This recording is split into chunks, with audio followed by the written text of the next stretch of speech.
All right, hey there, guys. It's Metro, and we're back. If you're not here for it, then get the fuck out. No, I'm just kidding. I don't know why I said that. Was like really.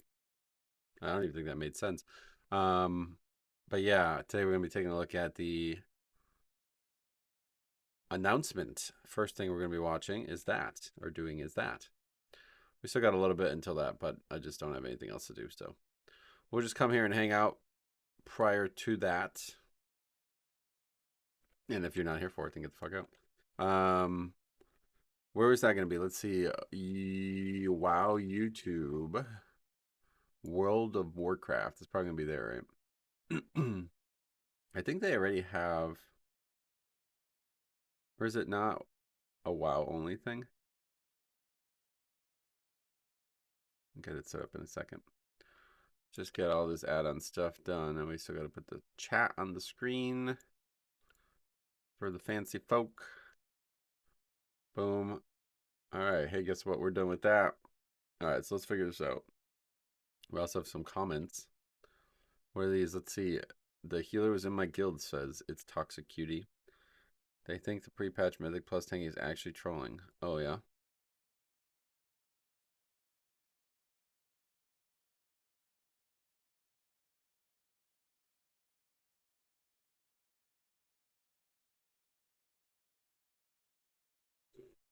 Not that bad. What's the other comment? I've been doing some dungeons since the pre-patch, hoping I can catch some shit shows, but nothing remotely interesting has been happening.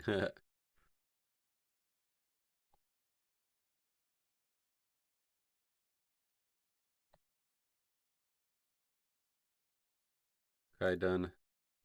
What is the... Do we change the title? Oh, yeah, we're good, I guess, on that. We'll definitely be doing some keys. But yeah, I don't know where... What is this? An hour long? Baladash Malinore. My name is Kirk Thornton, and I voice Romoth in World of Warcraft Midnight. Today, I'm reading The Void Between. But remember, the Eternal Sun still guides us. Huh. It's a book? What is the Void Between?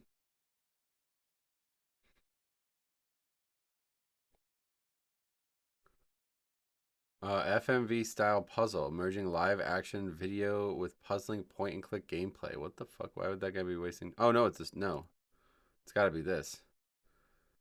Short story. Oh wait, is today Sai's birthday?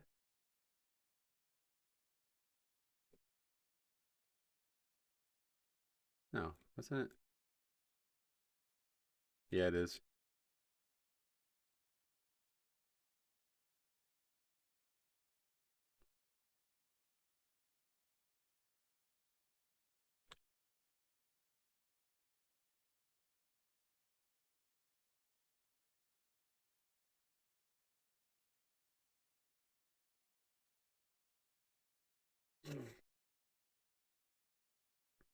Hey, Stromy, what's up?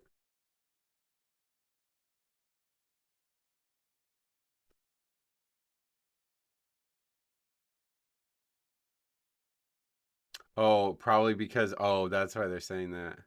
Because he's in Japan now. But so technically his birthday was yesterday. But because it wasn't yesterday yet in England, they're saying his birthday wasn't until today. So what is this story? Well, hold on. We gotta figure this out. Where is this fucking thing? I swear I saw. It was like they made it. Yeah, here it is. State of Azeroth upcoming. What's she wearing? Is that Game of Thrones gear? She's trying to be a Targaryen. What is that fucking jacket she's wearing? It honestly looks like something like Rhaenyra would wear. Anyway, SLB's here as well. What's up, brother?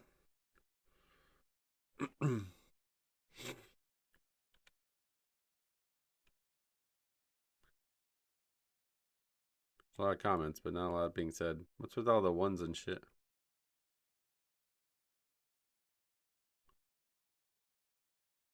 What the fuck is like, what is some really weird stuff gets said in chat. Imagine trying to read this chat. You are not prepared. Druid 1, Leroy, I want no paladins. Classic plus, Leroy /Rude. Like, you literally can't even read them out loud before they're gone. if something that this is stupid to say this out loud, but if somehow I ever got that big, we would have to put it on like sub only mode, and it would have to be like, or like members only mode, and it would have to be, I'd have to have like a cheap members tier or something, I think. Top of the morning, Trevor. What's up? Welcome. How the hell are you, brother? But yeah, nothing really to do while we wait. So I was actually thinking about looking at this stuff.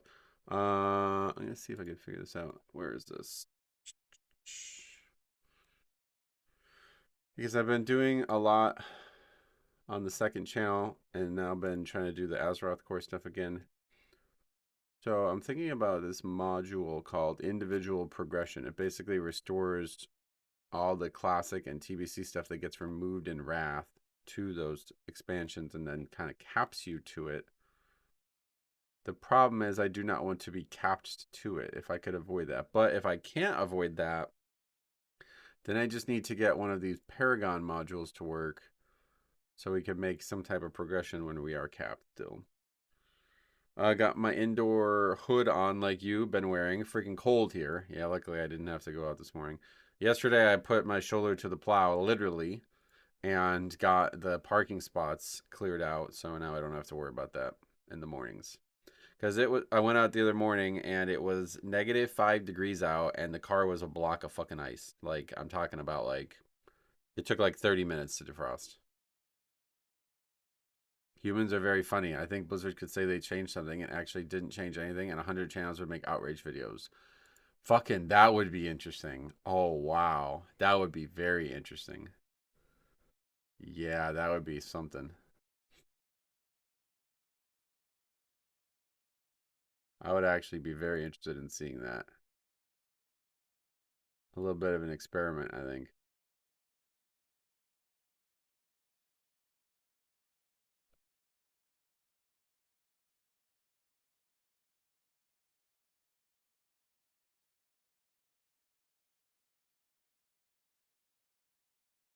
What, there's actually releases on this. What is this?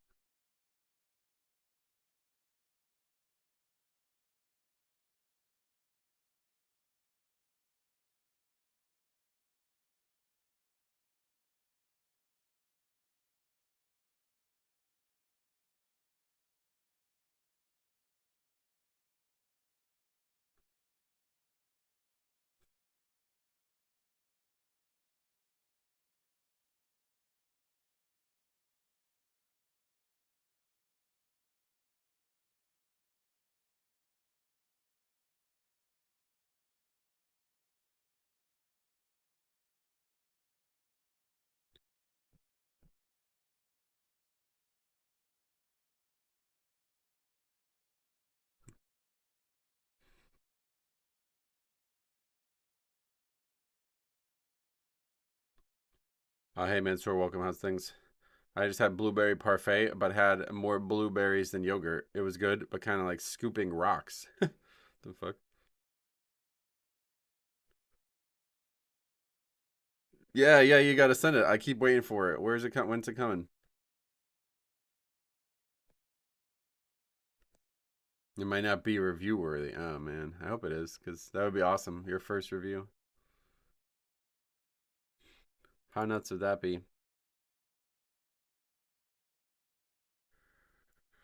Okay, so what's in here? Let's see. I don't fully understand how to look at it while it's here. These are all the SQL file things, or things that would have to be ran, right?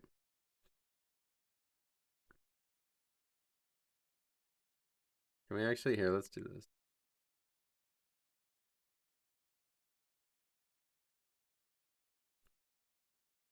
What do I do? Upload it to YouTube, then just link it?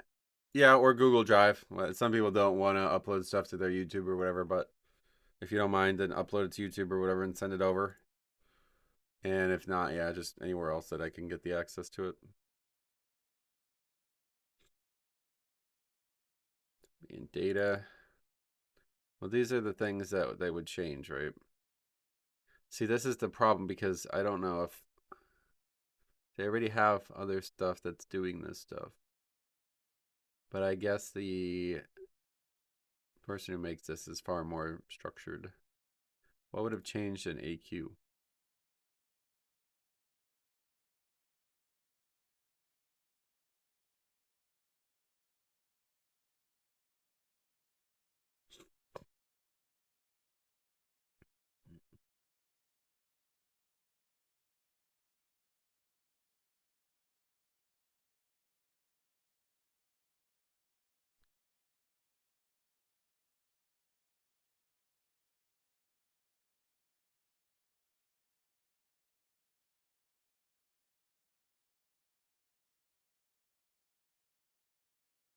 I don't know what that means.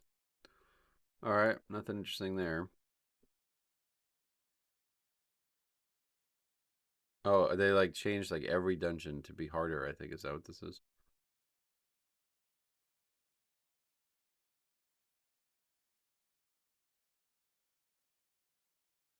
Oh, also to give some spells and stuff, I guess. Cast improved blocking. What is that?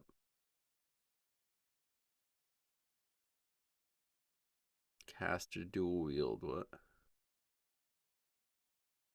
Yeah, I don't know much about this stuff, but trying to see what I can learn from it. Because I would like to use the module, but if I can't get it to either not force me to be level 60 or to not work in concert with one of the other modules, then I don't think I'll use it just for that reason.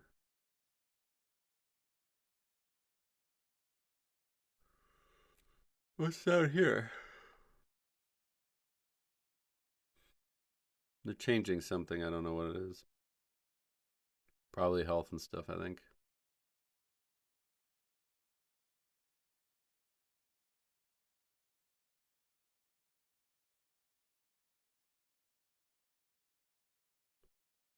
The Nax 40 stuff I already have a module for, but we can just turn that off. It might just, some of this stuff might just be, yeah, okay, so what is this? Missing diplomat.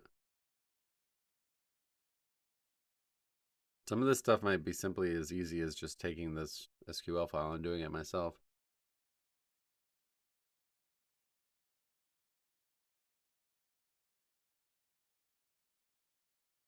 Oh, it's the extra, but did they get rid of? I don't know. In Wrath, do they get rid of this?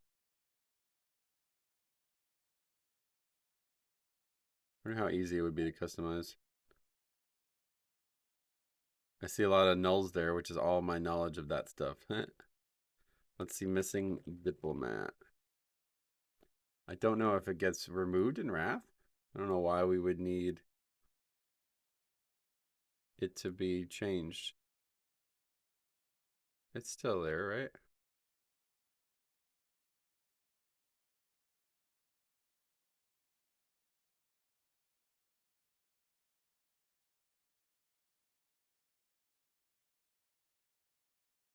Yeah, I mean, people are talking about giving experience in Wrath, so I think it has to do with.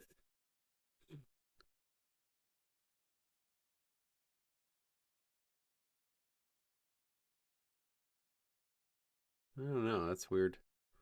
Has to do with the fact that some quests are added in TBC. Oh, that's why. Because in Classic they're not there, so they're trying to make it feel like Classic again by not having them there. But I would like them to just always be there.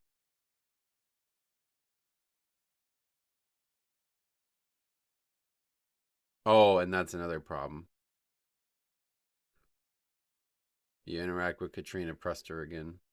Yeah, I think this person's just put way too much work in and not use their stuff, even without perfection. Like it's just too good. There's just way too much work done here. Yeah, and then yeah, the original Ani attunement would be back as well.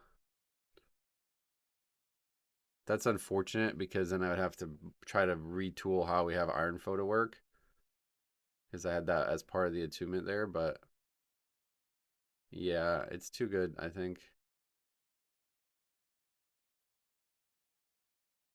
it's better to have it authentic. Plus, it actually adds back in Ani.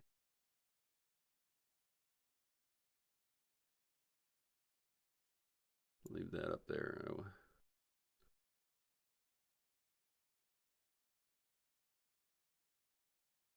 that's that's not what I was looking at. What else?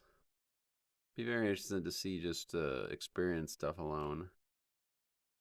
It would also be kind of nice to have elites in the world again, I think. I don't know about that part. If we're going to make the game harder, that would definitely be a good way to do it. So what changes in Elwyn Forest? It's just enemies, all enemies, basically.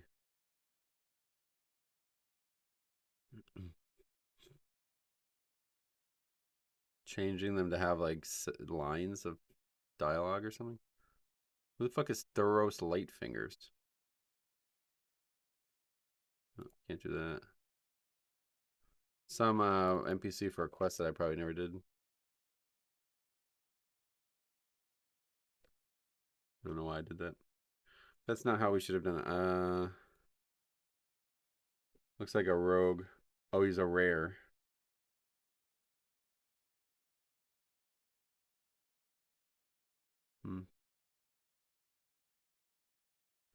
What else we got?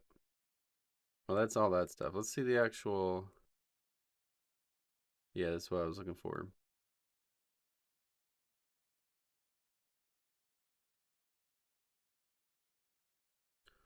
Okay, so enable enforce group rules. Only allow players to group with others in the same progression phase. I see. That would turn off, I guess. Doesn't matter.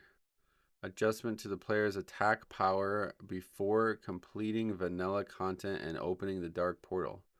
This is meant to provide a more accurate vanilla feeling of vanilla content. Huh. That's interesting. That's a very interesting way to solve that. Same with healing.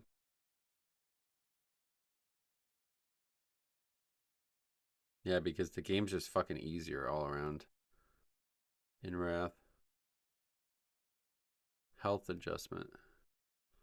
By default, they're making no changes. And then, oh, that's TBC now. Okay. I like the idea of just nerfing everything by 50%. I was actually going to do that myself. Okay, what is this? Wrath, Nax stuff. Oh yeah, this is actually fucking cool. They put the entrance to Nax in Stratholme, which I don't think ever actually existed, did it? I don't think it was ever actually like that, but that's really cool. First enter Nax 40 through the original beta entrance in the back of Stratholme. Yeah, that's really cool.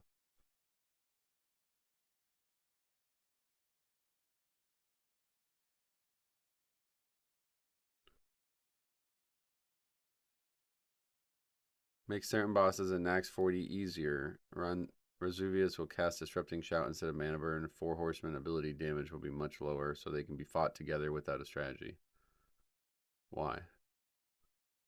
Because they're not going to be 40 people doing it or something? Not sure why you put all that time in and then do that. Anyway, manual rune handling. Molten core. Defines whether... Oh! Dousing. Oh, shit. See? This person put mad effort. We got to use this. It's silly to not. Yeah, we have a game today. Basketball, yep. Yep, the state of play is in a few minutes. We're just waiting for that to start.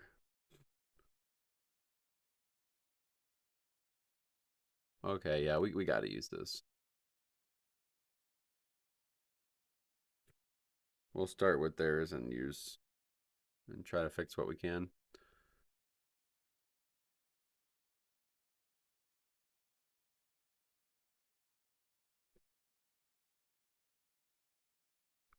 Wait, what are these things? Fishing fix had progression. Fishing skill had progression and it had to be leveled in low level zones before high level areas could add skill. Yeah, I don't like that, to be honest.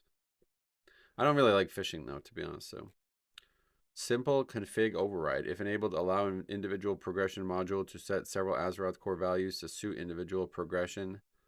Many of these config options were added with individual progression in mind. For more advanced individual tuning, disable this option and change the respective values in World Server Conf. I did not even know these were a thing. Water breath timer to 1 minute. Vanilla value. Change to 3 minutes in Wrath. Disable quest object sparkle. Definitely. Enable player settings. Yep. Do not enforce DBC item attributes so that vanilla item changes can override client values. Do not enforce DBC item attributes.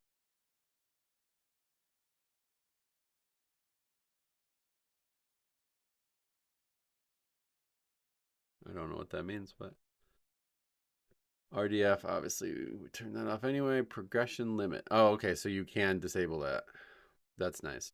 If enabled, players will not be able to proceed beyond their progression stage. Please refer to individual progression state enum for progression stage values. For example, a value of 7 will limit players to vanilla content. Players may progress up to a maximum stage of 18, which is the completion of Wrath content.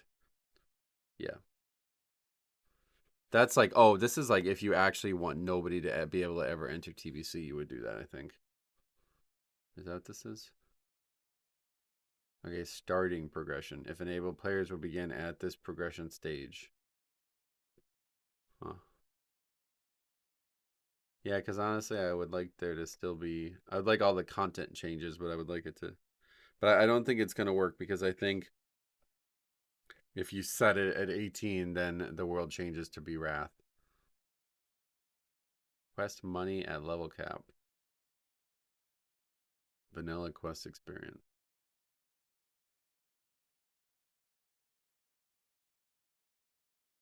I did not know that. TBC race unlock progression. The progression stage at which TBC races will be unlocked. Yeah, I would want them available immediately. Dude, the fucking thumbnail. Minimize the browser. What do you mean? Oh, her face. No, I just want to keep it up because I want to see exactly when it's starting. It says 60 seconds, so.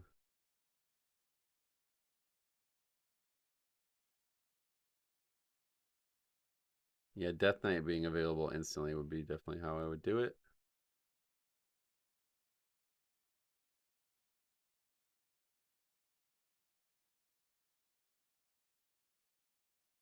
Yeah, and then we would make them start in Classic as well. Required Zul'Gurub progression. The progression stage at which Zul'Gurub will be available. Huh. Yeah, it's definitely a WoW thing. It's only on WoW's thing there. Let's hope Holly got that dog in her today. Oh god, why would you say that? That's weird. I don't think they're gonna show a bestiality stream.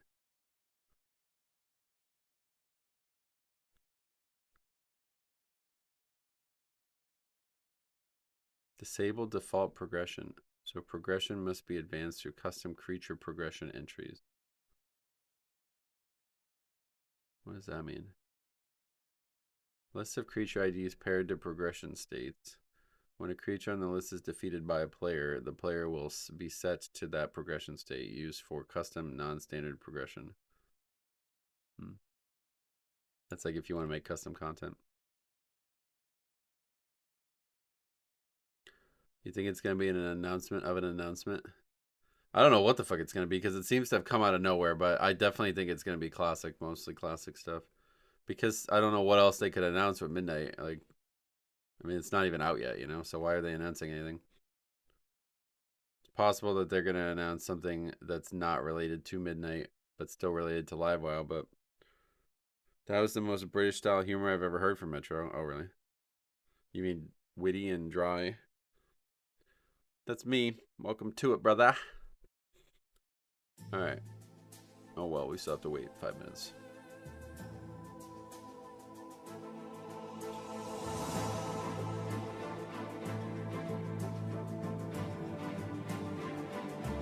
We royally messed up. Add-ons are back. Holy shit, I didn't even consider that. No, they're not going to do that. They wouldn't be doing a fucking live stream for that, right?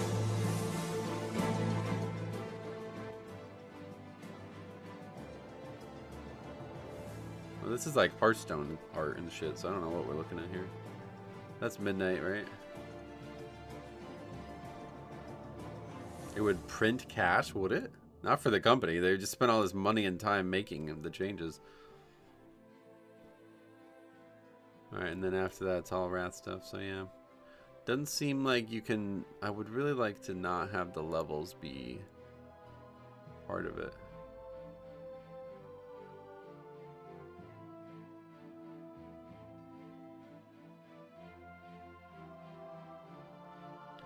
Wago would go down for sure. Yeah, I'd break. So where is the... It's in the source file? Okay. I don't fully understand how this works, but I think this is stuff that you would have to edit. Keep the weak aura folder just in case. Yeah, I never got rid of it. After release of the pre-patch, I learned the only add-on that I used that doesn't work now is weak auras. Oh yeah. It's the only one that hasn't been updated, at least to some degree. The person's just protesting. Okay, so I think this would be it, right? So if we just comment this part out, or maybe make it like 100 or something.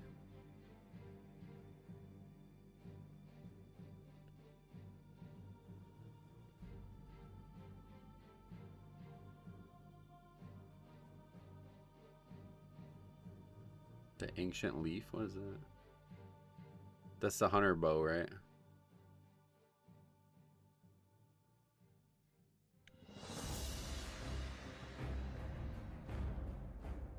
Yeah, that's the hunter bow, I think.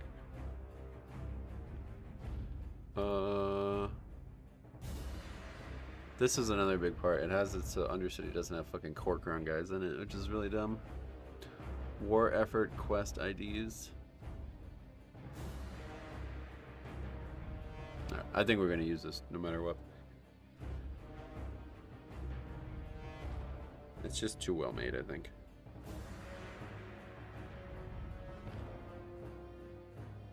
It's pretty cool though.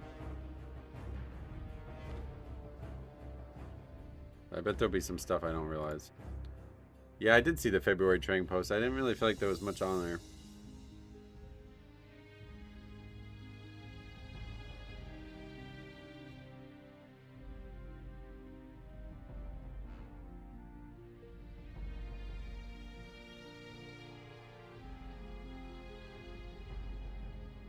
So it's like you actually have to do...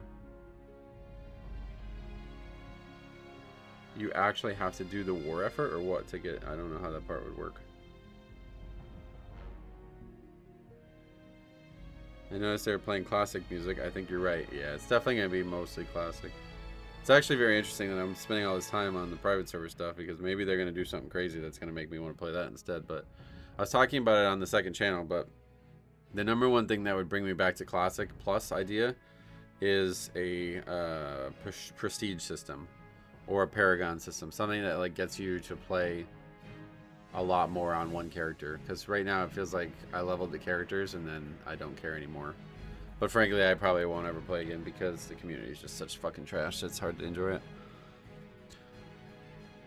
But if they could do something that I can't figure out how to do myself, then maybe we'll give it a try. So let's see what they offer today. 30 seconds. We will watch this together and then I'll get some keys done. Yeah, it's like, what is there even to announce about retail? Midnight! They're still gonna waste time with it. They're gonna be like, midnight is coming in just 4 weeks! It's like, yeah, no shit, everybody knows that.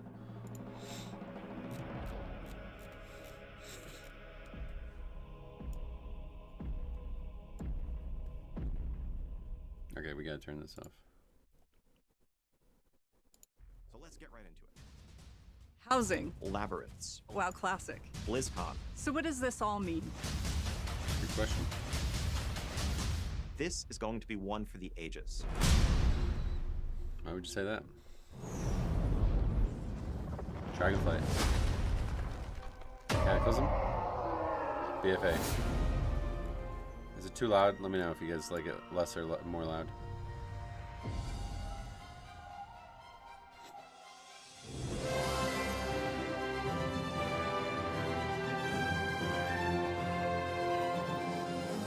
Why do we fight? To protect home.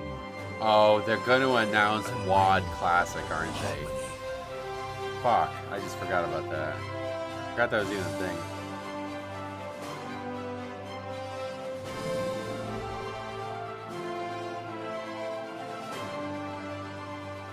This fight is far from over, and Azeroth needs her champion. Now, more than ever. That's us, right? That was from the last announcement.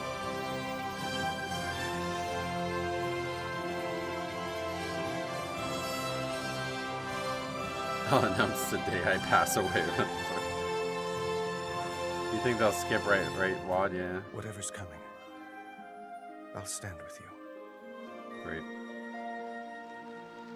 Yeah, Mob did not do well, I don't think.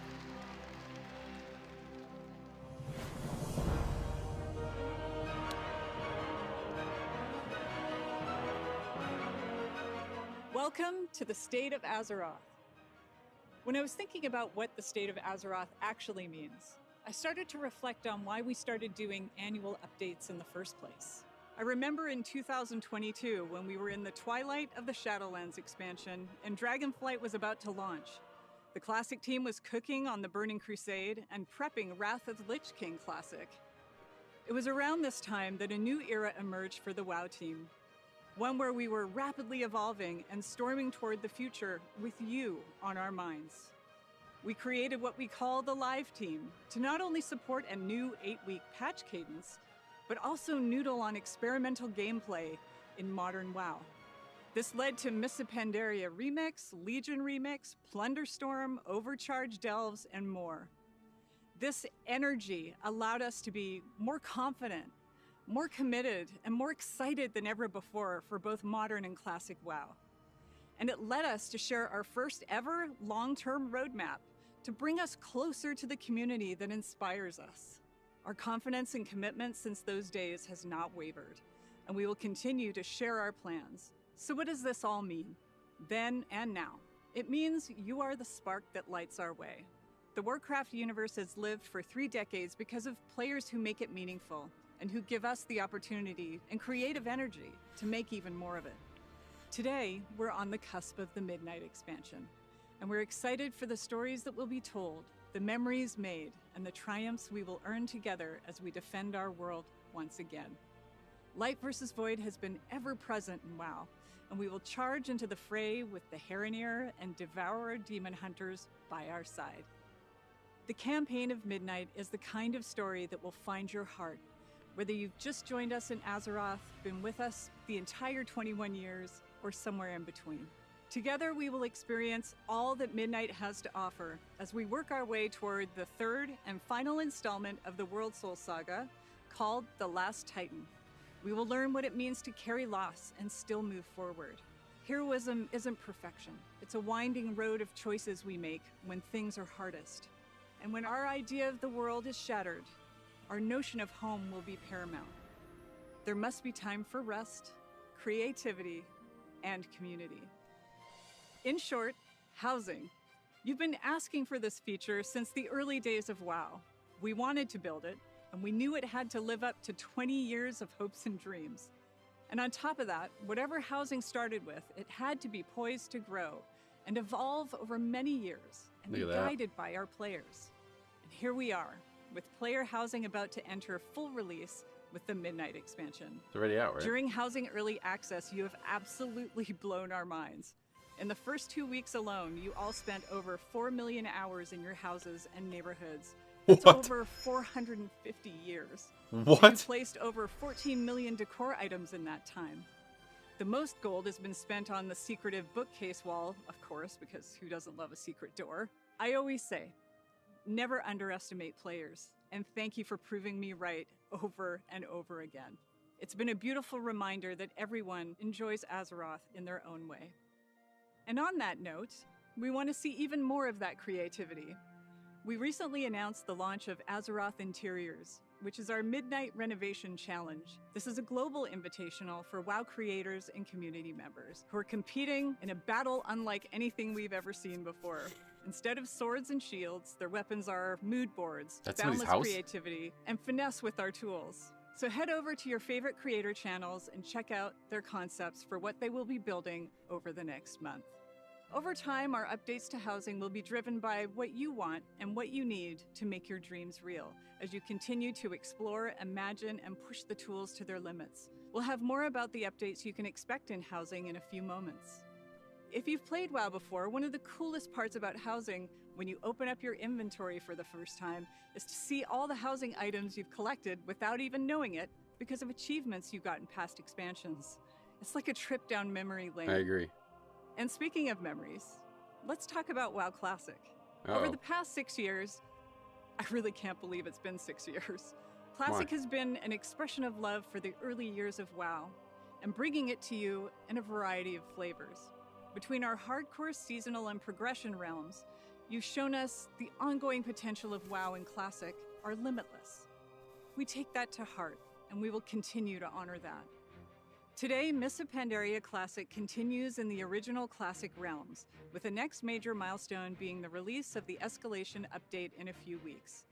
It includes a new quest campaign, new battleground, scenarios, and more. We're going to release the Mists of Pandaria patches over time as we have with previous expansions, and you can expect the Siege of Orgrimmar and the return of Timeless Isle later this year. Oh, really? The launch of Burning Crusade Classic on our anniversary realms is also on our doorstep. Another round of Illidan taunts and Fellreaver terrors. The Outlands, Kara, Mag, and more are coming later this year too. We also launched seasonal Titan Reforged realms in Classic for our players in China. Why? Not only are our audiences between Modern and Classic unique, but so are our WoW players in China. We made those realms for them, based on how they play. They're not and watching that's not this. all we're cooking up. I can say with confidence that all Classic players across the globe have a lot to look forward to. I'm really excited to announce that... I guess we'll save that for later. Jesus Christ. So, back to where I began. What is the state of Azeroth? It's alive, in all its forms, incredibly vibrant and getting brighter. And we plan to keep it that way with your help and guidance as we listen to your feedback and act on it. This is going to be long, I guess. Soon you will see us launch surveys in game so we can get your thoughts and feedback. Listening to you is our commitment. Survey in game. And we aim to keep proving it. We want to give you the place, space, and tools to play how you want to play and live how you want to live in Azeroth. That's our North Star. We want our humble universe to be the place you go to when you have a bit of free time, when you need to recharge alongside your friends and family after a long day, or when you need an escape. Let off steam by conquering a boss, role-playing, now decorating, mogging, PvPing, exploring, whatever. A fantasy home in every sense, where strangers become friends and friends become neighbors. And we have a plan to help those of you looking for your people, those players who enjoy the same things in WoW that you do. We're calling it the WoW Ambassador Program, which is all about the community helping the community, as it often does. This is less about us and more about you, a bit of an experiment to help connect you with players and communities that are filled with others who play how you play, or how you want to play. Our ambassadors are helpful friends from within our very own WoW community, and you can check out our website for more details. As you know, community is our mainstay, and in the era of housing, we wanted to do what we can to support those who need more than pixels when it comes to having a place to live. This year, we're excited to be partnering with Habitat for Humanity with a charity pet pack that They're we building hope houses your IRL? support will help provide safety and shelter to families in need of affordable homes. Habitat for Humanity has helped more than 65 million people globally. This charity pet pack includes the adorable Rufus, who will be available in both Modern and Classic WoW. That is adorable. Rufus loves to build, something you'll see in action if he's left idle for too long. What? Those of you who play Modern WoW will also get a doghouse, a bowl, and a bed. We're incredibly excited to be supporting Habitat for Humanity this year, and we'll have more information to share about how you can bring Rufus home soon. Brother, he's got a hammer in his mouth. As I gotta buy always, that. You are our heroes, our heartbeat, and our gratitude is everlasting. I'll see you at BlizzCon 2026, and of course, at home in Azeroth. You guys were right about her and dogs, huh? So that's it for her. That's weird. But what does that mean? There isn't going to be a Classic announcement?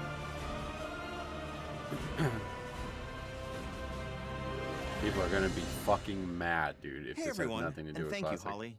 I'm Ian Hazzikostas, Game Director for World of Warcraft. I want to start off by saying thank you, as always, to our community, for your continued passion, for the time you put into this world, and for your boundless creativity.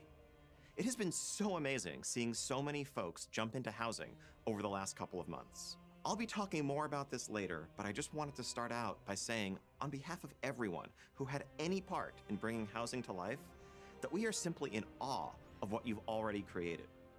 We knew you'd make incredible homes, but the community response has just blown away our expectations. There simply is no World of Warcraft without you, our community. Jesus, who was We that? are honored to be a part of this world and humbled to be the caretakers of something that has remained so special and so important to so many people for so long. Today, I'd like to share with you a bit of what we're up to with World of Warcraft. In terms of the right now present stuff, the fast approaching launch of Midnight, and a small peek at some of the bigger things that we have planned for 2026. Now, obviously, I can't go too far into all the details, especially with so many of our plans tied up in story spoilers and us wanting to keep some surprises. But we think there is a ton to look forward to for all residents of Azeroth in the year ahead. So let's get right into it. As we stand here today, we are just over a month from launching Midnight and getting the game into your hands. The team is working hard to polish up the last details of the expansion, iron out bugs, refine features, and just overall get this thing ready for you to dive into in March. But between now and then, there's still plenty to do and see in WoW today. We are kicking off the Midnight pre-launch event called Twilight Ascension. This event will run until Midnight's launch on March 2nd. This is where the stakes start to crystallize, and the threat we face begins to take real shape, and the void makes itself felt in our world. This is a repeatable event in which you'll join Magister Umbric and Grand Magister Ramath in their efforts to keep the Twilight's Blade at bay at locations around the world. You'll be killing rares, completing world quests, and defeating bosses as you earn limited time rewards like pets, mounts, transmogs, and of course, some fresh housing decor for your home. Yep. The 12.0 pre-patch that recently went live also includes a ton of the new features and improvements that are tied to Midnight. Demon Hunters out there can get started playing the new Void-themed Devourer range specialization. Or Void Elf Demon Hunters can be unlocked with a short quest line. Some of the baseline systems improvements and updates that went live include our new Transmog 2.0 system, which includes situational outfit swapping, an improved UI, and finally, slot-based transmog, so you don't have to constantly re-transmog every time you get an upgrade. For players new to PvP, learn the ropes in the training grounds. Expanding and revamping the idea found in CompStomp, players will join a battle against smarter game-controlled opponents in Arathi Basin, Silver Shard Mines, Why did they and put this Battle in for afterwards? Gilneas. He's like using a different mic right Also now. kicking off this week is the Winds of Mysterious Fortune, a limited time event where XP and reputation gains are boosted across the board, especially reputation. We think this is another great way to get caught up ahead of Midnight, whether it's leveling an alt to join the fray or fast-tracking some of those rep-based decor items that you've been chasing. And as part of this celebration of Midnight, we are granting a special limited-time Dark Portal decor item to every player with an active WoW subscription who logs in between now and the launch of the expansion. That's me. Finally, Welcome Back Weekend also starts today. What was that? If you're not currently subscribed to WoW, but you've had a subscription in the past, from now until February 1st, you can explore the WoW base game for free up to level 80, including all level up content, pre-launch events, the recent system updates I've been talking about, a completely overhauled returning player experience, and more than 20 years of Azeroth's world and story. We are so excited about Midnight and all that's been going on with WoW, and we really want to make sure that we're making it easy for you to come check it all out. Okay. The level cap is of course increasing to 90, and you'll be leveling through 4 new and reimagined zones, full of new questing content, both campaign chapters as well as local stories, and additional chapters waiting for you at max level. Midnight is introducing 8 new dungeons, 11 new delves, and a new delve companion, Valera, as well as the praise system to add a layer of depth, challenge, and intrigue to your outdoor world gameplay. We have new PvP features coming in Midnight, like the new epic battleground Slayer's Rise, which also exists as an outdoor world space for those of you who prefer world PvP in war mode. You can also spend some time in the Arcantina, a mystical tavern where you can rub elbows with some big names in WoW lore, learn more about them, and complete quests on their behalf. Now, a couple of weeks after launch, Season 1 will kick off in full. That update will pull the story forward through a host of new content. First off, we have the 6-boss raid, the Void Spire, that really is going to be the beginning of a capstone to the story that we're telling at the start of Midnight. We're also going to have a smaller 1-boss raid called the Dream Rift, as well as 4 new world bosses in the outdoor world. As we kick off our seasons, we're going to have a new pool of Mythic Plus dungeons, 4 new Midnight dungeons along with 4 updated Legacy dungeons, our new Delve season, and of course a new PvP season where you can test your skills and earn cutting-edge rewards. And with the training grounds I mentioned earlier, hopefully there'll be a smoother on-ramp into PvP for those who are trying to get into the ecosystem for the first time. Nobody's trying to get into it. Now, a couple of weeks after that, we're also going to have a 3rd raid zone, the March on Keldanos, a new 2-boss raid that really caps off this initial chapter of the Midnight story and brings us closer to what will come next. The addition of story mode to World of Warcraft has made it so that any player can experience these moments for themselves, and we want to continue to lean in, giving you ways to live the story of Azeroth no matter how you choose to play. Whether you want to jump in and tackle raids, do delves, or just hang out in the Arcantina and have a chat. Our goal, as always, is to give you lots to do and tons to choose among, and we can't wait to see how you choose to adventure across the unfolding story of Midnight.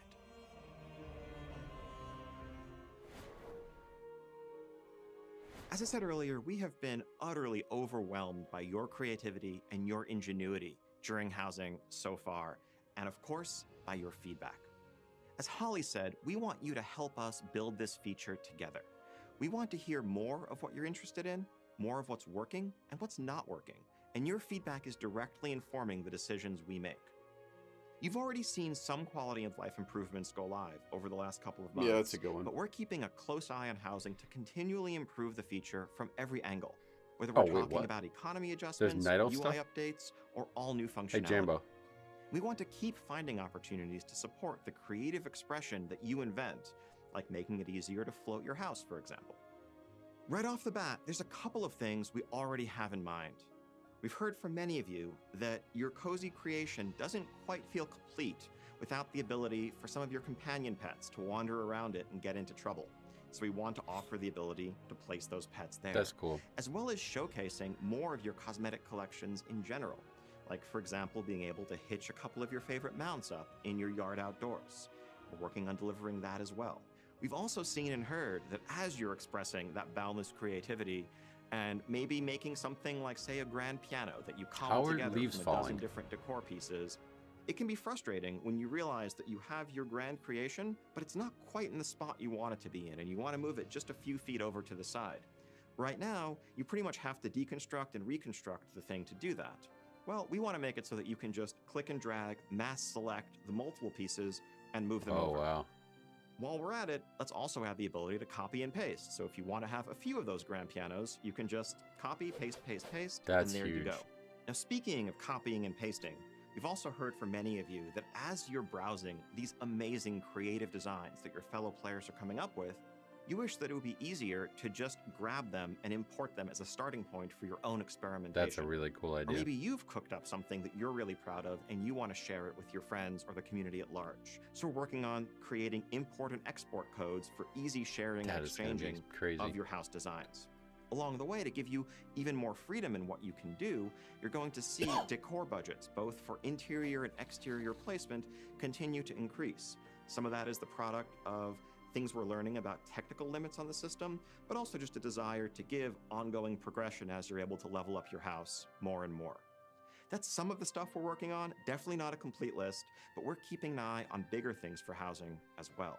Once neighborhood endeavors go live with Midnight launch, oh God, we'll be you're paying right, very Charlie. close attention to just how they liven up your neighborhoods and how you interact with them to determine how best to support the things you want to see from that feature going forward. All of this is just the ground floor for housing in World of Warcraft. This is the foundation of a feature that we want to be a reflection of your life and times in Azeroth, and we're serious about expanding it and improving it alongside you in the years to come. So again, thank you so much for your passion and your feedback so far. Keep telling us what you want from housing, and we will keep listening, and we will keep it coming. Okay, here we go.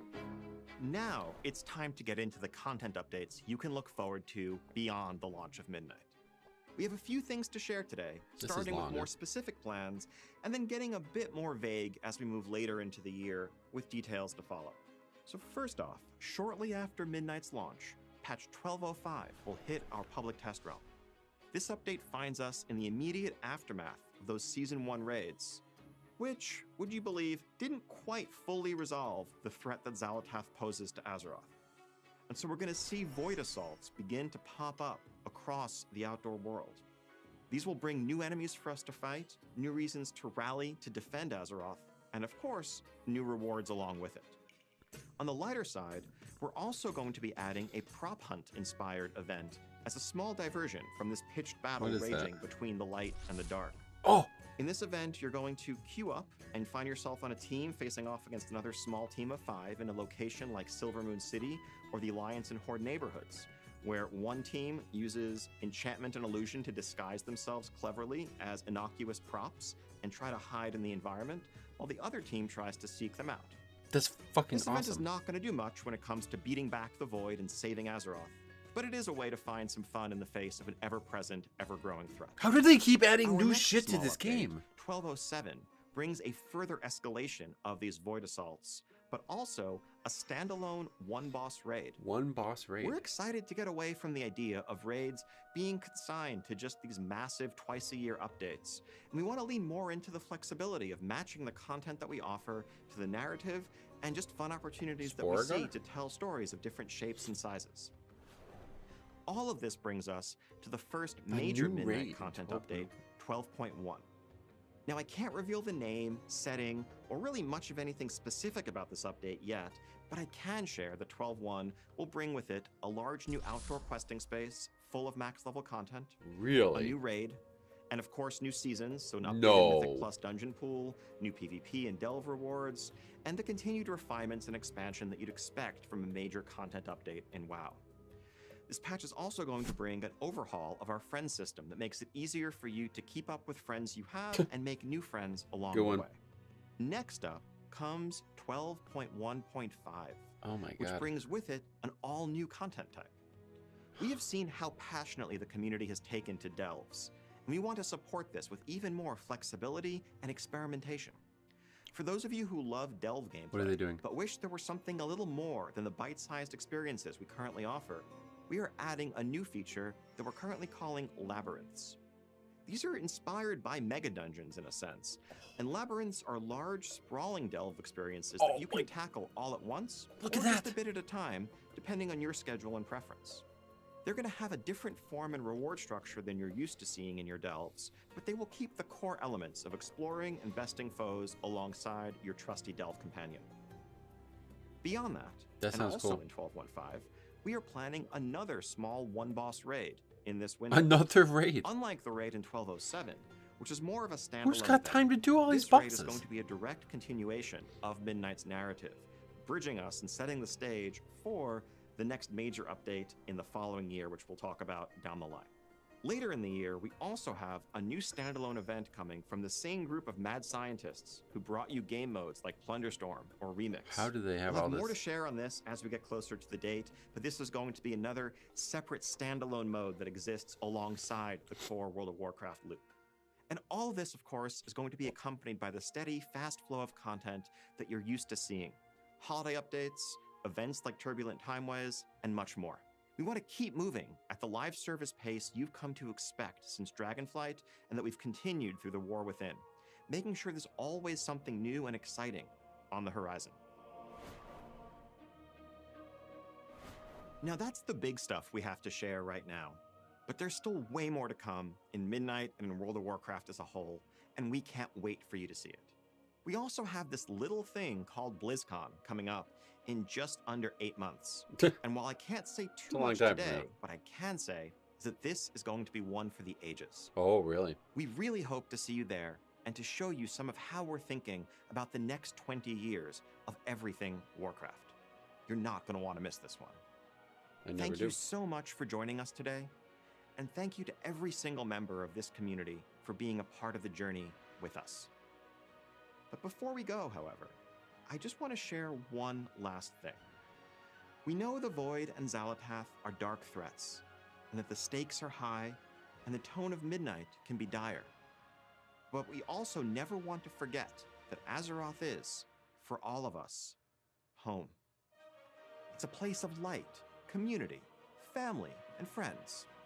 This is a world that could warm the heart of even the Prince of Darkness. Huh?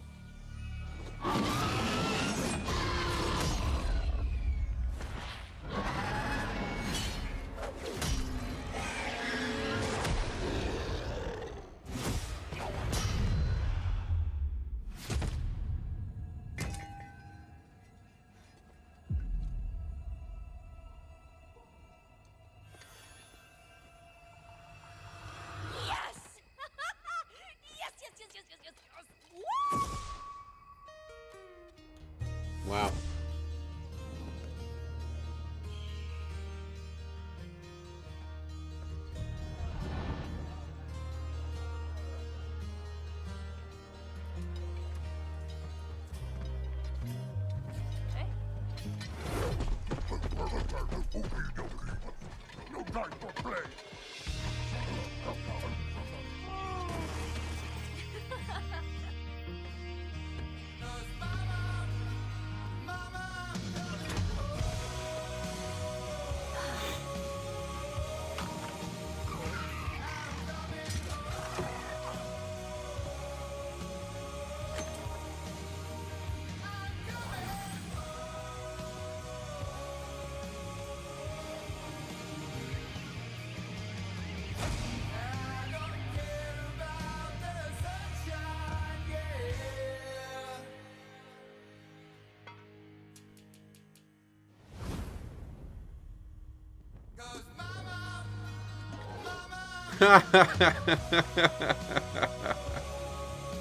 That's awesome.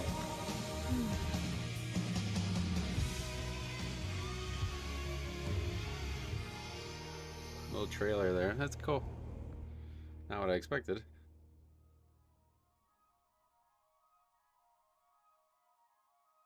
Huh. That was a very strange... Brother, the people who wanted something from Classic are going to be freaking out right now.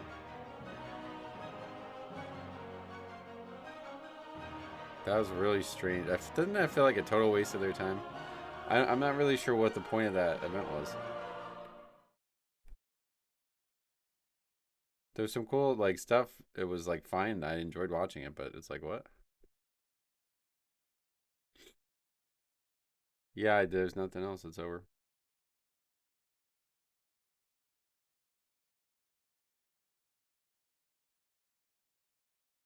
The fuck. But yeah, I don't know. Let's see what Wildhead's got going on now. I'm sure there's gonna be Wildhead posts.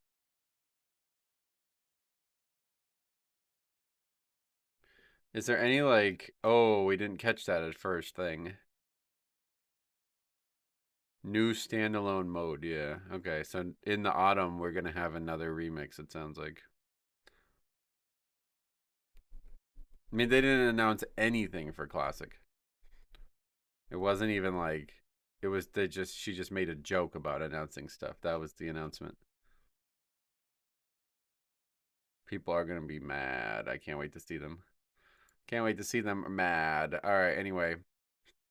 Let's get on and do some keys. And we're gonna earn our fucking backpack or whatever it is. Hopefully. I mean, there wasn't anything for Classic. I don't even think they announced anything. I have to say, like, I feel like it's such a waste of time. Brother, 30 minutes and 15 minutes of that was just telling us stuff we already know. I guess there's, like, a lot of people out there who might tune into something like that but don't follow news. I don't know what the point of doing that was. Like, why do you spend money and time on that? It's all known already. Like, at least half of that shit was known already.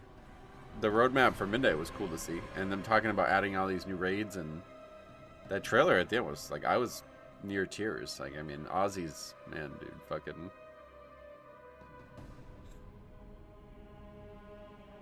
But, yeah, it's still, like, I mean, why did they even do it? I don't know. I'm not really sure what the point of it was.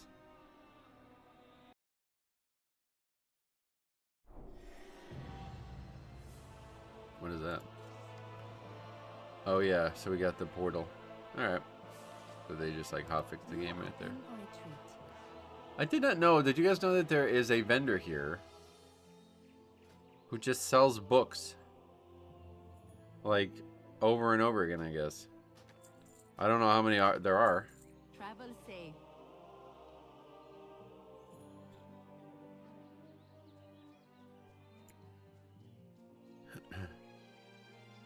They announced that MOP will continue. Right, like, didn't anybody not think that was going to happen?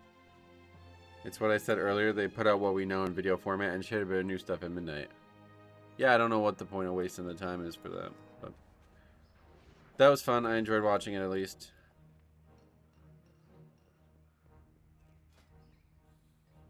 Alright, well, what's our key? Flooded gate. Oh boy.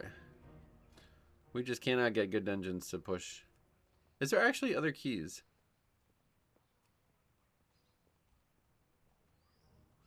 Be nice to do somebody else's key. Wait, I mean, look at how many 18s we still need. You don't need Dawnbreaker. So I guess we'll just do ours. Watch it go backwards again.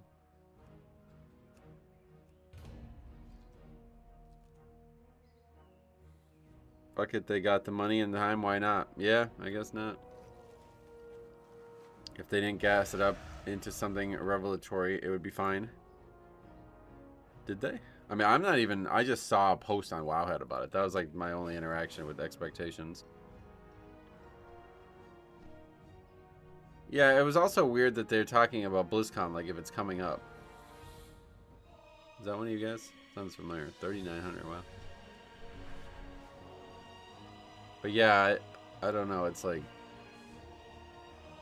It feels like it's not even close. I mean, dude, it's gonna be Season 2 when it comes out. Like, what? You know what I mean? Midnight hasn't even launched yet. I'm really glad that they're going so far in advance with stuff, but... It does feel like it's causing issues with the community's expectations of stuff.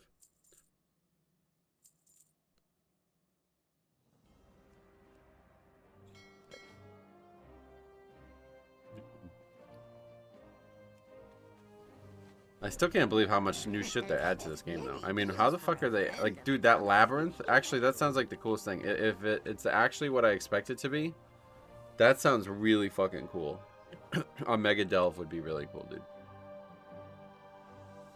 I hope it's got actually, like, interesting gameplay and it's not just a bunch of delves, like, glued together. I was really hoping they were going to say it was like a Torghast type thing. That would be cool. Like, imagine a Torghast just in delves. Much better visually, you know what I mean? Like, that alone would be so cool. Yeah, the concept of Mega Delve sounds cool. I mean, we didn't really see anything about it, but... It's going to be a delve you can chip away at. Yeah, I guess, is that really the big point? Maybe that's the big point. It's like, it's not really meant to be a Mega Delve. It's just meant to be, instead of going to all these different instances, you can just do one. Yeah, I really can't believe that delves are not a way to level. It's such a bad way to level right now. At least I haven't tested it out in a while. Maybe it's better now. I'm sure with all these different stacking experience buffs, it probably is easier, but it's just so much slower than every other thing. Oh, I would love for them to add Torghast abilities. That's what I said, but they're just too short right now, right? A delve is basically like one floor of Torghast, so if they did a mega delve and it was like actually, you know, take you like an hour to get through it, then that would be the perfect time for the Torghast powers. Yeah, and the prop hunt thing, like, I didn't even know what... I've never even heard of that before, but that sounds fucking awesome. Where do they come up with all this shit, dude? It's so crazy.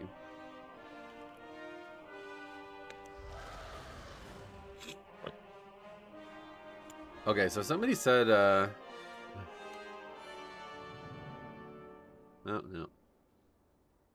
Somebody said that this got turned back on for them, and it did not for me. So I was hoping that was going to solve some of the problems.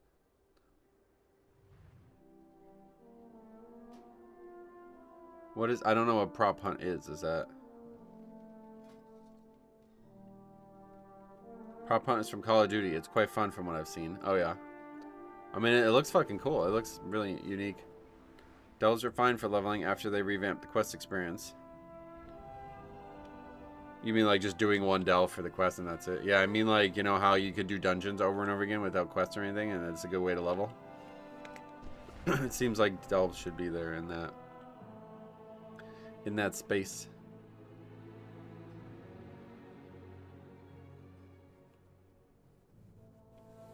I always thought the concept of like disguising yourself as some pot or something like that was interesting, because in that's pretty low, but I guess we'll take it. In Dark Souls, the original Dark Souls, people would do that where they would like invade others, and then they would like use a spell to turn themselves into a pot. And there was like so many great videos from that from back in the day.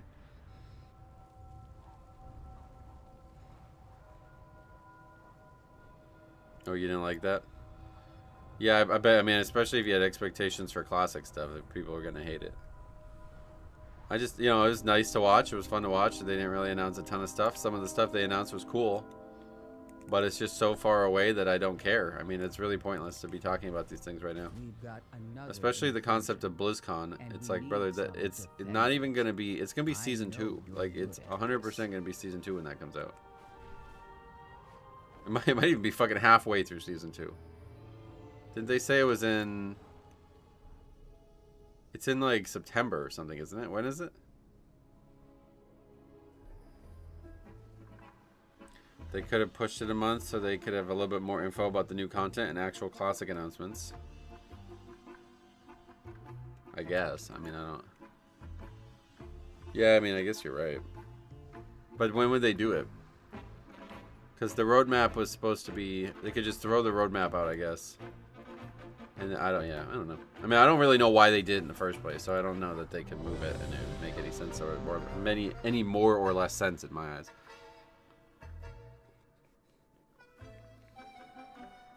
Not a cringe millennial humor cinematic. What the fuck?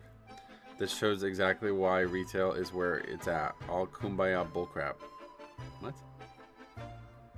No classic stuff except roadmap and all midnight stuff we know and a prop hunt game. There was a lot of announcements for midnight. Don't lie about shit. I don't appreciate that. It was just not a lot. I agree. Like 15 minutes of nothing, and I don't know why they even bother with that, but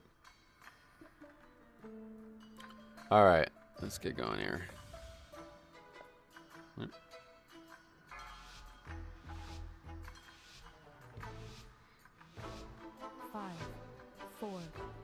Yeah, they obviously have something big for Classic to announce. They just didn't say it out loud. But, because they did this with Fresh, too. You remember when it was like a joke in the middle of the fucking announcement? When they did that with the anniversary as well.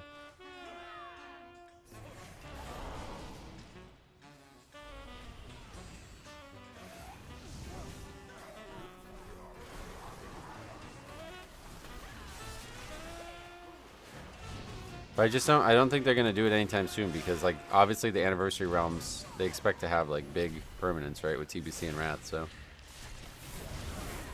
I thought they were going to announce the Titan Forge servers coming to US. That's what I expected. It was, like, 30 minutes. All right, I'm not going to do that. If you guys are going to lie about this shit, then go somewhere else. You can go fucking beat off on the forums with all the other angry people.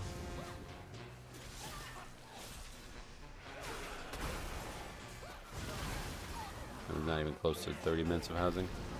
The whole thing was 30 minutes. BlizzCon Classic Plus will be playable like SOD was. Yeah, I bet, yeah. There's probably going to be some big BlizzCon announcement for it. Oh, I forgot about the mobs.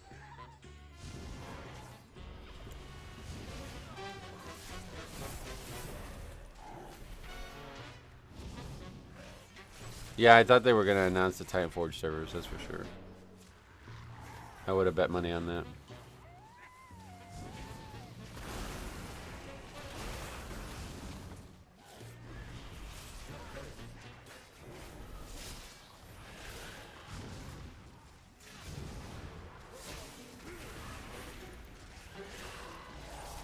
The line for SOD at BlizzCon was long. Oh, yeah. I mean, we've been talking a lot about this because we did that classic survey on Tuesday thinking that they were going to do something today about it. And I really think most of what people think Classic Plus is was just in SOD. The biggest thing is the Paragon or Prestige mode thing. That concept. Very interesting. How's the coaching of basketball going? I really enjoyed it. It's over in 2 weeks, man. I'm pretty sad. I think it's less than 2, or it's like slightly more than that. It's like 2 weeks and 1 day or something like that. But yeah, it's over, unfortunately. I am going to miss it big time. But hopefully it'll actually get nice out, and then we just won't feel like it's winter anymore, you know?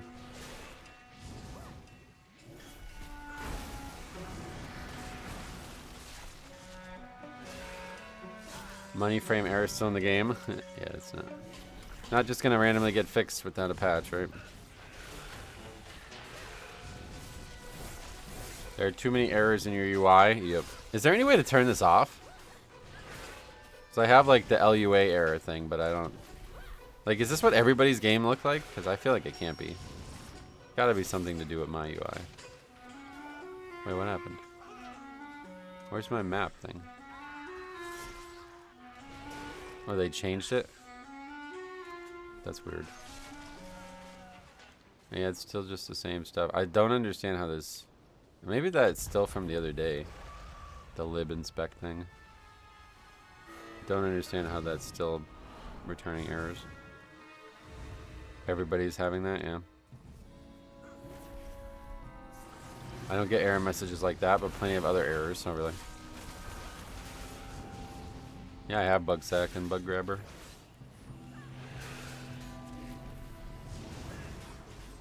What was your favorite The War Within dungeon now that it's all said and done? Ooh, like a specific one for Mythic Plus? Fuck, it's hard to say, man.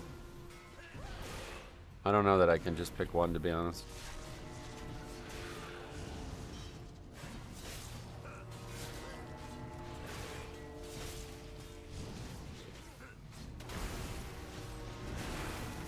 I don't know how you turn off, like, turning off the ones that pop up in the middle of the screen, that's just like a script you could run, but turning this off, it's like, I don't know how to turn that off because that's really annoying.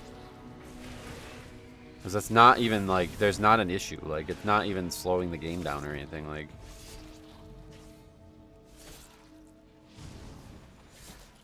But, like, the chat is now unusable because of this, like, I pretty much can't use the chat at this point.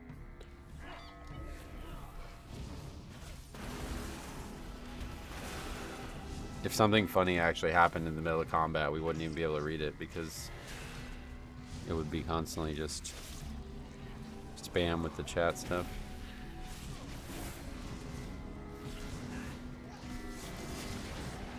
Yeah, Cinder Brew. Honestly, maybe I want to say Cinder Brew.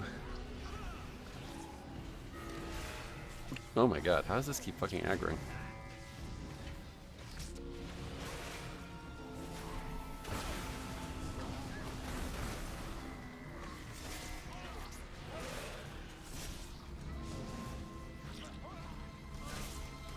You didn't like any of the dungeons from Mythic Plus, really?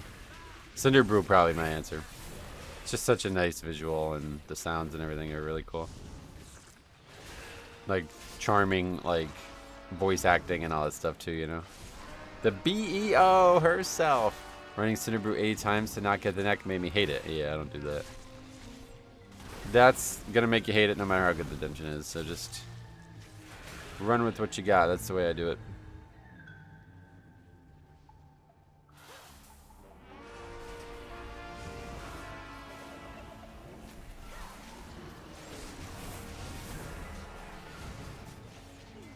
Oh, we're kind of destroying this timer right now, though.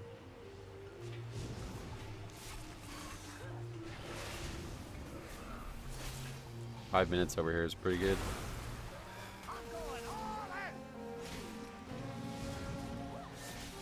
Oh yeah, DFC. I didn't really like DFC, but it was easy. Had some shitty mechanics in there. But there was some good DFC reviews. So usually that, like, you know, a lot of what I like is going to end up being because of this, the content on the channel, you know?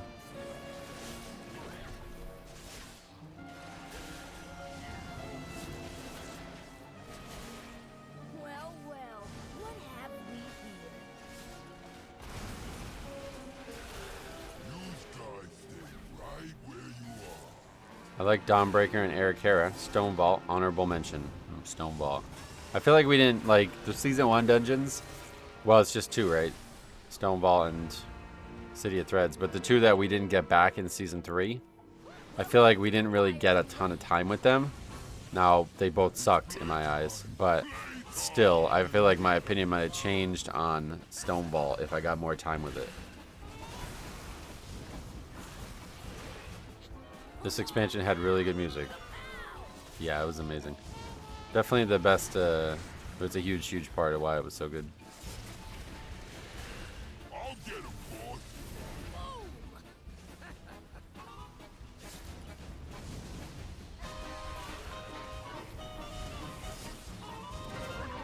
Got them all, perfect.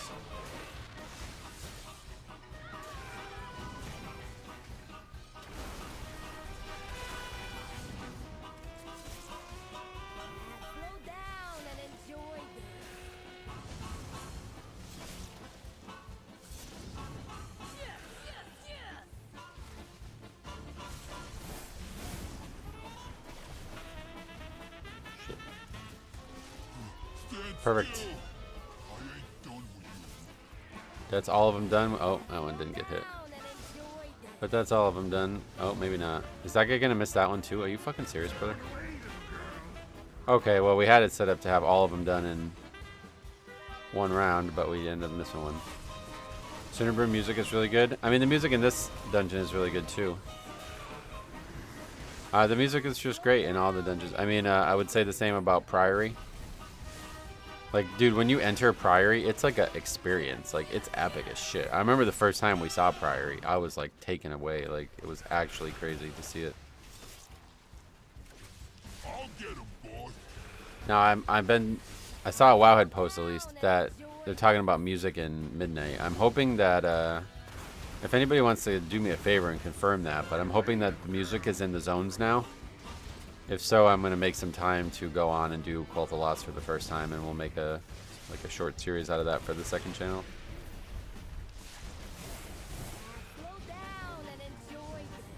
Trying to remember what my vault keys were in Season 1 and 2.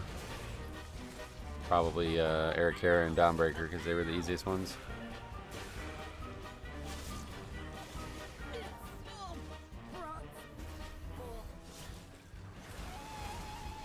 Priory, theme-wise, looked awesome. I just wish the trash and bosses weren't such a chore. Oh yeah, chore.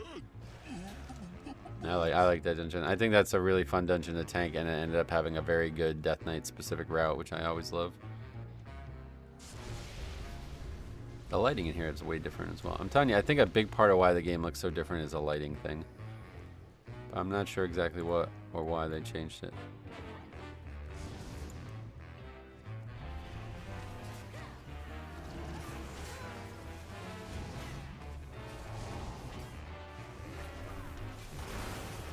We had Mist then in Season 1. Oh yeah, Mist is where Jix told me about. I was in Mists when he told me about the Taco Bell stuff that forever changed my life. My life will never be the same. After Jix told me they had nuggets at Taco Bell. While I was soloing the last boss of a failed Mist to turn aside. I love the Dawnbreaker. Yeah, it's buggy, but it's unique, and I enjoy it for what it is.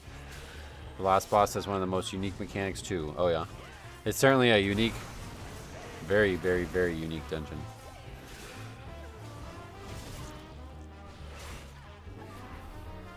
Season 1 feels so long ago. Yeah, I mean it was. This was a longer expansion. People didn't think it was going to be that long, but it ends up being a pretty long expansion.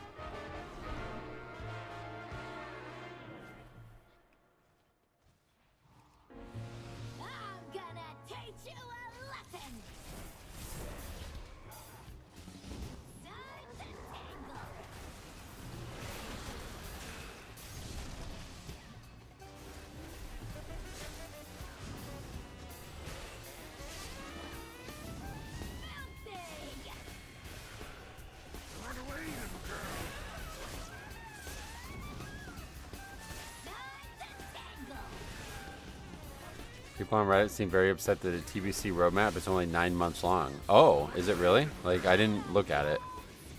It's like Sunwell is in 9 months? Is that what you're saying?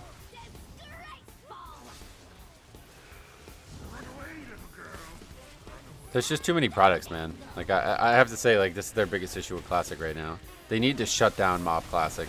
Or not, like, shut it down. But they need to stop after that and just focus on actual Classic shit. And not just keep making expansions. Because you have fucking Anniversary. You have Mob Classic. There's still, like, you know, actual era stuff. Even though I think most people probably don't even think about that. But... And then now they're wanting Classic Plus. Like a SOD, like a next level SOD. And their SOD is still there, technically. I guess not. People don't play it, but...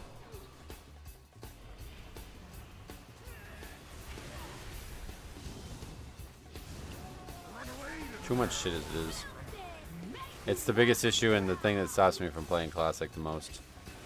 Well, I guess I should say the community is still #1 topic for me, but if I could get past the community, I wouldn't be able to enjoy it because there's just too many different products. Like, ideally I would want to play Era. That would be the product that I would want to play, but it's the least popular. So it feels like in order to play and like cover, like if I was content creator for Classic, you have to play all these different products. Which means like, alright, New mop patch today. Let's stop playing classic and go play mop. All right, new TBC patch today. Let's stop playing mop and go play TBC. Oh, somebody like organized some fucking like German OnlyFans thing. Let's make a German game. Like, I just like too many different things going on. I randomly did a 20 last night. Holy moly, keys are easy. Yeah, certainly a different situation than it used to be. Also, I missed kick trackers. I missed them too. It's really crazy, actually.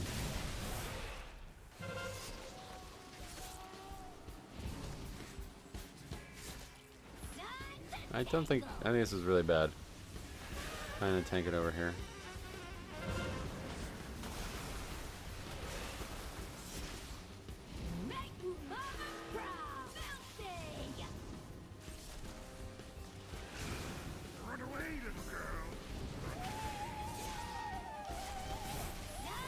Okay, that first one went away. Nice. I didn't even know that happened.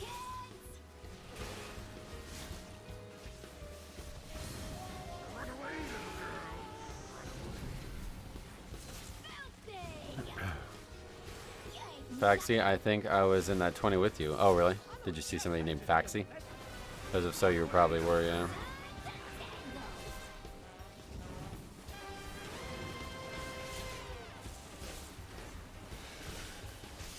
What'd you think of the Belichick stuff?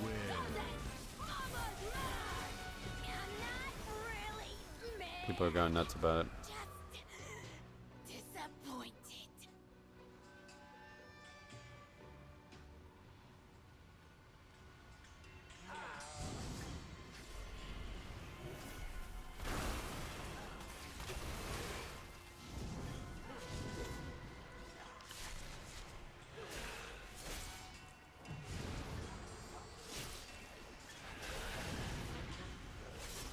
Are you a fan of no weak ores? Not at all. Not at all. It's not as bad as I thought it was going to be, but it's definitely a big downgrade.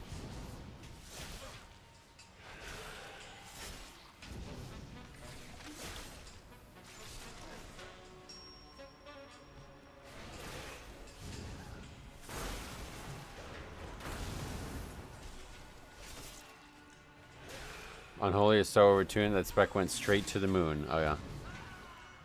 I've heard it's very good, but unfortunately it can't keep people alive from avoidable mechanics, so not sufficient to make the content easy.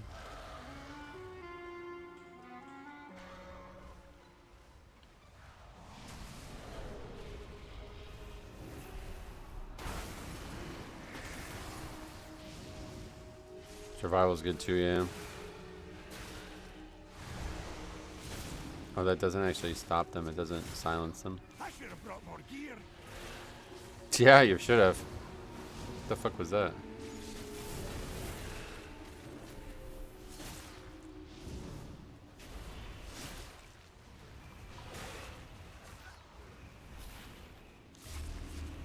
I know just how to deal with this. Why is Bran here? What is that? Some toy or something?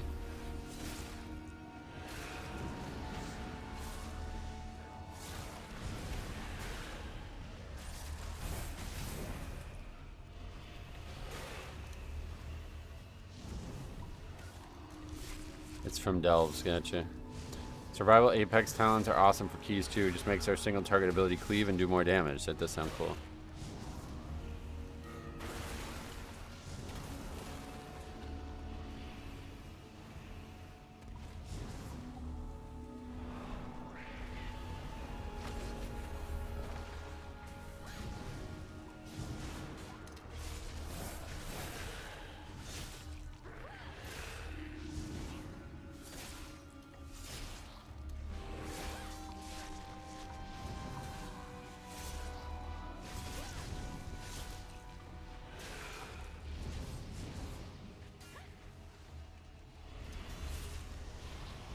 Run away, little girl.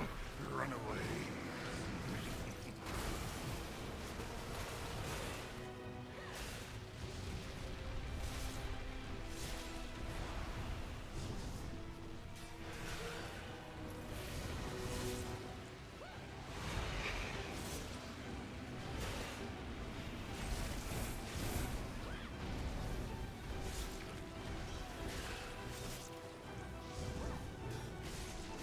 away, little girl. Run away. That sounds weird. I don't know why it sounds like that.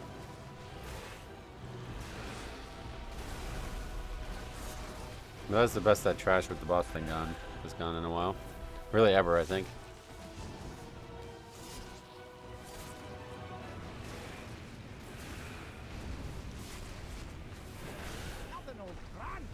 Have to be on our way to an upgrade here, right? Timer-wise, at least. Run away, little girl. If anyone who didn't vote for Belichick for Hall of Fame needs to lose their votes. Yeah, well, there's some guy who was like, I don't remember who I voted for or something people were saying. What is that about?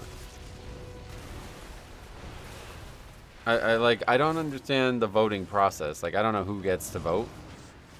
Is it just like sports writers or something? It should be players, shouldn't it?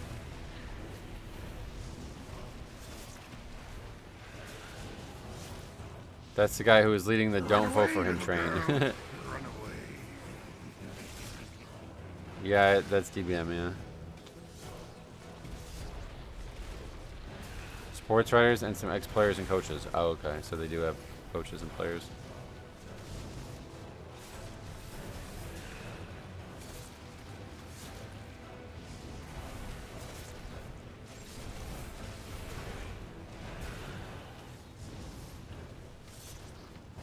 Run away, little girl. Run away. I think it's playing like 2 alerts at once because it seems like it's playing maybe 3 even. It's playing an alert for all 3 people. Should be players who are in the Hall of Fame already or NFL committees. It would be cool if once you get in, then you also get a vote. Yeah, that would make more sense. No, yeah, you could still have sound warnings for a certain mechanic. But not every mechanic. You can't like hook it directly to a specific thing happening in the game anymore. Run away, little girl. This is default. Like, you don't even need DBM for this. The game can play sounds as well. It's just DBM will choose what sounds, you know, like you can help customize it. Bill Polian, aka Colton Bill GM. Oh, that's interesting. I didn't know it was that. But that's very personal. I mean, at the end of the day, that's what happens though when you let people vote like that. Like, if it's not based on resume and it's just some people vote, then it's just, you're gonna have that.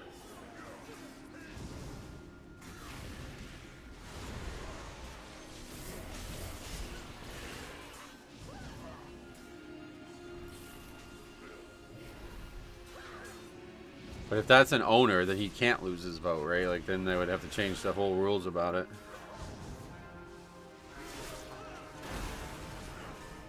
Or whatever, not an owner, but a GM, I guess. Is that why he has a vote?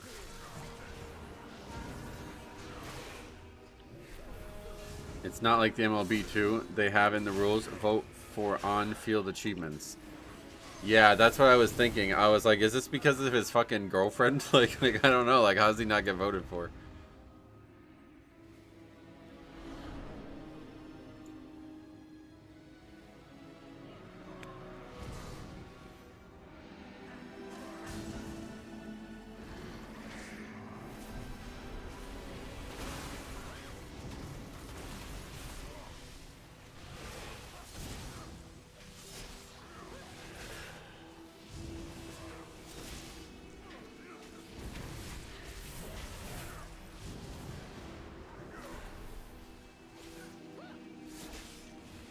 They announced the Hall of Fame is looking into the voters, so they lost their vote, and Terrell Owens was pissed. Oh, wow, really?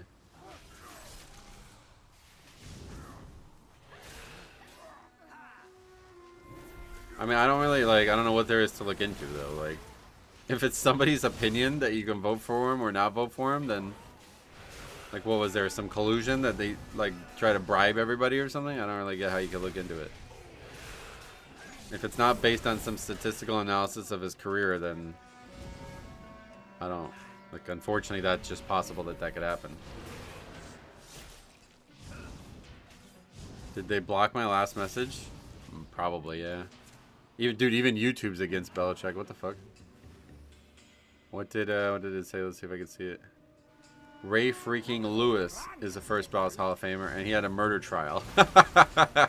Well, certainly not for off-field stuff then. Yeah, good call. Yeah, Aaron Hernandez was going to be, I heard he's the first ballot guy. No, that's funny. Not funny, maybe. I think it's funny, but probably not funny.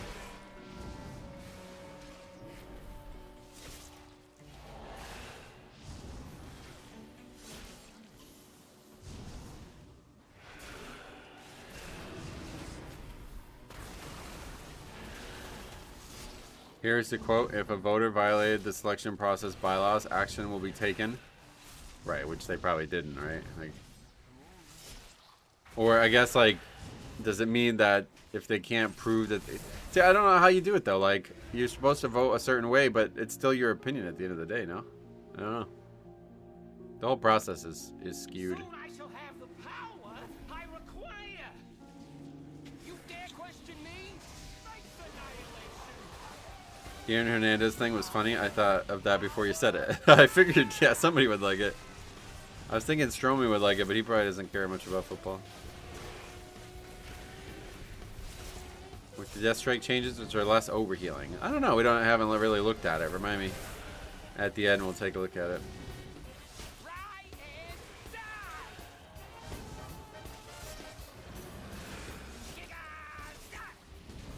I think what you said, if voters colluded with, yeah, if that actually happened, then there definitely has to be some heads rolling. But if there was just some coincidence that everybody doesn't like the guy and they didn't vote for him, then I don't know what you can do. You can't force them to do something if they're, you know what I mean? Like,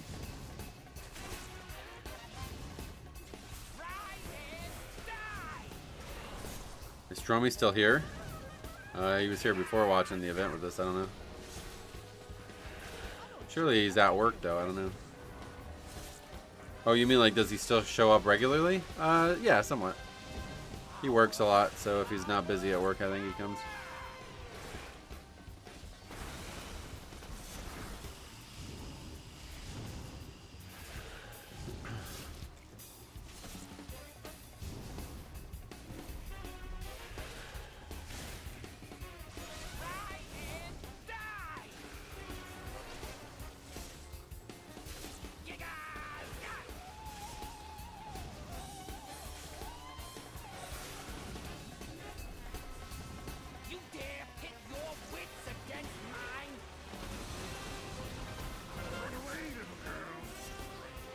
Yeah, unfortunately, not a lot of like people that I've played in the game who also are part of the channel are still here.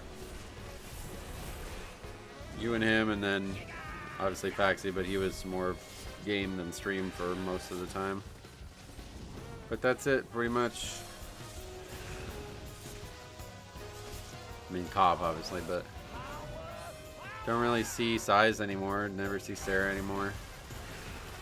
I don't know what she's been up to. I mean, she comes in every once in a while, and then I ask her what's up, and she doesn't answer. So I don't know if something's going on there, but Diabolical was around when Legion Remix had just launched. I think he was playing it, but alright, well that was easy. We got Resilient 17 now at least, so that's good. 36 points, holy shit.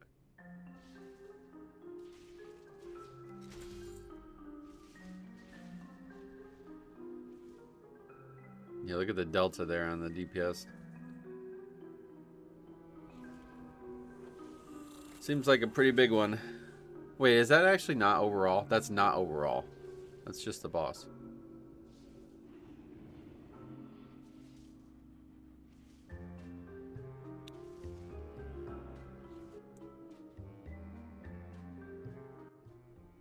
Is it gonna switch to overall, or what's happening here? No, yeah. Oh yeah, it is overall. It's just buggy. I don't like this new preservation. It's not fun, I know. Old man, what? WoW Kid's still here. That's true. In terms of just viewers, yeah, there's definitely a lot of OG viewers that are just still here, but I mean, like, in terms of people that I've actually gone through more than just the stream with, you know. I ditched details because it kept being wrong. I don't know why, but Blizzard actual one seems to be working right. Oh, really? Yeah, I just like the way it looks too much. I'd rather it be wrong, honestly.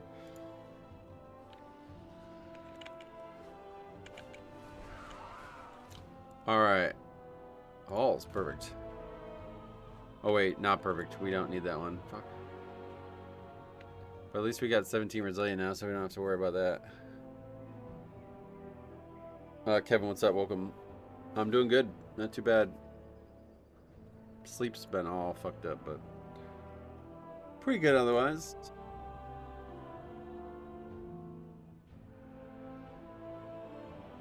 Wait, why are we not... Yeah, what's going on? Oh yeah, I accepted it. Where's my reward?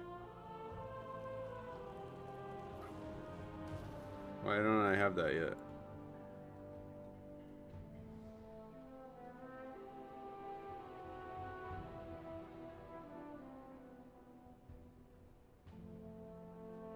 It's saying I still don't have it. Until 20, it's easy peasy. Yeah, they definitely seem a lot easier. That Warcraft stream was a bit of a nothing burger. Yeah, it was like 15 minutes of the same shit we already knew about, sadly.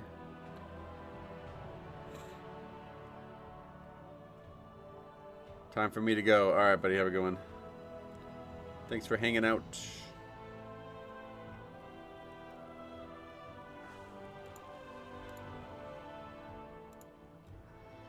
I guess for some reason it didn't count the prior time we spent in the game, so. We're now at 5%. It's going quick. In the last 2 days, I got 500 Radar IO points. Yeah, I can imagine. Sadly, we kept running into keys that we weren't easily upgrading, so our key kept going backwards. There's still no keys listed, so that's a big issue. Okay, we gotta find some non-demon hunters. That Aussie shit really made me tear up. But if you guys aren't aware, my father was like a huge Black Sabbath fan, and that was like, I remember our first like music conversations was about Black Sabbath. So I like Ozzy and his music and Black Sabbath's and music, all that stuff a lot too. Like it's also because of that. But Ozzy dying, I have to say I'm not happy that he died or anything, but I'm relieved that he died after my father died, because he would have been really, my dad would have been really upset.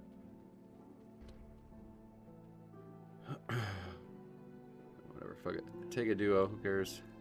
Pre-patch, different rules. I would have said the mountain housing thing, but they said that a long time ago. Yeah, I mean, the thing I was most excited about was just the small new stuff that they keep adding. This is US, yeah. Mega Delve sounds really fucking cool. And then, who knows? I don't know. When they showed the like new Plunderstorm type game mode, was there anything in that anything in that footage actually new, or was that just stuff from old stuff?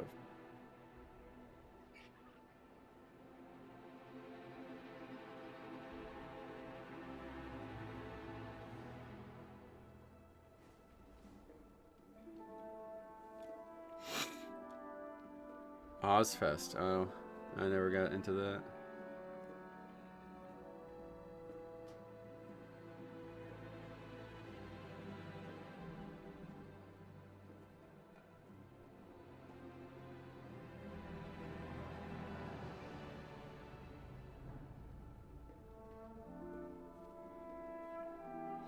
What's your thoughts about the add-on drama?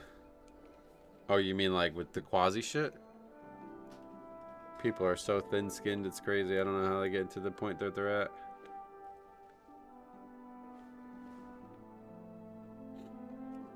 I think, unfortunately, there's a lot of people that are just using WoW to make money and they don't really care about the game, but to quit the game over that is just crazy.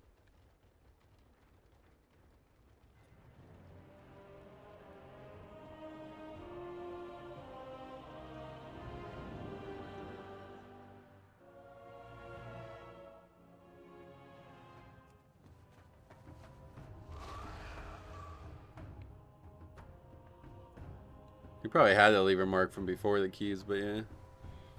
Pretty crazy to leave. I mean, we had somebody leave a key the other day. I don't know if you were here for that, but we honestly could have upgraded that, and the guy left during the boss when some damage dealers died. I think we had a shot to kill it, even with them dead. Like a chance to upgrade it, even with them dead. Very rare to actually see people leave keys now, but yeah, I mean, I agree that they shouldn't have done the add-on purge, but I don't really, it's at that point it's not Blizzard's fault. past that, I mean, it's not Blizzard's fault. People trying to like fucking sell add-ons and then getting called out for it and then fucking crying their eyes out and quitting the game over it. It's just like, well, whatever respect there was, it's now gone.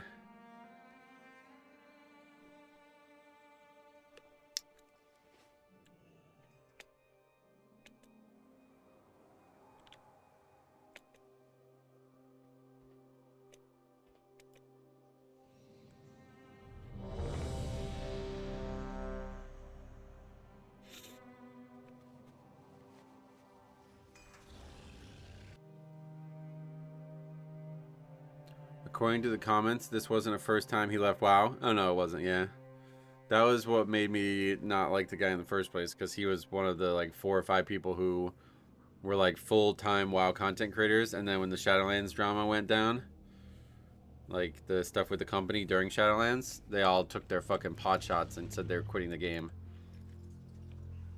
Coincidentally, they all got paid to go play Final Fantasy, so that was easy for them at that point. But then as soon as that was over and they're like, whoa, this game does not bring any views in at all, we can't make a career out of this, suddenly they're back playing WoW. What a surprise. How did they actually determine what got purged and what still works? They did a lot of like discussion about it leading up to it, so I don't really think I could summarize it, but basically they just wanted to make, basically it's saving them like countless hours making boss fights, and I think you're seeing the dividends of it. Like the fact that we're getting extra raids in this expansion is probably because of that. Like if it took them like 100 hours to make a raid in the past, now it probably only takes them like 70, so they can just make more raids or more bosses or something, you know? It's actually like really good.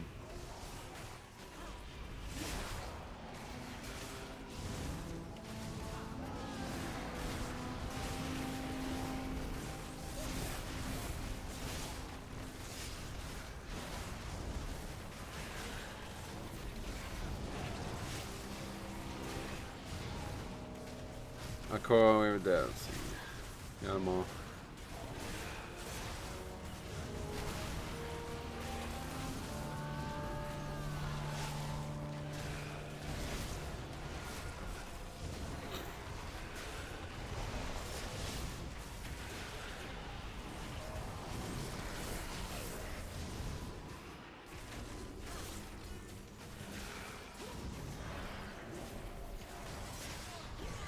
Is the new Demon Hunter spec not as tanky as Havoc?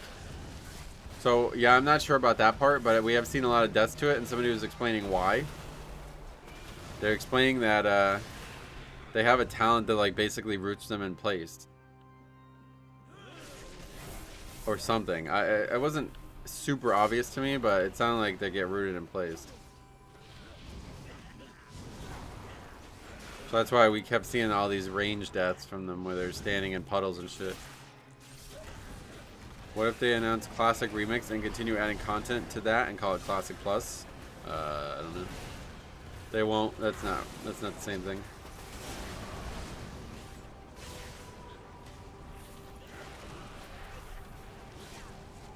I really don't know like what niche a Classic Plus has right now that SOD didn't already do, so I think one way or the other, it's not going to be what people want.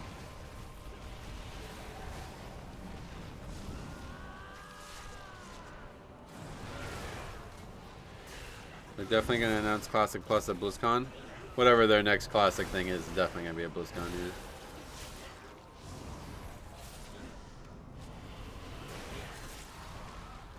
I really hoped it was going to just be the Titanforge server thing. It seems to be a very good option.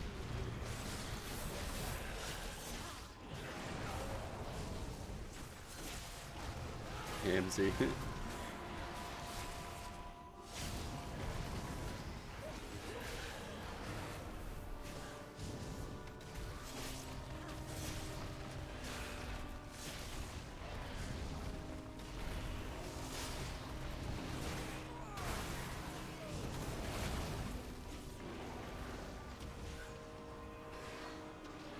So is the new Demon Hunter spec the only one played now?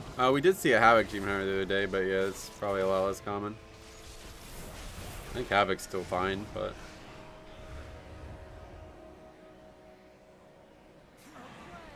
Subject, let us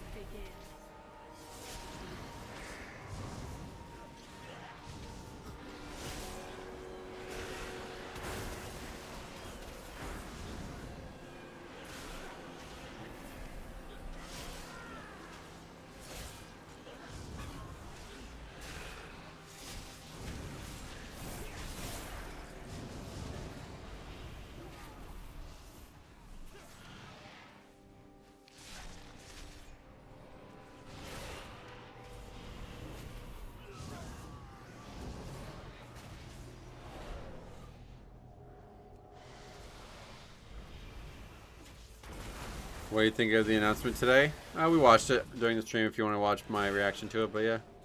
I really like some of the small stuff they added, but it did seem like kind of a waste of their own time. I don't know why they even did it. They didn't have much to announce that was like worth announcing. But yeah, pretty cool. Yeah, teared up at the Ozzy tribute. We talked about why, but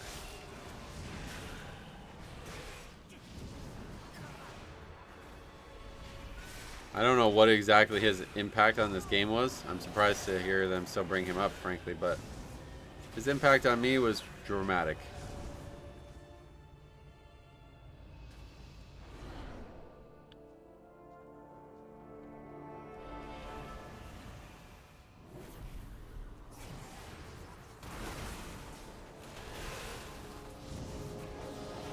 Yeah, that was the commercial, but I mean, he got paid to do that, right? I don't like. Did he play the game? Maybe, I don't know. Maybe he actually like got involved in the game after that. Who knows? A lot of devs were fans of him. That's true. What's his name? Was a huge metal fan, right? Back in Lich King, pretty sure a few big names in teams were in close contact. Oh yeah.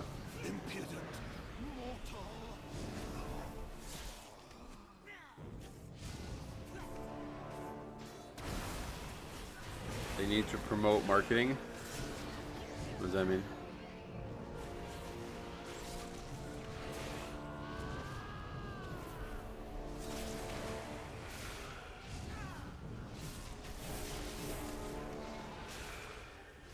Or so you think that was an ad for the expansion? That's why they did it? I don't know, maybe.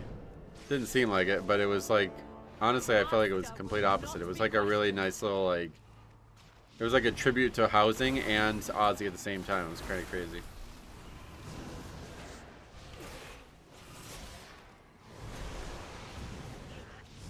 I loved how they, because it was like a crown, right? Like what dropped. It was so cool that how, because that's how I am with housing right now. It's like just awesome to get shit. I don't even build a house. It's just awesome to get the decor. And then people use it in like really weird ways, right? So it was like awesome to see that. The person got like a crown or something like that, and then they use it as like a, I don't even know what it was. It was like propping up something else. I would say that they pay his copyright people. Oh yeah, they obviously had a license to buy the license for the music, right? Housing is like playing Barbie dolls. Alright, you're weird, man. Not enjoying our conversations, honestly. You're saying some really weird shit, so I would recommend stop doing that if you want to hang out here. Housing's probably the best thing they've ever added to the game. Honestly, the biggest thing about it is the decor, though. The collection has been, I mean, it's really the best thing they've ever added. Like, there's no other way to put it. The fact that it's got me doing TBC content and all this, like, shit from years and years and years ago, it's just so great.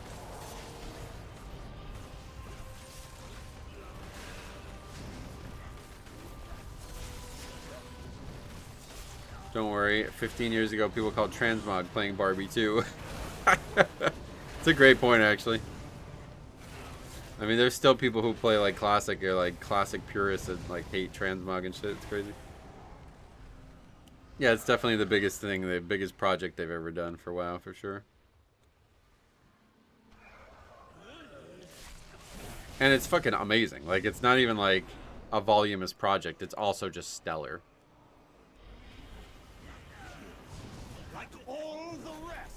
Like the amount of work into making it like super customizable and the objects all being scalable and movable down to the like, you know, the pixel or whatever you would say, like that's crazy, dude. It's really crazy. Never would have expected something like this in WoW.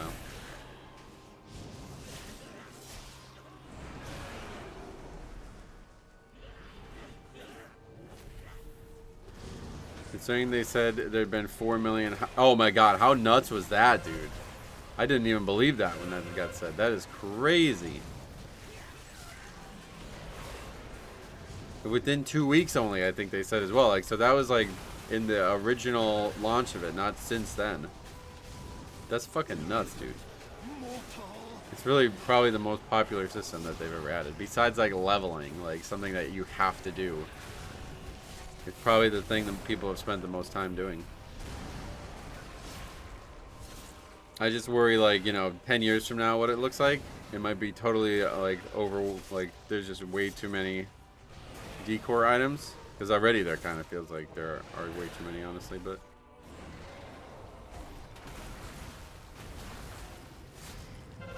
450 years of global playtime and housing already. Yeah, nuts, right?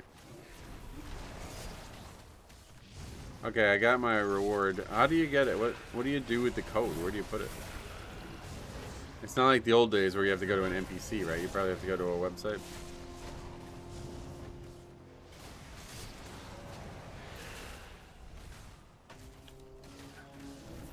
Nanosecond, welcome. Blizzard launcher, pull down tab next to your name at the top. Sweet.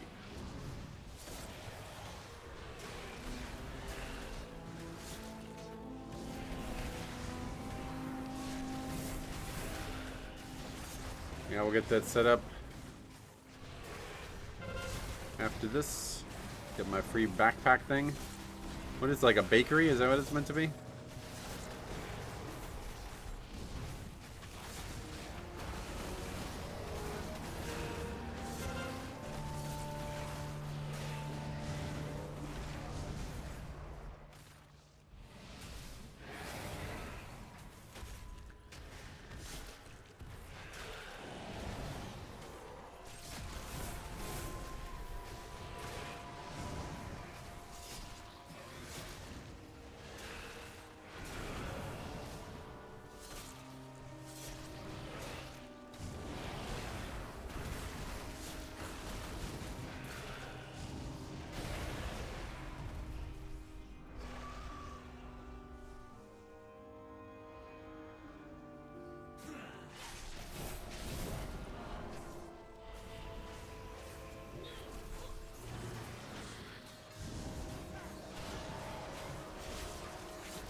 I rather just visit other people's houses. Yeah, I don't know how people make the shit they make, to be honest. It's really remarkable. Some of those clips they used in that live stream were like, holy shit. Like, one of the person's houses was just like a boat or something. I was like, wait, what? I gotta look back at that or something, because I was really confused.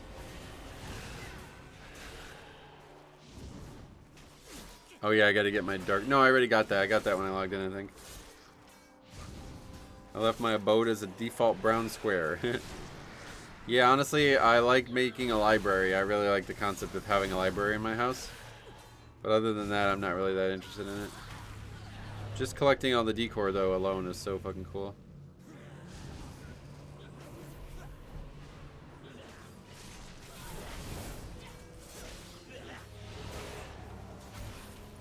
Is that Angry Keystones add-on? Yeah, luckily that's still working. That's crucial.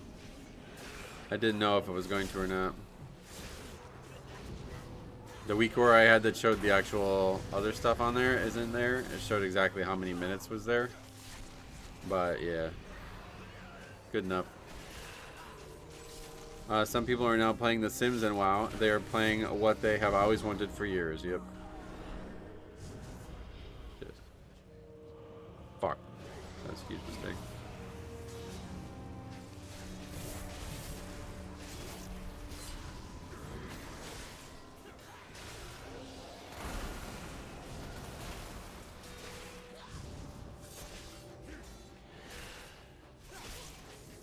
Mark McLeod, welcome. Or Mark Lloyd, welcome. I'm actually up early enough to watch. So yeah, where do you live? Australia?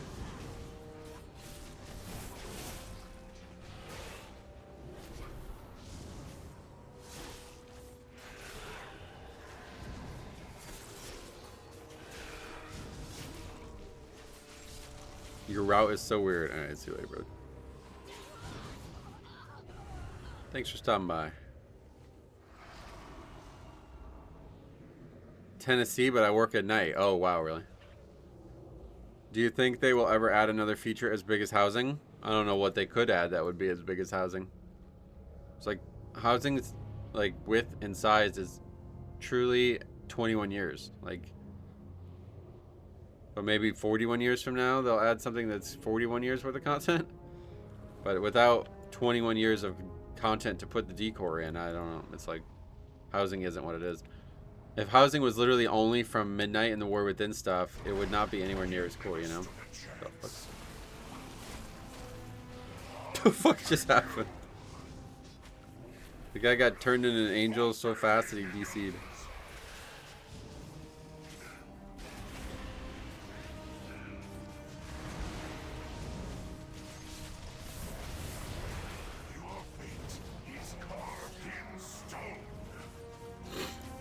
It's one thing to not be happy about stuff, but to say and word things the way the guy's wording it over and over again, just not somebody I want around me, sorry.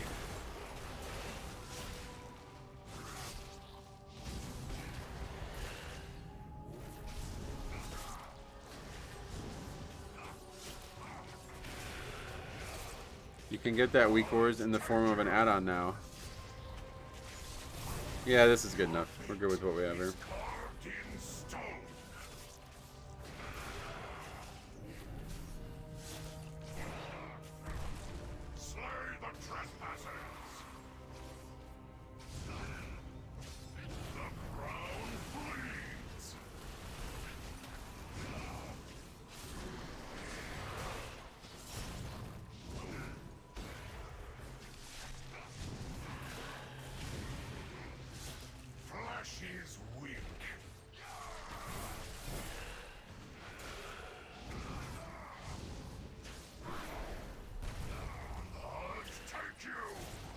It is kind of neat they're bringing back one boss raids. It's been a long time since then. The last one boss raid, well, I don't know that one boss raid is like, yeah, I guess Ruby Sanctum is the last one, right? But I think just having more raids in general, like a minor content patch raid, that's kind of fucking nuts. I don't think they've ever done something like that. That would be very early. What the hell? That would be, they would have to go all the way back to look at when the last time they did something like that was.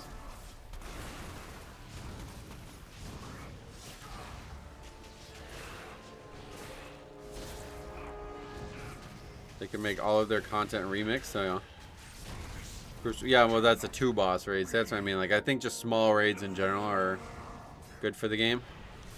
Especially if you're an actual raider, like gives you something to care about every time some new shit comes out. But maybe like the Race to World First guys don't like that. I don't know. I think I would like that. What the hell was that?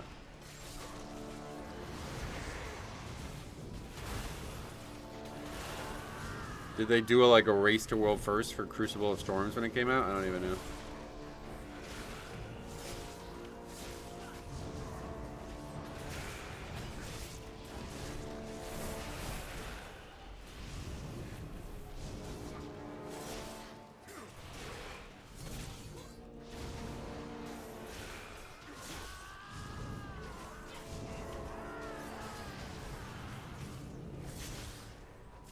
Not really. Yeah, I didn't think so. Nothing.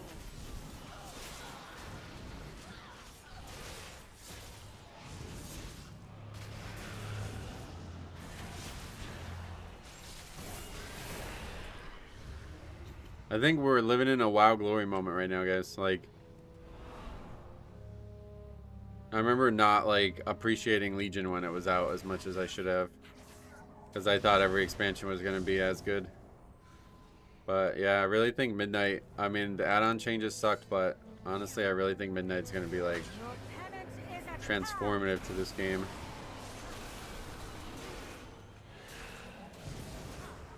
Just hearing how many small things they already have planned for it, it's really crazy. The race will be interesting if it happens now that weak cores and stuff aren't available. I mean, there will definitely be regular race stuff. And that will be interesting to see how people play it without all the tools that they have used. But those are the guys who are like leading the charge on removing that stuff, I think. Because I remember they did the interview with Max and he was basically advocating for not needing, like, basically he wasn't needed because they would just make add-ons and tools to do what he used to do. Which, you know, I can see that, but that's unfortunate that the game had to change just for that reason.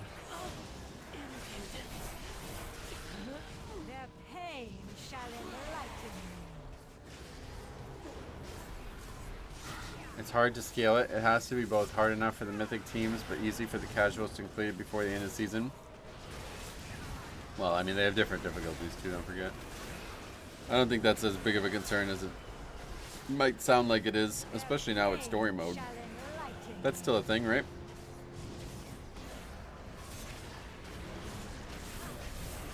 Yeah, like adding that's the one thing though, like adding new bosses in the middle of a season.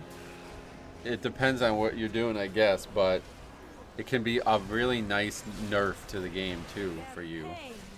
Like if you guys are in a guild that's like struggling to clear the guild out or to clear the raid out on Mythic, and then they add a new raid with mobs or with like power that's slightly higher than the old one, then you use that and that helps you. Like it basically nerfs things for you, you know? That's how Ruby Sanctum was. When Ruby Sanctum came out, it dramatically improved our chance of clearing Lich King.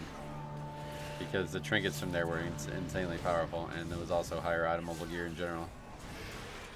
I don't know that it's going to happen like that with this, because kind of major content patches are the only thing that actually improve item level. I mean, there's probably going to be turbo boost still, so maybe those items just come like max turbo boost item level or something. I don't know, but if they don't do that, then I guess that changes my opinion on it all. But if they do that, then that's great.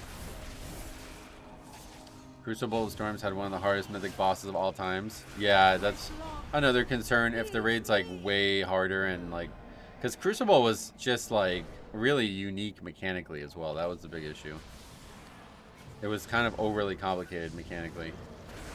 So I don't know that that's always going to be that way, but that's probably something that put a bad taste in their mouth and didn't make them want to keep doing it when people didn't respond well to the mechanics they spent a lot of time on. Farming gruel for the trinket while being stuck on trash in Sunwell. That's a little different, but yeah. Those days definitely behind us.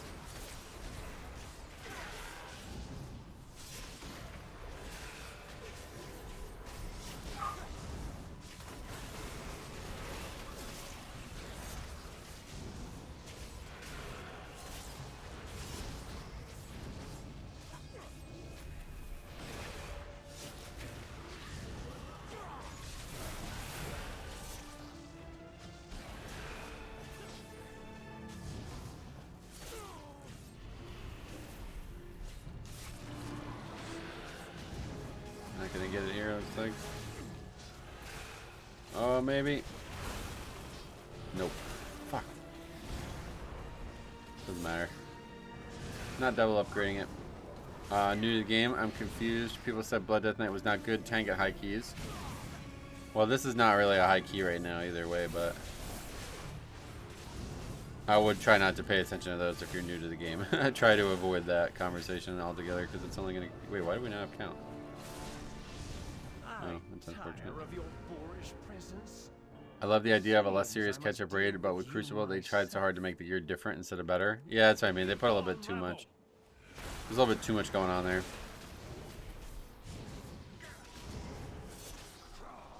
I am losing my patience. BFA had great zones. Yeah, it's a great one to go back to too. Every time I go to Zuldazar, I still like immediately smile. Out of my way.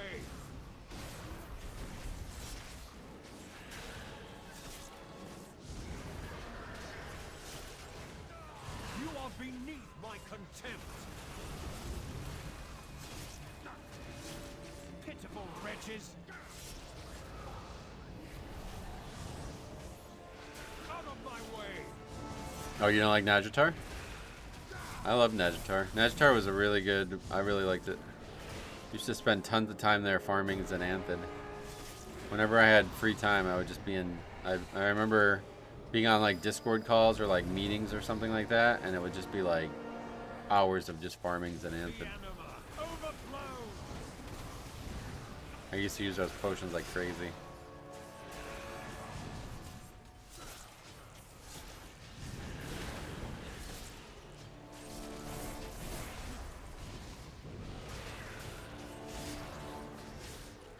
Cool looking zone. I hated navigating it, and there are a lot of BS rares that were pain to get. Oh, okay.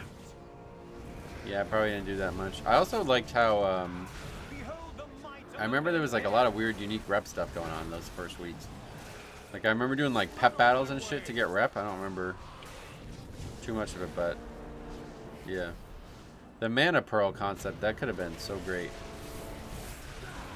The idea of Benthic gear and how the mana pearl stuff went, I really like that. I thought that was the future, but people didn't like it or something. I have anima to spare.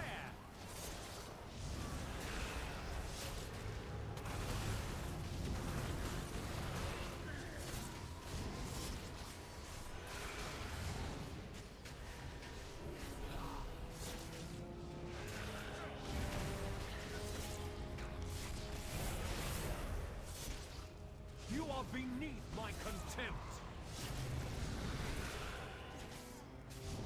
Pitiful wretches. Leveling all 3 followers in Najatar was a grind. Oh, I definitely didn't do that. You are beneath my contempt.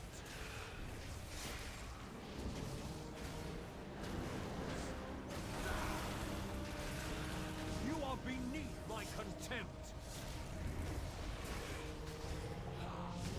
You are no match for my power. It was part of the meta. Oh, really? Well, like the recent shit.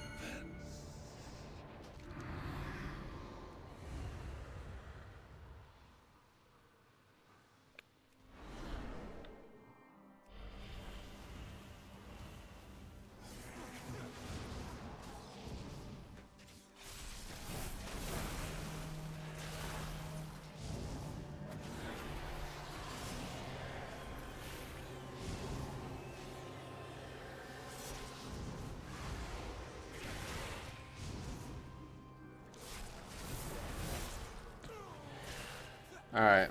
Well, that was an easy upgrade, even with us fucking that up pretty bad. I guess we didn't pull those guys. We were supposed to, right? I forgot. Forget my own route. We got 1 point for that, so that's cool, I guess. And we are getting stuff to upgrade gear still, so maybe we should do that. No reason not to. I want that crab mount. Which one? Somebody have it? Oh, no, it's that. You're talking about that, right? Okay, so I go to my launcher. And then what? Go to the gifts or redeem code? I see it's on there. Okay.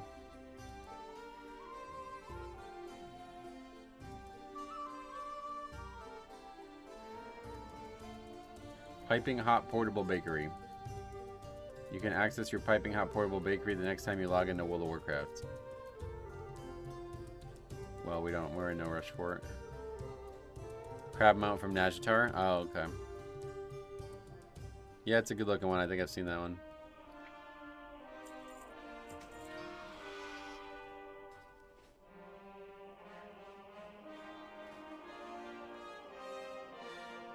Oh my god, man. Why do we keep getting fucking priority? Dude, our last 20 was priority as well. Frustrating.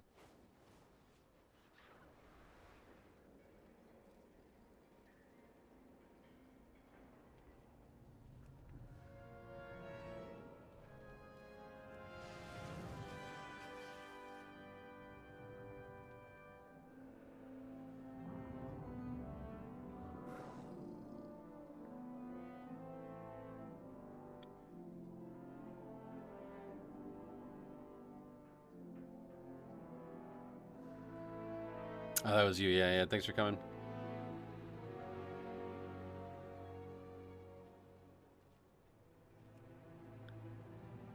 How do you get nameplates in UI again? Weren't they removed? Nope.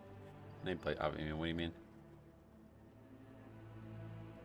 That kind of like I really don't like. What do you mean they removed nameplates from the game? Like what?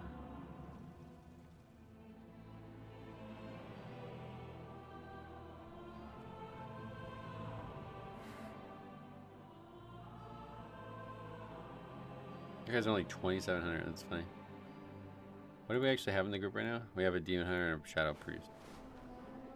Hunter, I guess, always good.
Well, it's funny because I used to be in somebody named Swag Monster was in our guild.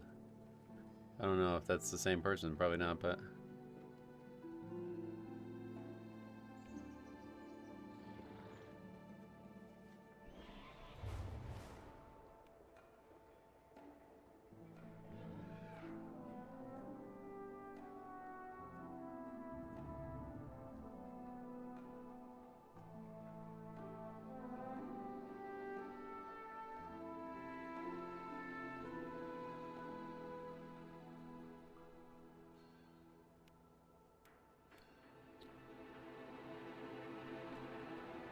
okay, anyway, we'll port to Priory.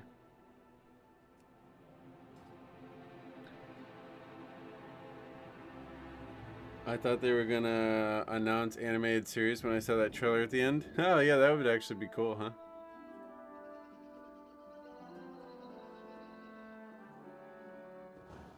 I thought they'd kill Plater and other nameplate add-ons with weak ores. No, so weak ores didn't actually get killed. In fact, like Ian even encouraged weak ores to not be killed.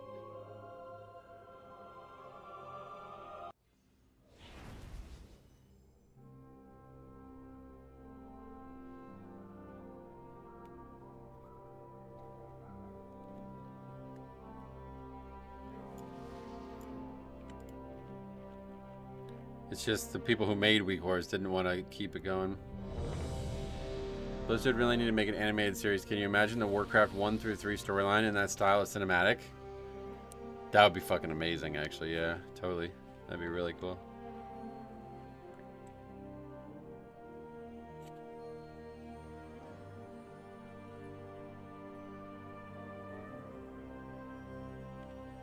Alright, let's see if we have better luck this time.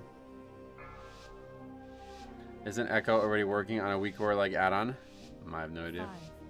5, 4, 3, 2, 1. I assume somebody would eventually pick up the mantle because it's too, like, the add-on became, like, utterly ubiquitous, right? Like,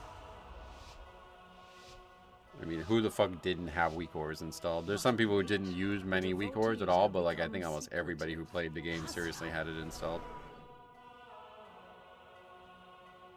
The expedition built the Priory as a Yeah, I mean, it would only, like, the only thing that's left that can be used by weak ores is tracking and stuff, but, like, just not having to have this separate add-on, you know what I mean? Like, I really like this add-on, but, like, just being able to display my health bar without having to download 6 different add-ons, like, it seems silly. That was what weak ores was best about.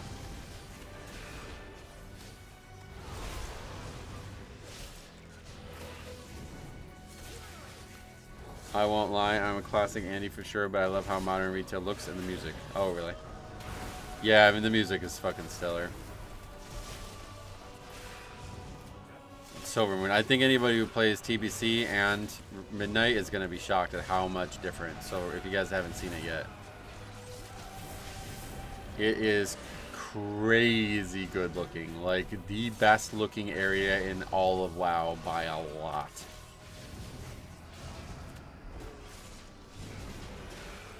I like weak ores for personal customization. What I didn't really like was all the Northern Sky or Liquid weak ore packs.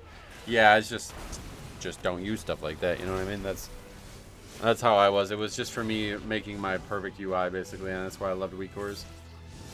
I've had to replace weak ores with several different add-ons. Yeah, that's what I was saying. Like, now you need 6 add-ons to replace all the different things, or 6 tools. Like, that's not actually an add-on, but it's still something that had to get replaced with something that wasn't just one thing.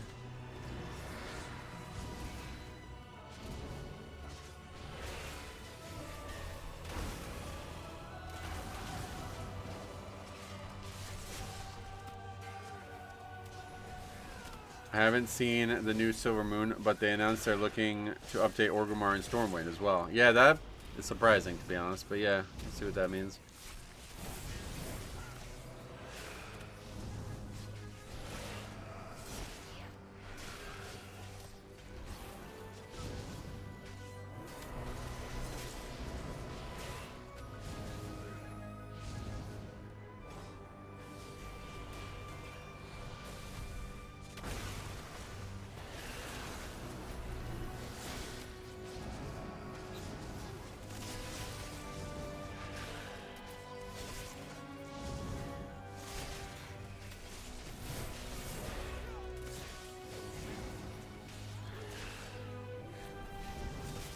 I saw they said if Silver Moon is well received that they'll be updated. Yeah. Surprising. It's about time all those cities received an update. I mean, yeah, once you guys see Silver Moon, you're going to be like, oh wait, the whole game needs to be updated. Because it's just like, it's like WoW 2 level. Like, it's not. Like, the old version of Silver Moon is done. Like that, you're never going to go there and think it looks good again. And I really like the way the old Silver Moon looks, to be honest. It's one of the best looking cities in the game right now. And it's about to become 10 times better. But 10's not even. I mean, that's not even. It's like 100 times better. It's hard to even quantify how much better it is. I passed 1,000 mounts. Whoa. Alright. That's pretty crazy. I probably don't even have a 500 mounts.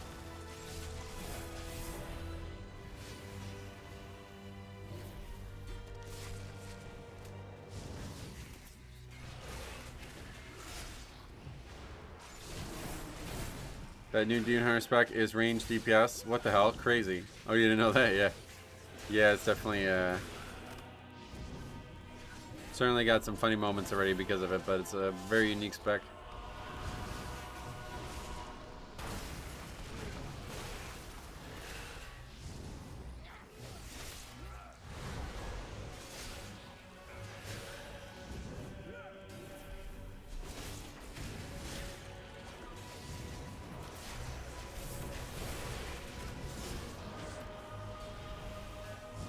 Does Devour have as much mobility as Havoc? I assume so. I don't know for sure, to be honest. Why pass 1,000 mounts? I would have needed or greeted on it. Oh, fucking great WoW joke there. That's like a WoW dad joke, right? Is there even still need and greed in the game? I don't even know that that's still in the game. I guess it's in raids or whatever still, right?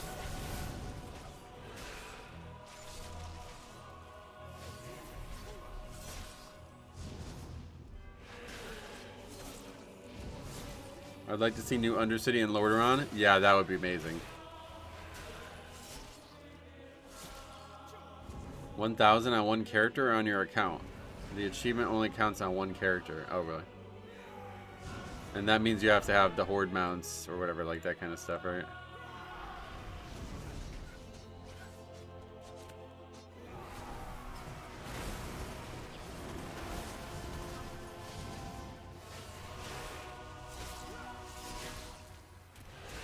That was a good one. Yep, I agree.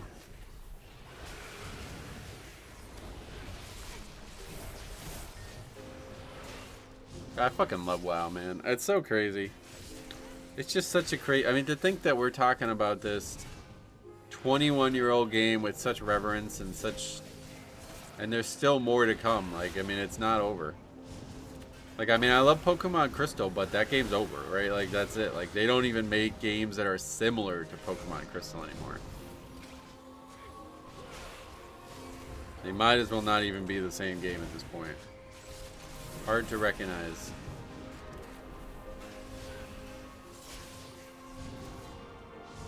If you open your mount tab, it shows ally and horde mounts as the counter. Gotcha.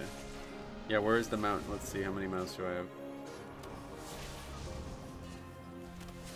Oh yeah, not even 500. Dude, I suck at mounts. That's kind of embarrassing. How do you have 1,000? What the fuck? How many mounts are total in the game? WoW is the only game that I play consistently. It's certainly the only game that I played this often, this long, yeah. To be fair, there's not many options for games that have been this, like, you know what I mean? Like, what game has had 21 years of development, but... There's 1,200 plus mounts. Wow. So you need another couple hundred mounts, so you gotta get moving on it. I'm at 800 on Simple Armory. Holy shit. And you're like a mount expert. There's 1, 2, 3, 5 mounts. Whoa. Been a while since I've seen a tank go left. Oh, you haven't watched the stream. Nice. Welcome back. We've been doing this dungeon, like, chain in this dungeon, unfortunately. I like it, but it's just not been successful for us. Good luck. I refuse to do PvP. Oh, fuck PvP, bro.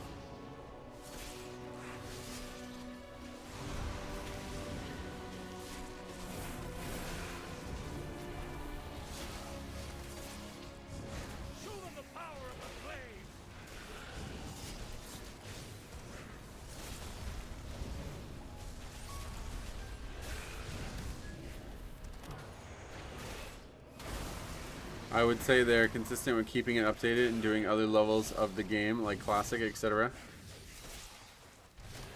You mean like they got very active development? Yeah, that's what I mean. Like, what other games have very active development for 21 years?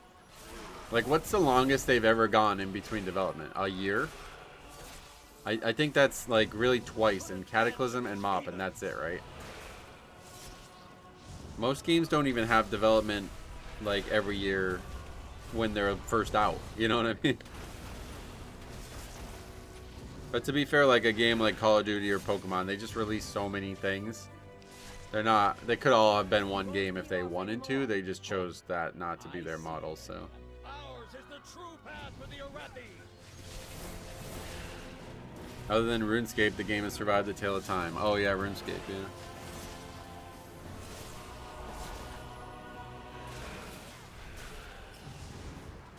Siege of Orgrimmar was only 1 year. It was 13 months, I believe. There's never been a raid that's been out for longer than that, I don't think. Hellfire Citadel was very long, but it was only long because of how short WoD was. And then Lich King was extremely long, but that was like staggered. That was like also, I think, 13 months. Ice Crown Citadel. Ice Crown Castle, as they say. And then Dragon Soul was also like, I think it was over 12 months. On top of official stuff, you got private servers and projects. I mean, yeah, that's what we were just talking about before. Like, I'm spending like countless hours trying to make my perfect solo WoW version, and I don't know, it's like fucking insanely fun, and tons of people actively developing. Like, it's actually crazy how good Azeroth core development is. Like, I'm really impressed. Again, this went off. This is the hardest mechanic in the game right now. Just kicking a single spell without interrupt trackers and stuff. I need to really pay attention because that keeps wiping us.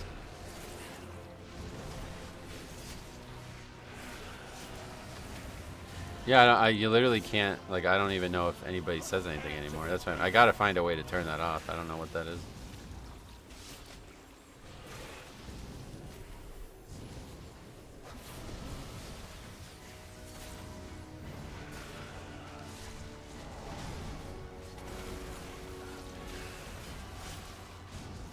Lusting here, huh? Probably a good idea after falling so far behind. Someone told me to get good because I was complaining about an interrupt tracker. Yeah, no. I mean, there's just nothing you can get good at. Like, get in Discord. That's the only way to get good, right? Say get good, you mean get in Discord? Because that's the only option. There's no way to get better at it unless, like, I can somehow, like, magically see their gameplay.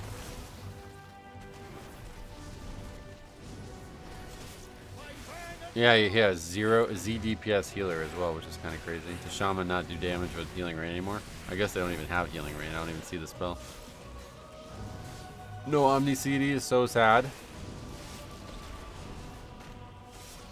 Yeah, it's hard to tell what if people don't use defensives as well.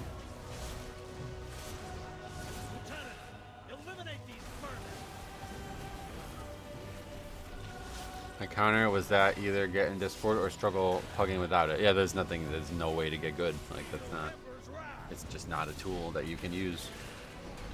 The only, like, saying like, man, I really need this Allen wrench. Get good, bro. It's like, what do you want me to, like, transform my fingertips or something? I think there's a system messages checkbox in chat settings. Oh, really? Okay, remind me after this. We gotta look at that. I don't know if I have time right now. Well, like that? That's yellow. It doesn't look like it, though. What's taking this guy so long to get mana?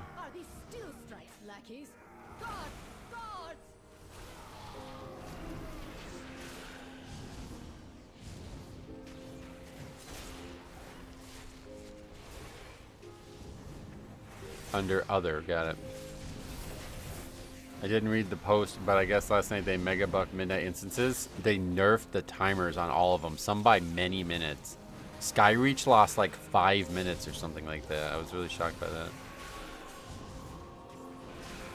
But I guess they just want shit to be harder. So actually, You know, we had been talking about Midnight Mythic Plus being easier, but I think it's actually just that was not intended. They don't want it to be a cakewalk again. You don't have the issue, so I can't confirm if it solves the issue you're having. You don't have any errors at all. Okay. Must be nice. I don't know why I'm having any, to be honest. I try to use whatever bug sack, and it doesn't.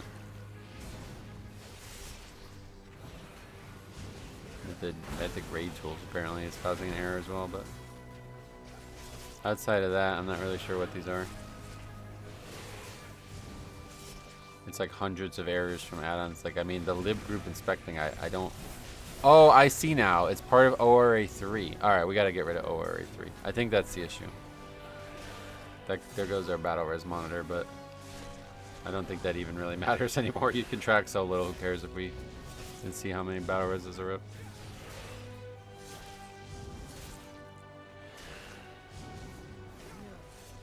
They belong to that old fool sister Blaze. Destroy these outsiders. Can't actually pull those down the stairs like that.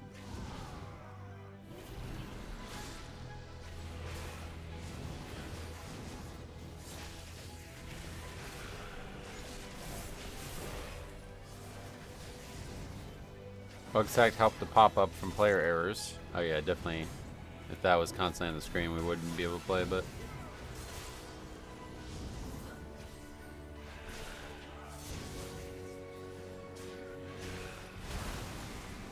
Yeah, it's hard. Plater always gets auto-corrected, even though I've said Plater and typed Plater hundreds of times. Kinda crazy.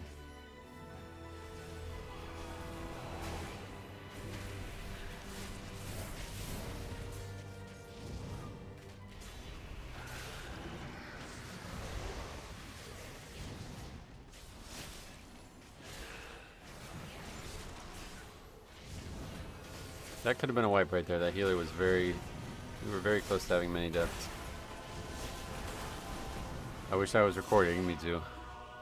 Gotta record them all. Once you get in the habit of doing it, you'll be alright. It'll be like second nature. There's the deaths we were waiting for. It's just too aggressive, I guess.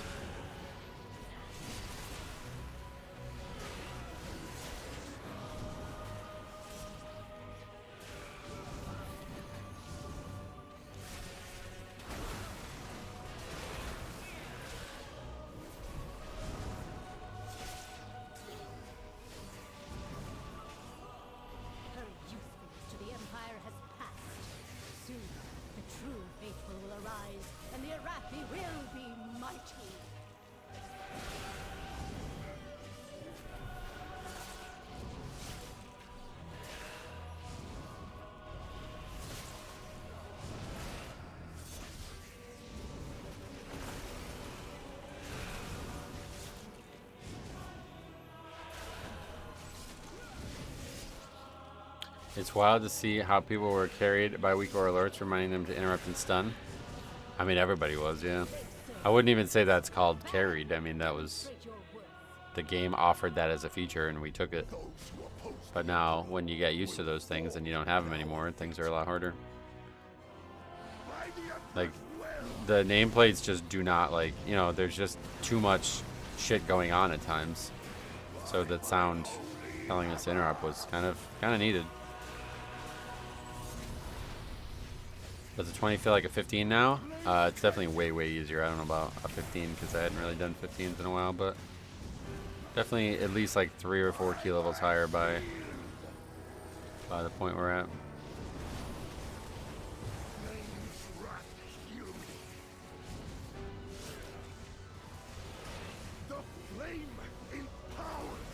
That's just using the tool. Yeah, it's, I mean, I don't think that was like, you know, that was just allowed for years. So you got used to it. Blizzard should make a dungeon that needs add-ons to help solve the problem. I mean, they didn't. It's just mobs are near us and we need to look at all of them, so we miss one of them interrupting, you know? I wouldn't really say that's... Like, Blizzard didn't design it to be that way. That's just how it works when you're doing Mythic Plus.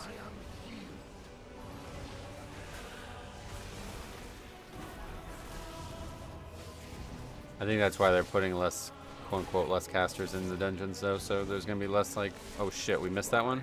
Because like that happens all the time. It's like, oh shit, I didn't even see him casting. There's just so many health bars, you know.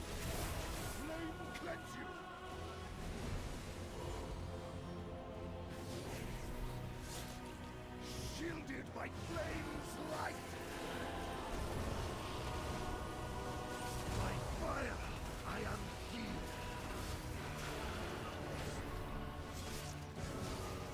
The flame empowers. Yeah, the tracker was needed for that. Glory guides my hammer. Flame cleanse you.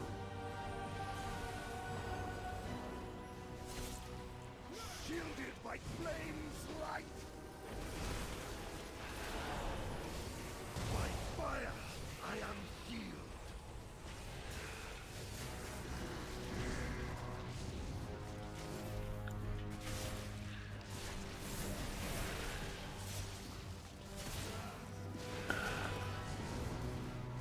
Glory guides my hammer. For myself, I don't want to go into something if I don't know what's happening. Cleanse you. I viewed weak aura alerts similar to one button rotation, a great tool to learn but not to rely on. Yeah, they were definitely more than a tool to learn.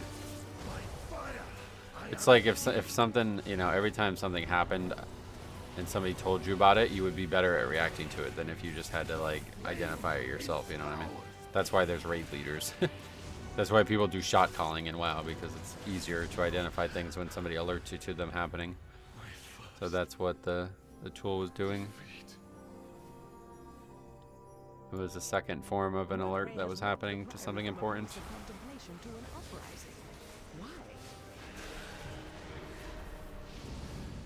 Muscle memory got me hard last night in a couple keys I did.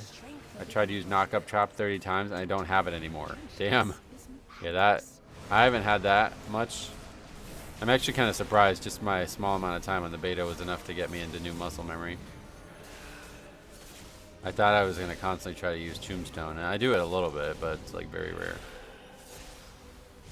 But yeah, I guess utility. Like if you lost Death Grip, oh god, that would be hard to get by.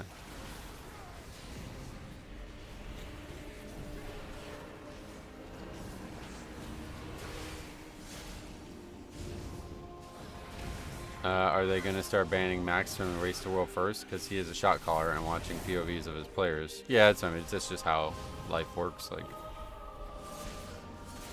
the second level of information is always helpful.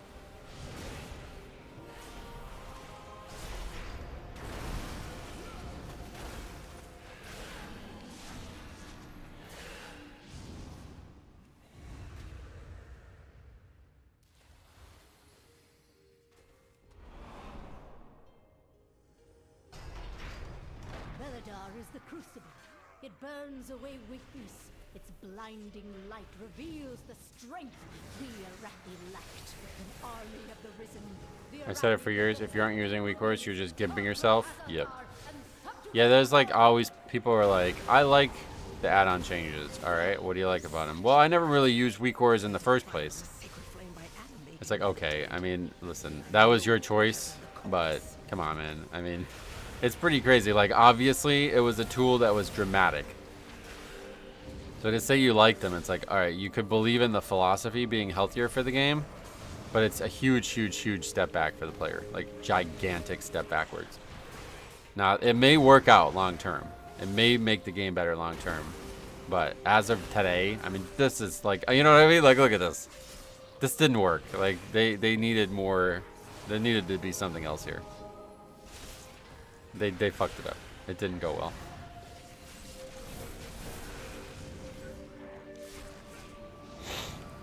Is key scaling different now than it was during the season? No, it's actually way harder. I'm just way more fucking skilled. I'm also more handsome too. You guys probably didn't even notice that though. Yeah, we're gonna try. I'm probably gonna try to get we're definitely getting title now. Easily gonna get the title in the pre-patch, and then after that, I'm probably gonna go join like Method or something. Are they still a guild?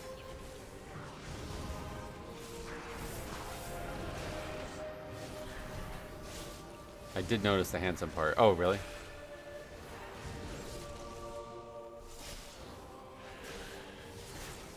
I mean, Weak Warriors never held your hand. It was a helpful tool. Like, it's not like the actual thing controlled my player. The concept of whether or not it held your hand is irrelevant. Like, it was a tool that was allowed, and just like, you know, like I said, like shot calling and raids and stuff like that, that's something that people agree is helpful. So now without add-ons that can do the shot calling, we have to rely on actual shot calling from people, and in a pug, you don't have that. I don't like add-ons in the game, but at the same time, I don't agree with removing them after they've been allowed. Yeah, I mean, I said this for years. When people were talking about removing add-ons for years, I was like, but do you have a time machine? Because, like, it's too late. Like, it's just too late. Like, add-ons are a huge part of this video game. They can't just be removed. I mean, like, the concept of add-ons, obviously, that will never go away, but they did give us a bit of a scare there. I've also said this for years. Add-ons help make WoW actually get popular. Oh yeah, like some of the biggest influencers in the game were add-on developers, right?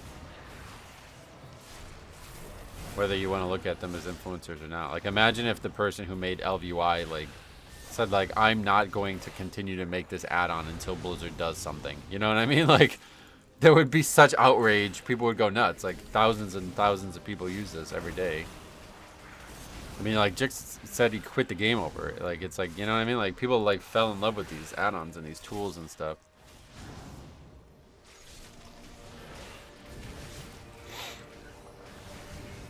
Speaking of gimping, I thought you were going to bring that up when you said, I've also said this for years. That's what I thought you were going to say. 500 players, 24-hour high of 700. Glad to see they recovered. Going back in the right direction there for fellowship. If that trend continues, they may reach 1,000 players again. They may compete with WoW private servers of expansions that are playable in official Classic.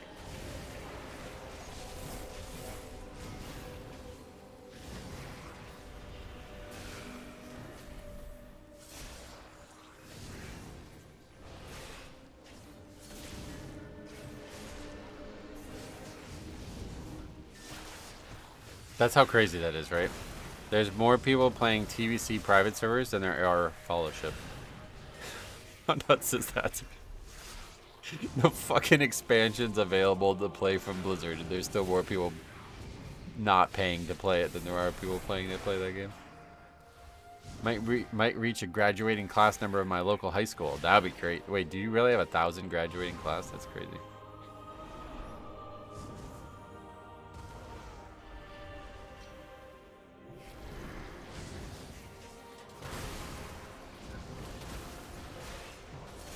I knew Fellowship would not last. Yep. I guess you gotta give them, like, there's probably no other way to do it for a company. But these companies who just pay WoW influencers to go play their game and then, like, kind of lie. I'm not gonna say they lie to their audience, but, like, they definitely aren't telling people that they're paid to play. I don't know how anybody thinks this is gonna work. Like, as soon as the influencer stops playing it, the person who watches the influencer is going to assume that there's some reason to stop playing it, and they're going to stop as well. Half the people who watch these big influencers, like, they cannot think for themselves. They're so used to thinking what this guy says is accurate that they just immediately assume any of his actions are also accurate.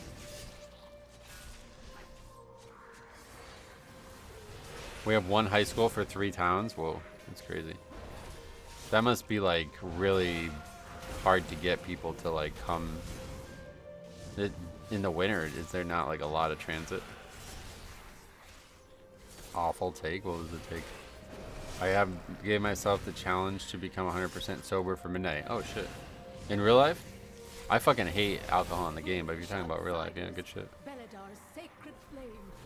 Okay, I got no mana. I guess we're not upgrading this though. Just not, yeah, 20 is a big jump maybe. Isn't it illegal to not disclose advertising? I don't think so. Well, illegal how? What would happen? Oh, I misread it. Well, congrats on being sober too. Yeah, you definitely still want to use add-ons. That people played Fellowship solely because of streamers? Oh, that's not an opinion, brother.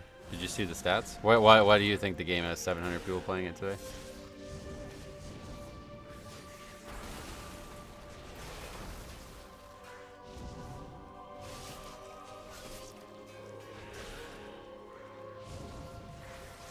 It's a fun game. People stop playing it because the season is over. The season is not over. Still, you can still play it. The sacred flame will cleanse your transgressions. Oh, 700 people are still playing it, right? Burn by sacred flame. My blaze be purified. Beware. My flame.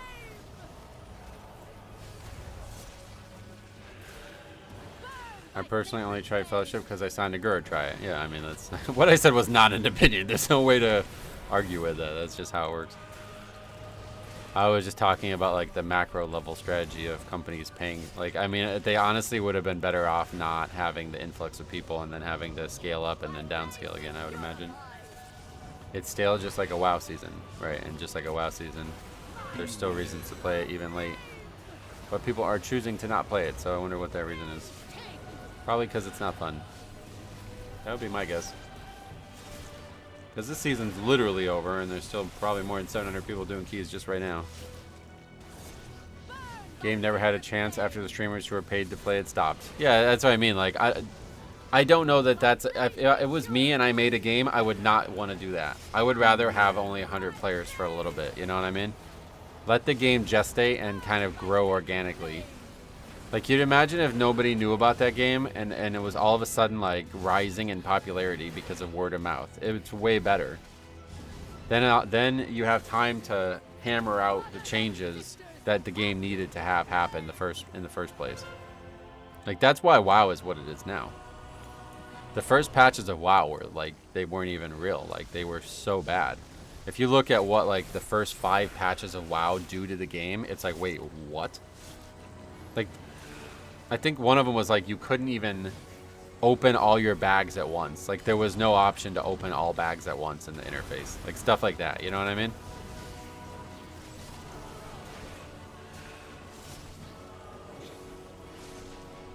I mean, look at the Minecraft clone. Hightail didn't pay anybody. People started playing it and liked it and it took off. Oh, really? I don't know anything about that game, but yeah.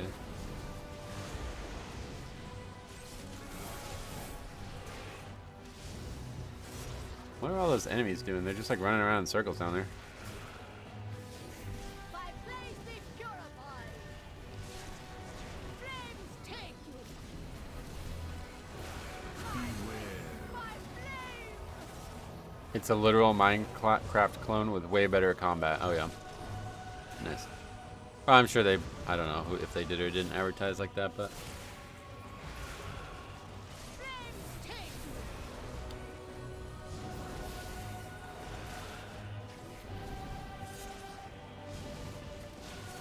I don't know, just for me, like, I would say that it would be very demoralizing to spend years and years of your life making a game or something, and then you're like, look, it's paying off. Look, there's fucking hundreds of thousands of people playing this game.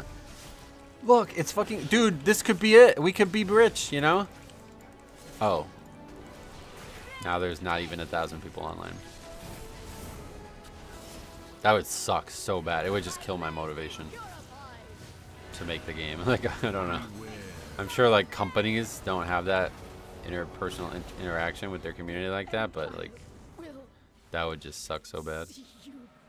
Oh, well, at least we finished it. 20s are definitely a little step up, but I think prior is just hard. All who take comfort in the light of the Damage didn't seem very good either, honestly. That shaman's fucking didn't even try, it looks like. Lava burst as top damage, really. These zealots no longer steer our faith towards destruction.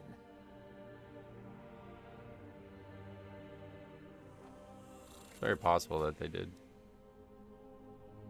Yeah, that's what I mean. Like, it's... Yeah, like... Because think about what that might mean for the company as well. Because they scaled up at one point. I remember people were talking about how much they had to change because of how much of an influx there was. And now they would have had to scale down so severely that they probably had to like sell like server, like they had to like give up some of their plans, you know what I mean? Guess we're not gonna get an answer to that.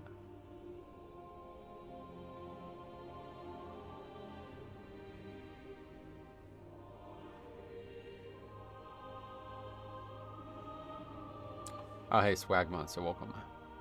You're not the person that I used to be in the guild with, right? Thanks for coming. There was a name, somebody had a name. It was a warrior back in the day. Shamans don't take healing rain on live right now. They have no AoE damage. Yeah, but they also used to have other AoE damage besides that. Something to do with like ancestors or something. I don't remember, but it's a big issue. No, it's not you. Well, no worries. Either way, thanks for coming to the key and thanks for being a viewer of the channel. I appreciate you. Alright, we got about an hour and a half left, so yeah, Streets 19.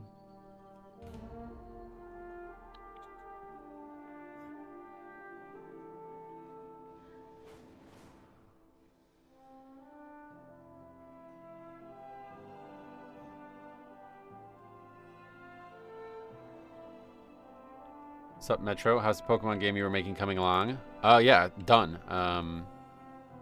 Right before the basketball season, once I got the coaching job, I knew I needed to put my shoulder to the plow there.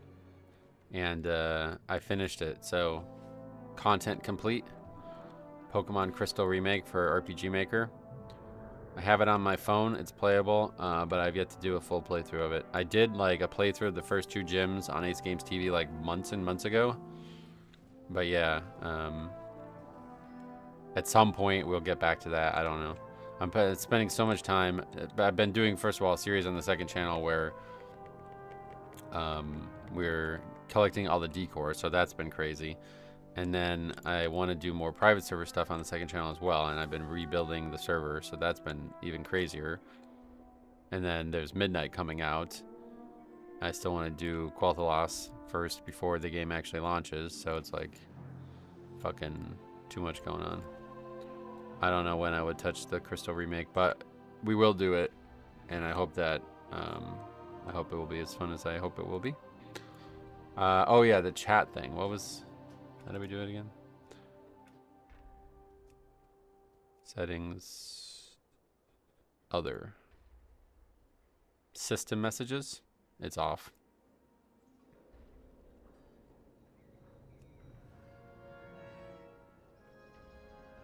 Wait, am I looking in? Oh, I'm an idiot. I'm looking in the wrong place. All right, there we go. All right, cool. Yeah, I don't know what I was in the combat log or something. All right, well that's good at least. Now I don't have to see that anymore. But also we need to turn ORA off because that was the actual problem, I think. Has that just not been updated or something?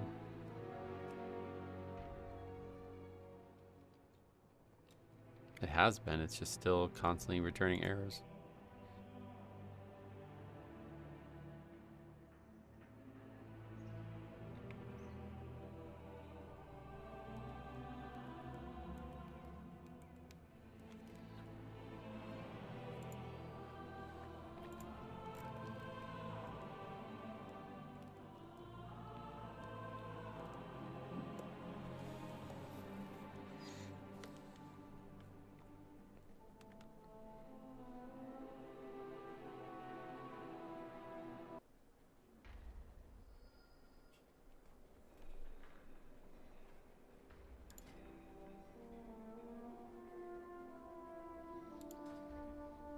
Whenever I reload, this happens. The game goes to like 0 FPS. I have to like log out, I think. I don't know why.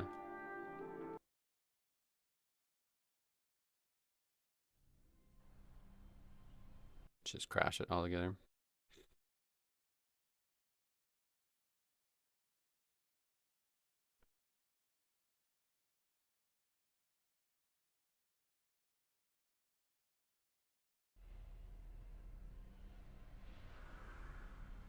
Oh, did they get rid of the Cantina Chicken Bowl? Darn add-ons. Not playing basketball. I'm the assistant coach for the 9th grade basketball team at my high school. I would like to play basketball more too. I just don't have the opportunity to do that right now with the winter.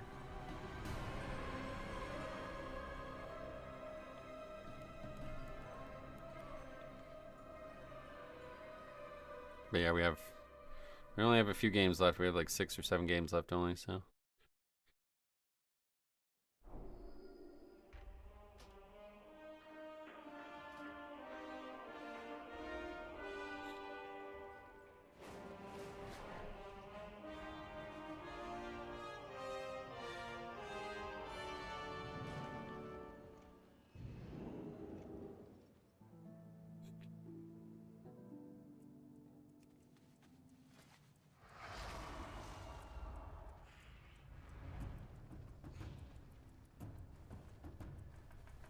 Elise, welcome.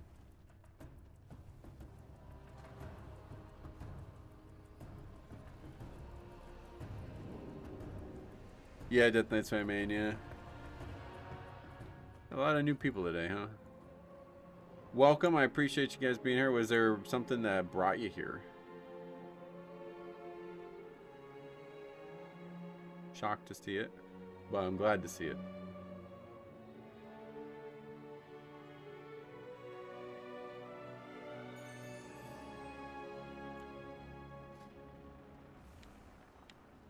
Treats.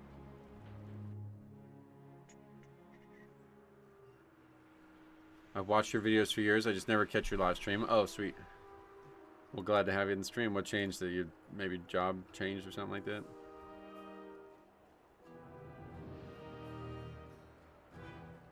Your algorithm is spreading. Yeah, it does seem like a big influx of new viewers for some reason. Which is good because things were really stale leading up to the pre-patch, so I'm happy about that, but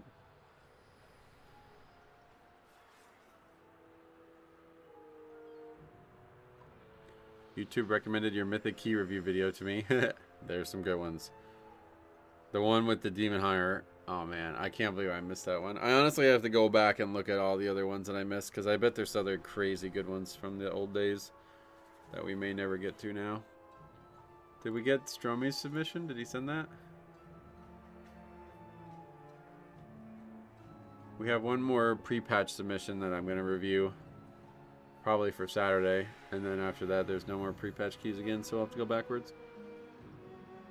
Just remember where it all began when you go viral and famous. I mean, I've been doing this since Legion, so I don't think... not gonna go that way, but yeah. Yeah, if you guys are... I'm always interested whenever there's new people, not just to the stream, but to the channel. What is, like, the first thing that you remember seeing of the channel? For years and years, it was the Grawl video, but I don't know that that's still... Let's see. I bet that's still getting views, because it's... Like, last time I looked, it still had, like, another 100k views from the last time I had looked prior.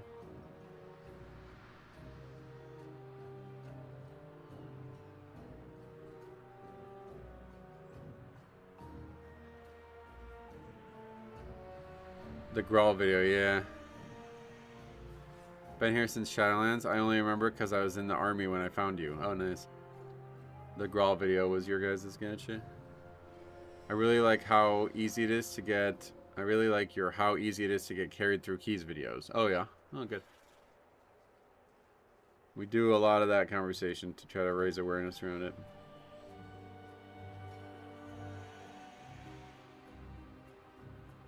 Bro?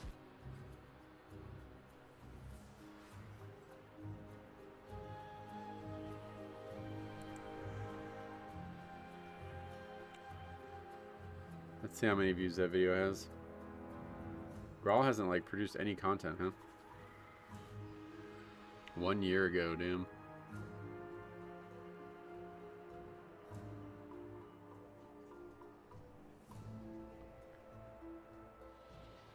It's his third highest viewed video. 468k views. That's pretty nuts. Take a look. Trying to... I don't remember what brought me here, but I know that the low-level key reviews kept me here. Yeah, those are great.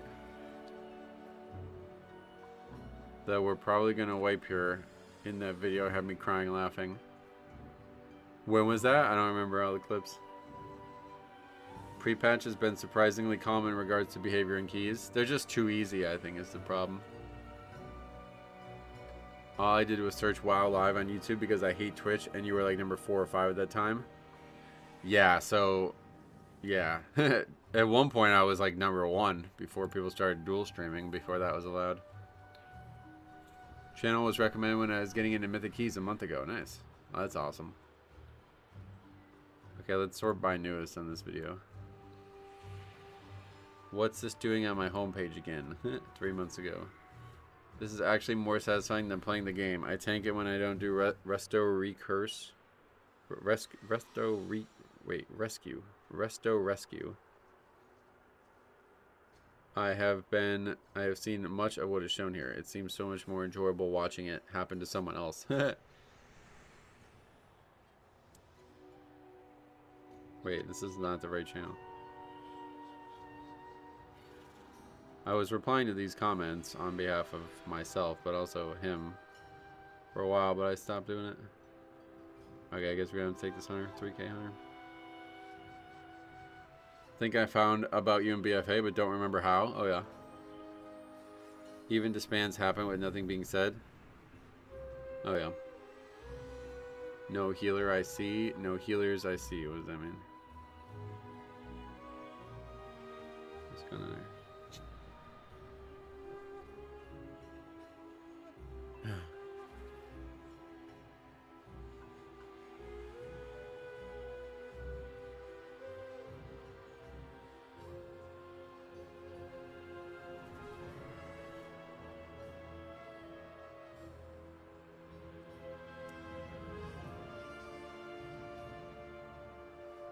But this was 3 months ago. People probably don't care.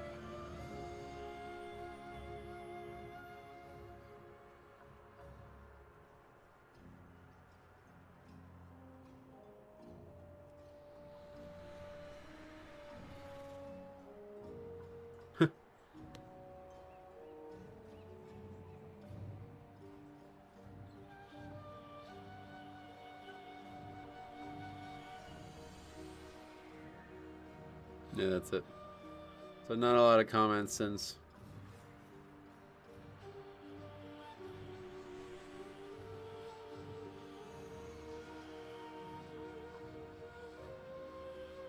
It's at 6:14 or 6:40, 16:40.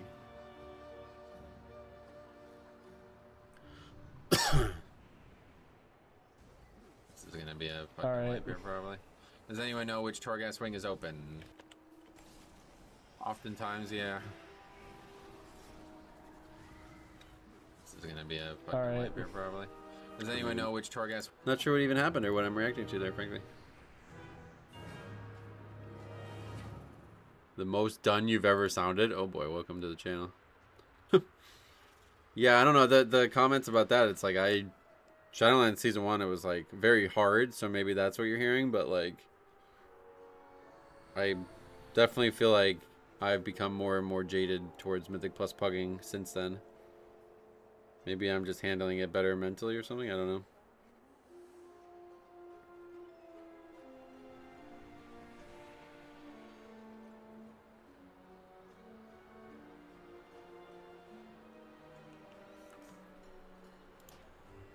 Alright. It's not a very good score group wise, but hopefully, or group score wise, but hopefully it won't be too hard to upgrade still.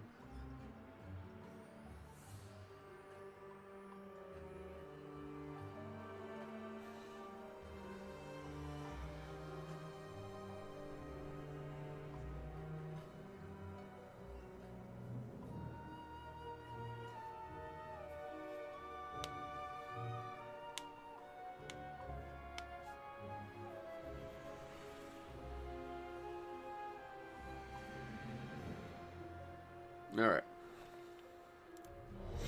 What do you think of the live WoW update from earlier this morning? We watched it live if you want to go back and look at it, but yeah, good. There's a lot of nice small stuff that they talked about. Did feel like kind of a waste of their own time, but if they want to do that, then that's up to them, I guess.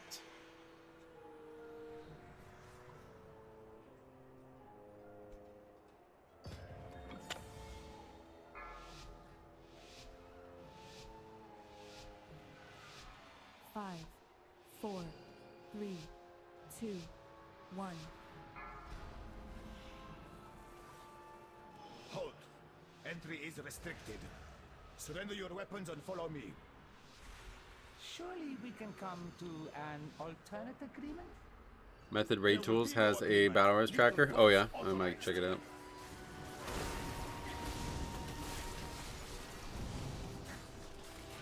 Yeah, I tried to use Tombstone just then, but outside of that, we haven't had too many issues like that.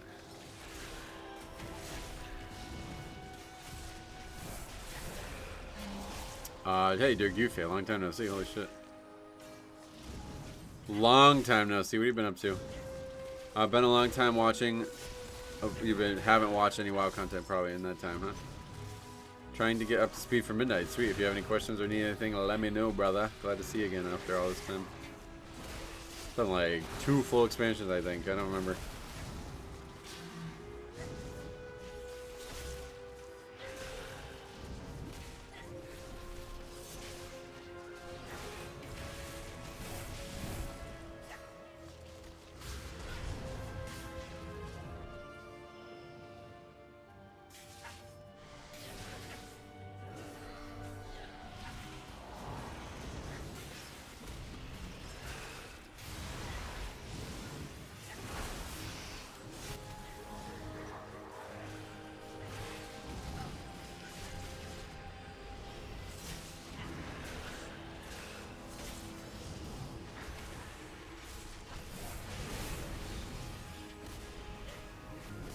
I did like 0.1 patch for Dragonflight and the War Within, and then skipped last expansion. I played properly with Shadow. That's what I was thinking. The last time we were interacting regularly on the channel was in Shadowlands. So yeah, nice. Well, glad to see you back, and hopefully you'll enjoy Midnight more.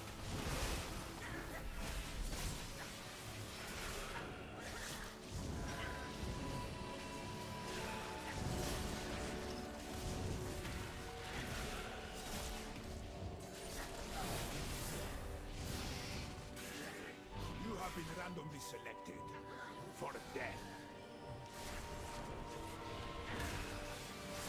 I'm excited for Midnight. Yeah, I mean, I was saying before, I really think Midnight is a reckoning. Like, we're in like another glory era of WoW. Like Legion, you know what I mean? I think a lot of people didn't expect Legion to be what it ended up being when it came out, and I think Midnight's going to be Legion too. In that way, it's going to really shock people, and there's going to be lots of crazy cool shit. It's just, unfortunately, the add-on changes are really slowing down the hype train, I guess.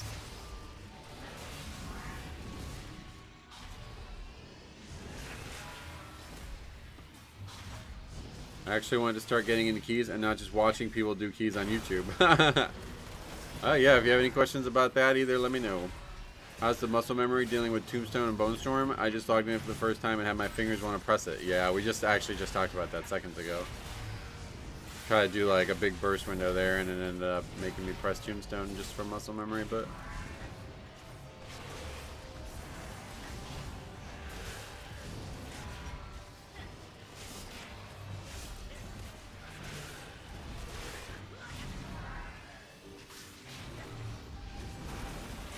the slappy hand's not good, correct. Seems to be pointless. I don't know why anybody would use it. Just worse than Gorfiends.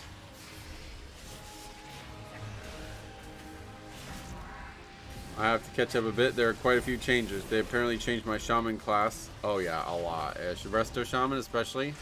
But I think all the specs have massive changes. Surrender.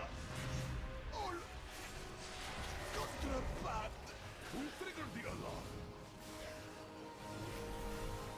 Intruders in my city, not for long.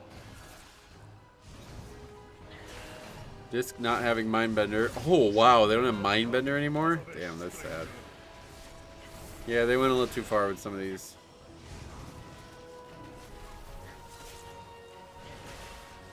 All contraband will be confiscated.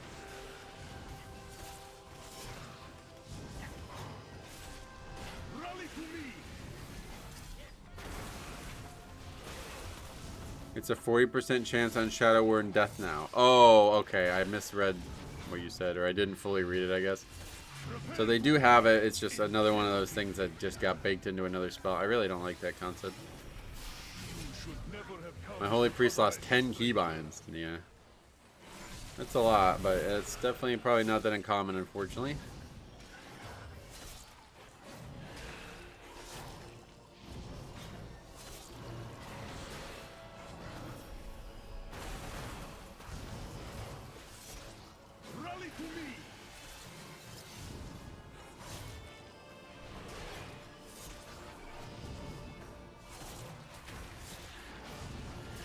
What's going on, man?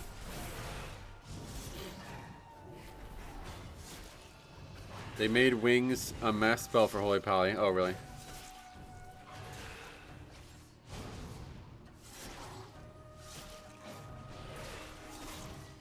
Apparently, they're making it 100% when midnight comes. Oh, really?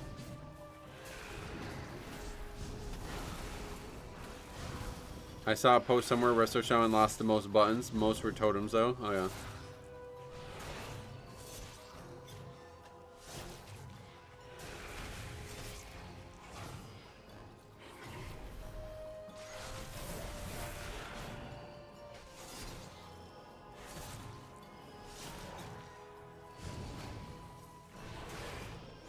Did they remove Lesser Heal from Resto Shaman? I don't know.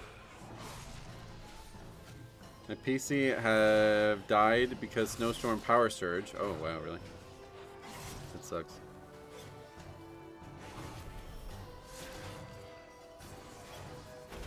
I'm flattered you still remember the few comments I left in this chat. Brother, I won't ever forget you. We used to go back and forth about add-on, or about thumbnails, you remember?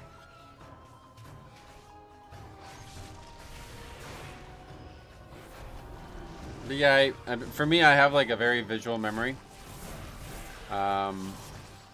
Like whenever somebody has a picture and a name that's unique, like both together, I won't forget them usually. So you're especially a WoW character, like that's, yeah. And your name is still that, so it's like, yeah, that was easy.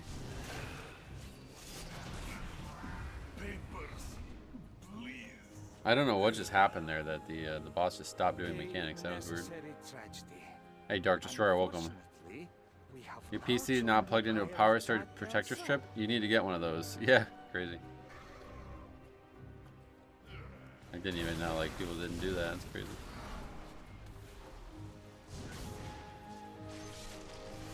Not having Cloud Burst for Farseer stinks. That was a major healing spell and its replacement does nothing. Oh, really? What is the replacement?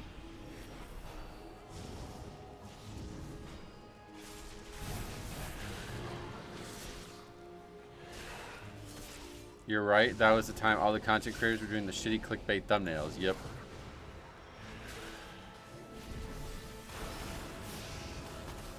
I put even less effort into thumbnails now. So I guess at least I won't ever be stuck in that boat.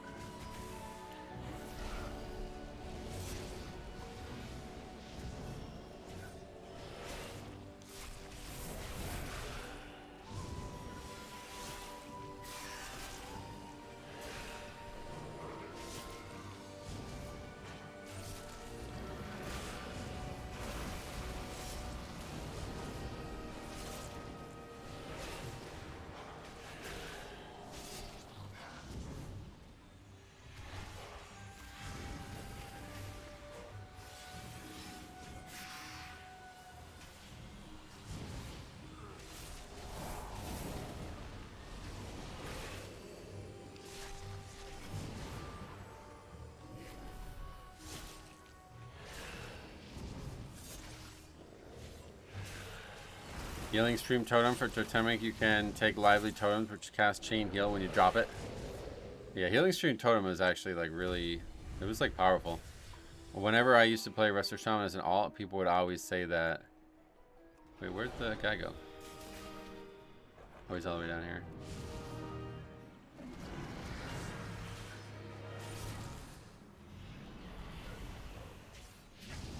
People would always say that Cloud Burst was like overpowered, but then I would take that spell, and it was like, it was my top healing. So it was like, wait, I don't know.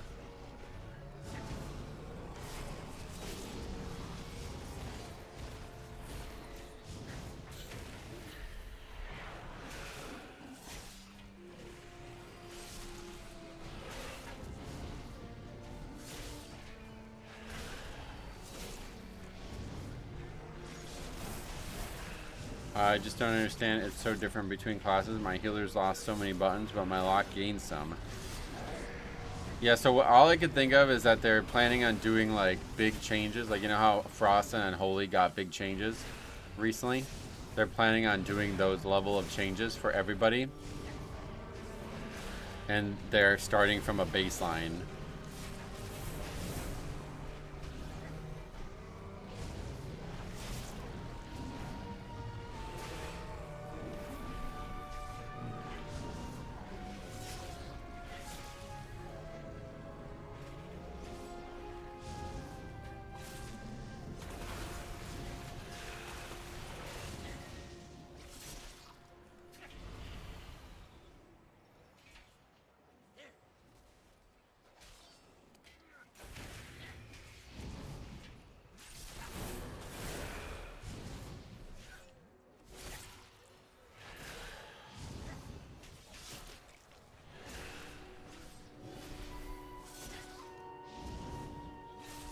It's a funny key. I miss chatty keys. They're the best. It was the perfect time to upgrade or to change our chat settings too as well.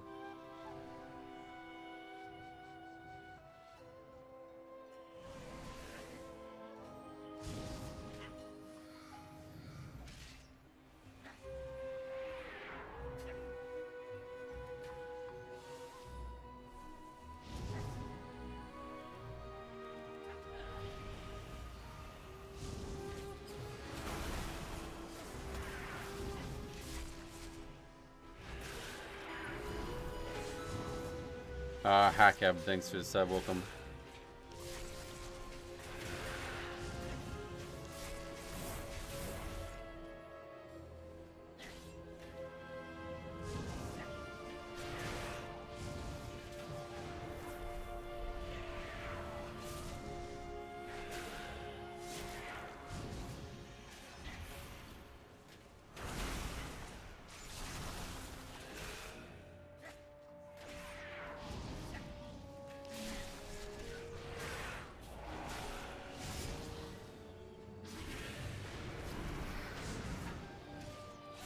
Imagine blaming one guy when the vote fails. Yeah, it's pretty crazy because I invited these guys who are not very high score, but the two guys who are like moderately higher are the worst players in the group.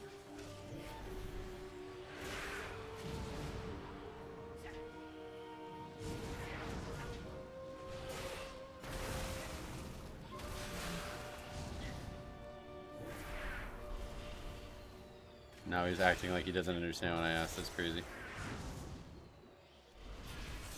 Alright, well, we have another video for the weekend.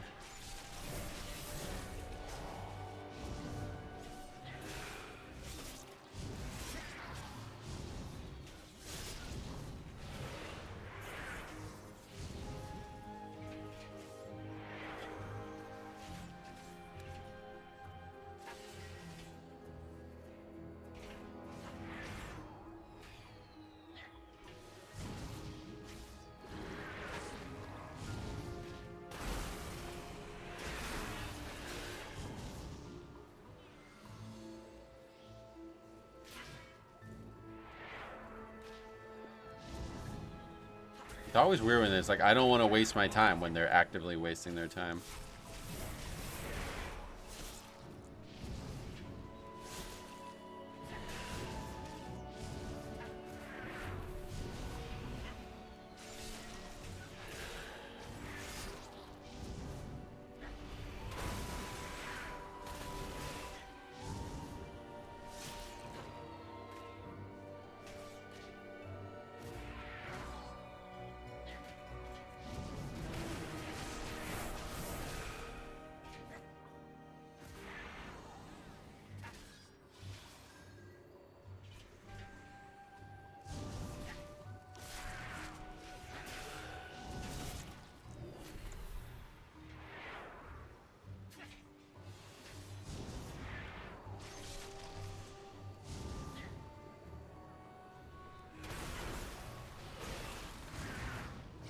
Either doesn't understand what literally means or doesn't understand what hostage means. Yeah, this guy's a fucking idiot.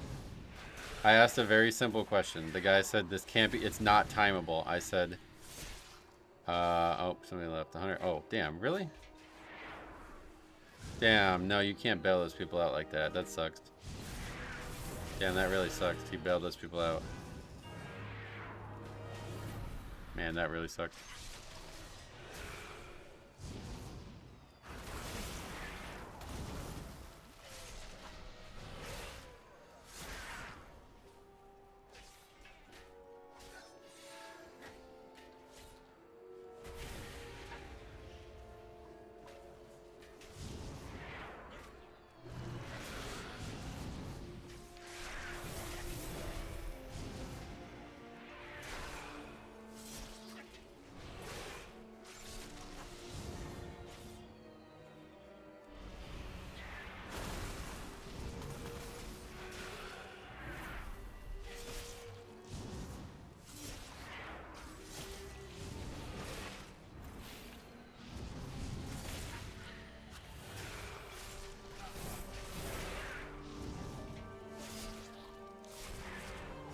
That really sucks. That really frustrates me that somebody bailed those people out. Oh boy. Now I'm blaming the hunter for being frustrated, but...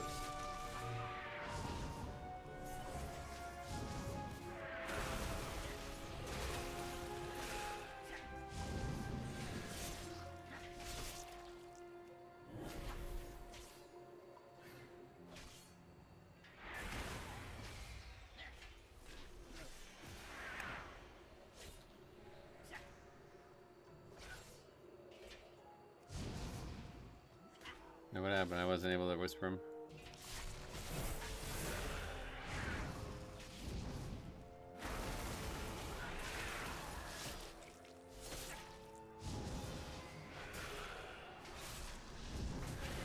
Let's see what our... This is always interesting to me. I don't exactly know where we were at, but... since we have the spreadsheet, I always like doing this. I'm going to take a look at where we were actually at timer-wise compared to our highest floodgate that we've upgraded. Let's see.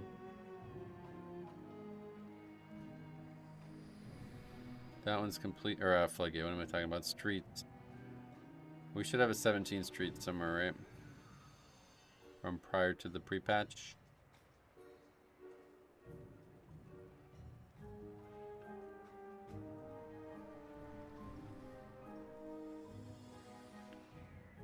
$17 streets. Alright, let's see where we're at timer-wise. I want to make a ban list add-on. I can code it. Yeah, you probably should.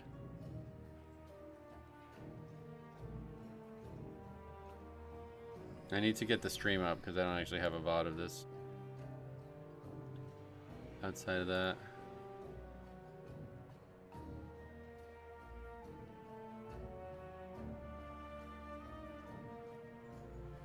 A 2-minute boss fight. Alright, let's take a look at that too, since that was what the guy was actually complaining about.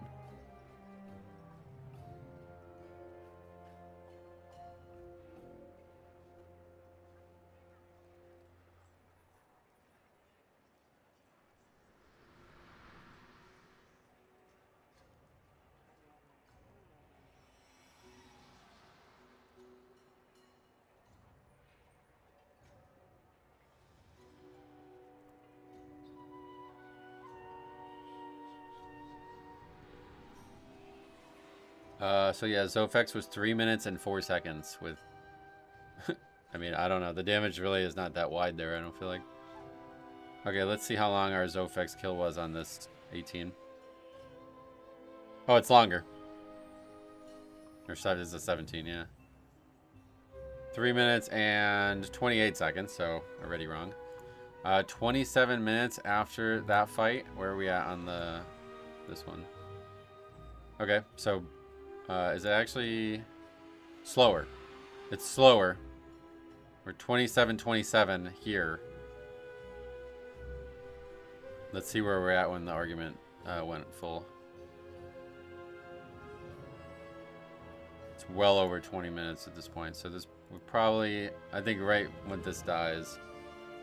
Okay, so we'll say right after we pull the Dire or the Proofs back. Yeah, that was like almost 30 seconds faster, the previous boss. Okay, so at this point, all of these are dead where? 25, 27.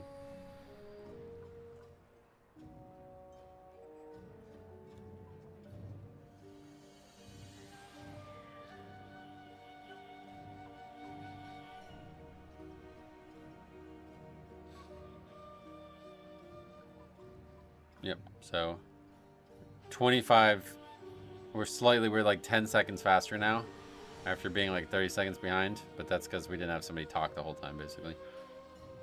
So let's see how much we upgrade this by. So we're totally on the same pace that we were when we upgraded this months ago. So yeah, we upgraded pretty comfortably, it looks like. Couple seconds left, not a ton of time, but how much time was left? About 10 seconds left, so yep. Very doable.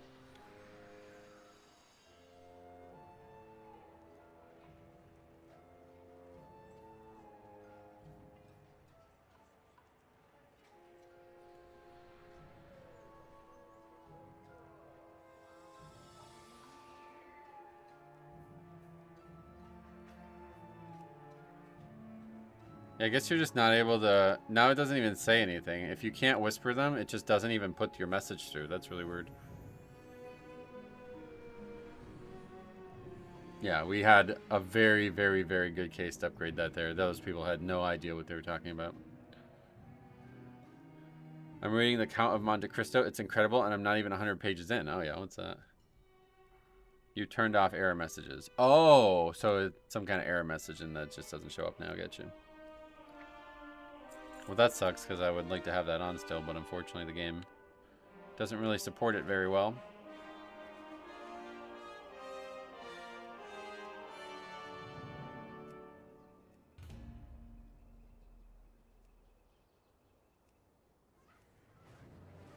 And we can't do it outside the dungeon now. Shit, man.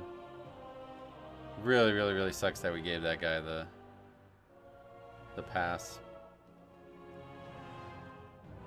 They got what they wanted at the end of the day, which really sucked. I'm good on Resto Druids. They continue to put bad taste on my mouse.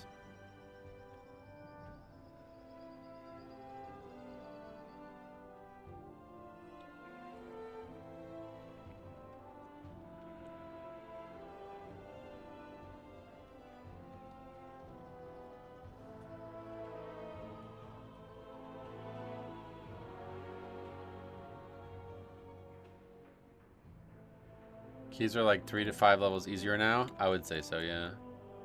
At least 3, closer to 5, probably. A 157 item level. That's like really low, isn't it? Almost 10 below me. That seems really low.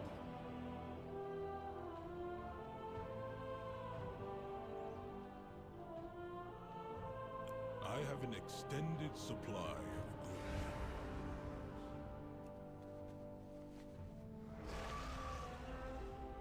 BM Azralon. Perfect.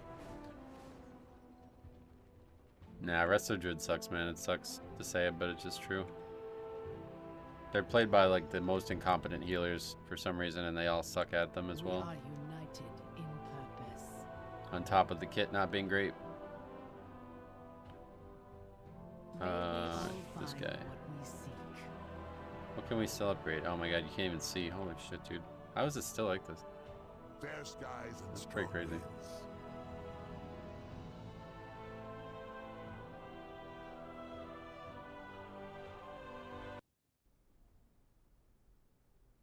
How fare you?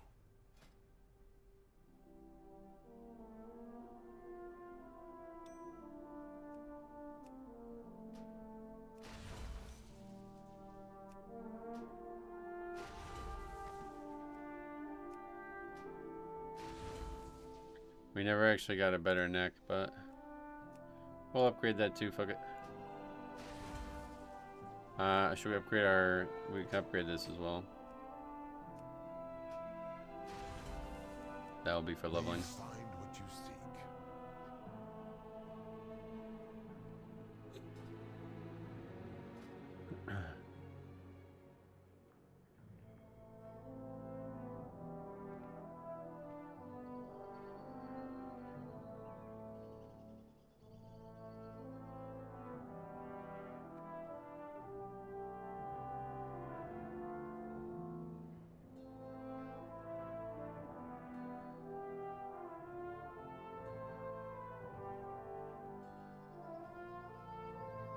I just realized something today.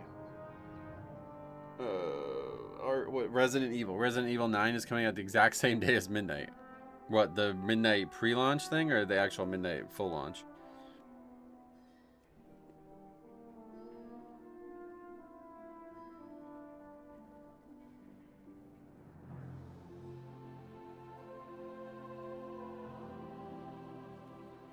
The pre-launch. Oh, damn.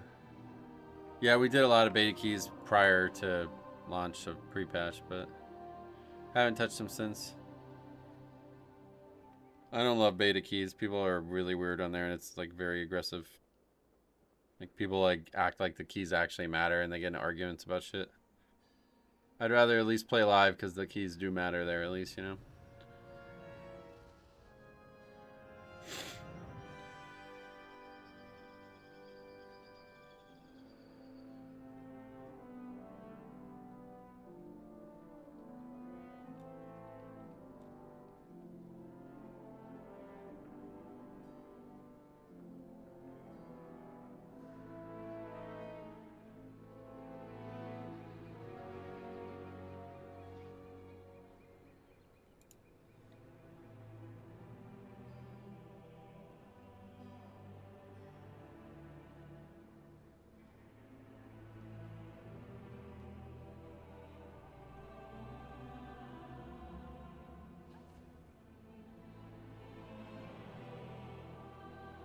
Gotta love the beta where people will rage quit just like live over the smallest mistakes instead of actually using it to learn the dungeons. Yeah, it's actually wild because that's like, why are you even on there if you're gonna act like that? It's like gonna hurt your progression, you know what I mean?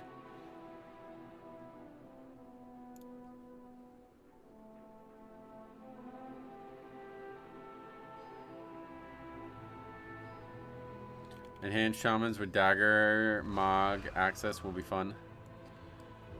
What, they didn't have access to it before? You had to actually use a dagger, I guess, right?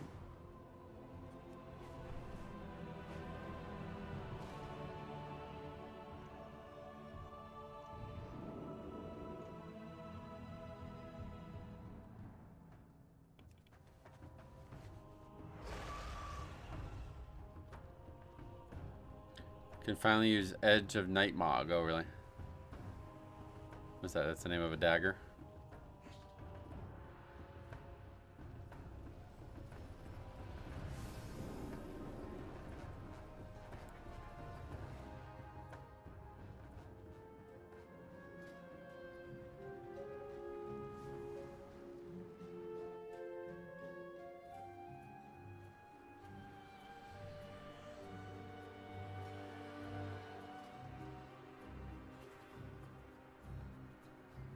The Sylvanas dagger? Oh, really?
Tank?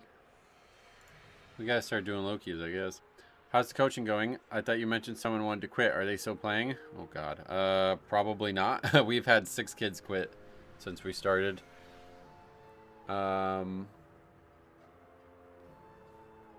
think I mentioned that the one main kid wanted to quit, right? Probably is what I brought up. He's still there, luckily. But unfortunately, wow, there's like only shaman, huh? There's the guy who's not a shaman. Unfortunately, our starting point guard is in the hospital right now. I hope he's in the hospital. I don't actually know. I didn't really want to talk about it, but I will bring it up. We had like 5 days off because of all the snow and all the other bullshit that was going on. So we came back to practice yesterday, and I could tell like he was like gassed, like more gassed than normal. We only practiced for like an hour because there was a varsity game as well, so we didn't have a lot of time. And he was like really affected by the practice. So I just originally wrote it off as like, well, you know, he hasn't played in like, 5 days. Somehow he's really out of shape again. But he was talking about some things that I should have recognized as symptoms of a problem that he had earlier in the season where he ended up being hospitalized. And I didn't react. So I'm actually I'm really taking it hard, honestly, because I feel like I fucked up here. But, so he stayed. We watched the varsity game, or the JV game, until like halftime. And then he's like, I'm not feeling very well. I was like, oh, all right, man. Well, I'm sorry. Like, I didn't even put 2 and 2 together for this whole time. But he's like, yeah, I think I need to go home. And I was just like, okay, well, if you need anything, let me know. That's all I said. But what I really should have did was, like, I should have fucking left and rushed him home. But it didn't seem like it was as serious as I expected it to be, as it now is, I guess. But he called his parents and neither of them answered. That's the part that really bothers me because, yeah, I don't know. If something's actually seriously wrong, I feel like me not acting there is like really bad. But anyway, he I guess he got home. I don't know. He just got up and walked away from me at one point. We were sitting next to each other, and he just got up and walked away from me, and he didn't say a word. He left his bag with his shoes and all of his stuff in it. He just got up and walked away from me, and then I thought he was just maybe going to the bathroom or something like that, so I kept watching the game, and I texted him about 30 minutes later, and I was like, did you leave? And he's like, yes. That's all he said after like a while of being... It took him a while to say that. And so then I was like, oh, okay, well, you left your bag here. I have it. And he never replied to that. And then today, the head coach got in contact with the father, and apparently... What did he actually say?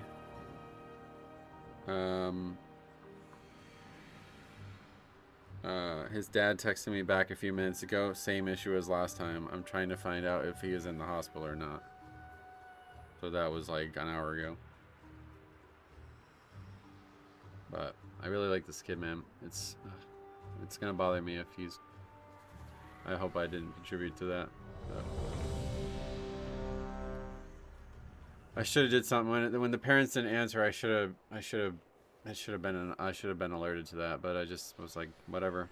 I don't know. I should have just left that fucking basketball game and took him home. But all right, now we're back to reading dumb comments.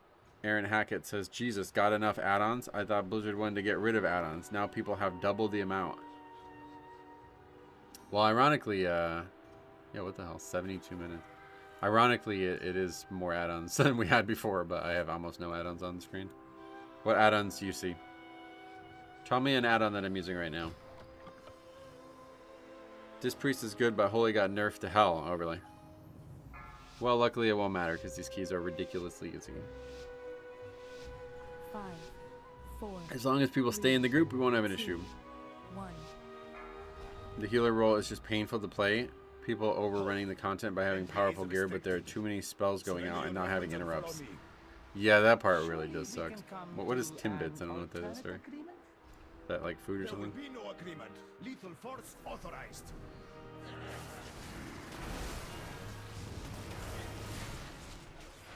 You caring about the kid is most likely more worth than most other things. Yeah, I appreciate you saying that, but, you know, at the same time, I mean, I think of it as me letting him down, but it might even be worse than that. Like, there might even be something more problematic than me not reacting there. So, the only thing I would say is, like, since it wasn't within our practice, like, I don't know that I could be held liable in any way, but, like, I mean, I don't really think it's my responsibility to take him home, like, legally. But yeah, I feel really stupid for not. Like, looking back at how I handled that situation, I'm like, man, what the fuck is wrong with me, dude? Like, I just didn't even, like, notice. I didn't even, like, put 2 and 2 together. And he was basically, like, crying out for help, saying, like, I need you to take me home, and I just don't do it. You know what I mean? Like, he didn't ask me to take him home, but he was like, I think I'm going to go home. And of course, he doesn't have any way to get home because his parents aren't answering him. So I was just, like, sitting there, and I should have realized that that was a moment that I could have stepped up and, I mean, fucking maybe saved his life, man. Like, I don't know what's gonna happen, but he had I don't exactly know how or why, but in the very beginning, about 3 weeks into the season, like 3 weeks into us practicing as a team, so this was like probably October still, maybe probably right in the first week of November. He just didn't show up to practice for 2 days straight. Nobody knew anything about it. And then I guess the head coach randomly got in touch with his father somehow. And the father told him that they had to take him to the hospital because he was in a coma, effectively. He wasn't reacting and responding to anything. His eyes were open and stuff is what they were saying, but he was basically like comatose. And he was in the hospital for 4 days, and I don't know how serious it actually was. Like, I don't know if there was some risk of him having serious issues long term or something from this, but I guess it had something to do with like hydration or salt levels or something. I don't fully know, but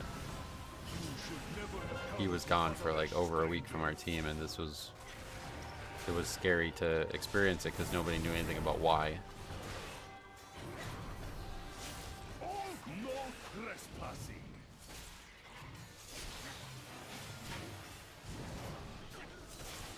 I was a kid in that situation. I did blame my coaches for a while, but eventually I understood that it wasn't their fault. Yeah, I mean, I don't know that he's gonna blame me, but I just blame myself too much, I guess. It's like, I don't know. I just really don't want to. I don't want anything to happen to that. I really like that kid, man. Spent a lot of time together with him recently, so. His parents let him down by not being reachable. I cannot imagine anybody expecting you to take him. That's why I think, like, legally, it's not my responsibility to take him home. And there was no evidence that he needed an ambulance or something, you know? But I think, like, I don't know. Him just saying those words after what happened, it's not good on my end. But he did get home, I guess. That's the only question I have. Because he tried to call his parents, they didn't answer, and then he just like got up and left without saying anything to anybody. So the only thing that makes me wonder is like, fuck, did he walk home? Like, I don't know how he got home, you know what I mean? Maybe they did finally answer him when he got up or something, I don't know, but the fact that he just got up and left his bag, like he walked over it. The weird part was, I should have recognized this too, but the weird part was he there was people sitting in front of us, and we moved back one row because he didn't want to have to look over them. I don't know if he didn't think there was going to be a sold out crowd or what, but it wasn't at that point sold out. So we moved back one row so he didn't have to look over these taller people in front of us. He's quite short. And he left his bag where we had sat in the front row. So his bag is now just like where our feet are. And when he got up, when he got up, he just didn't, I forgot about these mods. When he got up, he just didn't move the bag. He just walked over it. Like, he physically stepped over it. But that's not what I wanted to even bring up. What I actually wanted to bring up was then more people eventually tried to sit in front of us, and his bag was in the way.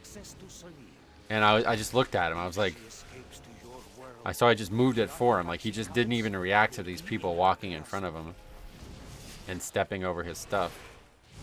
I should have fucking so stupid, man.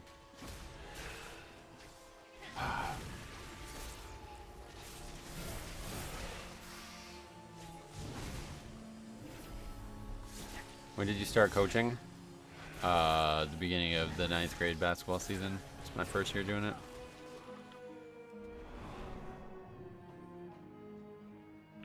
To me, it's very simple. I understand how you feel, but you know, if he had asked you to take him home and indicated it's bad, you would have taken him. Yeah, no, I mean, I think, like, especially since it didn't happen within the confines of our practice, I don't think there's any legal responsibility for me, but I just feel really bad about it. This kid doesn't actually live in the town we live in. Like, the school is not, it's a public school, so you're supposed to live where you go. But he actually got, like, I don't know if it's because of grades or what. He said, like, things that seemed conflicting with, like, logic on this topic. But he doesn't actually go to the school anymore. But he doesn't go to any other school. So he does, like, basically, I guess he's, like, homeschooled, but not by his parents. Like, they do, like, online homeschooling, I guess, or something. So he's homeschooled. He doesn't live in the town we live in anymore, and his parents have to work. So when we have practice after school, he can't actually get there because his parents are working and he doesn't go to the school. So, like, everybody else just stays, but he's not physically in the school. So any day that he can't, any day where that applies, or basically any time we practice at 5 or earlier, he needs a ride. And in the beginning of the season, he was walking. And it was still like November, so it was like in the 40s at times, maybe even warmer. And I saw him walking, and I was like, "You're walking home?" And I didn't even know where he lived. Like, he lives far, like, it's not close. And he's like, "Yeah, my parents are at work." I was like, I'll give you a ride." So I just gave him a ride that one time. And then I was like, "Wait, what the fuck? Where do you live?" And so I was like, "Do not fucking walk when it's like rainy and snowy out. Like, I will give you a ride." So now I've given him probably like a ride, like probably like 30% of our practices and games. I gave him a ride to yesterday's practice, you know. So I've spent a lot of time with this kid recently, and I really don't want to see this happen. I don't understand it, the medical side of it, like what actually could be wrong with him that he goes into a coma just because he's not well hydrated or something like that, or whatever. Maybe it's not being described properly by the parents, but the whole thing is really unsettling.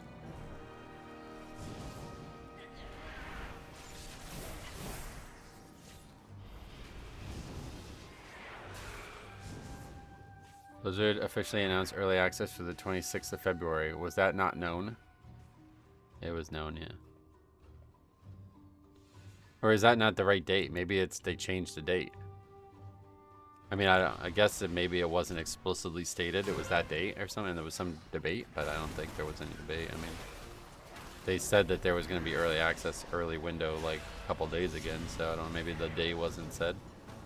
Is that earlier? That might be. Oh no, I always think that because there's only 28 days in February, but that's not really that early, right? How far of a walk? Oh, it was like, it's got to be at least 30, 40 minutes of walking, I'd imagine. He's talked about walking. I don't know. It's hard to say. Like, kids are not very great with this, I feel like. But he said sometimes it takes him an hour. I asked him how long it took him to get to the school, and he said sometimes it'll take me an hour. And I was like, what do you mean sometimes? Like, what? There's not traffic, right? Like, I would assume it would take him about 30 minutes to get home. But I don't know. I've never walked it. But it's not very straight. Like, you have to keep going. Like, to drive it, it takes about 7 minutes for me to get to his house driving. But it's like a lot of roads. So. It's the Thursday before the main launch. Yeah, that's just the same then. I don't know if he has diabetes. He might. Who knows? I mean, that's what I said. Like, the parents are not really, like, they've never come to a game. I've never communicated with them.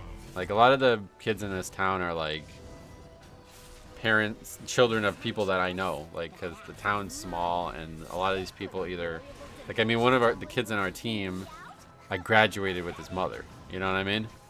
So it's like probably 70% of the team is like that, but I don't know his parents at all. I've never heard of them. I've never met them. Like, I don't even think they're from here.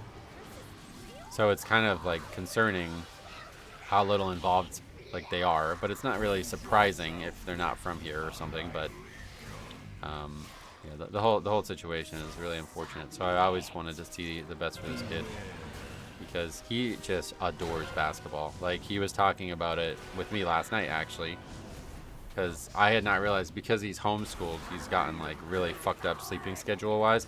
Our game got moved. We were supposed to play a game on Monday with the snow, and it got moved to Saturday at 11 a.m. And so the head coach told everybody that, and his reaction was like, "Oh, why so early?"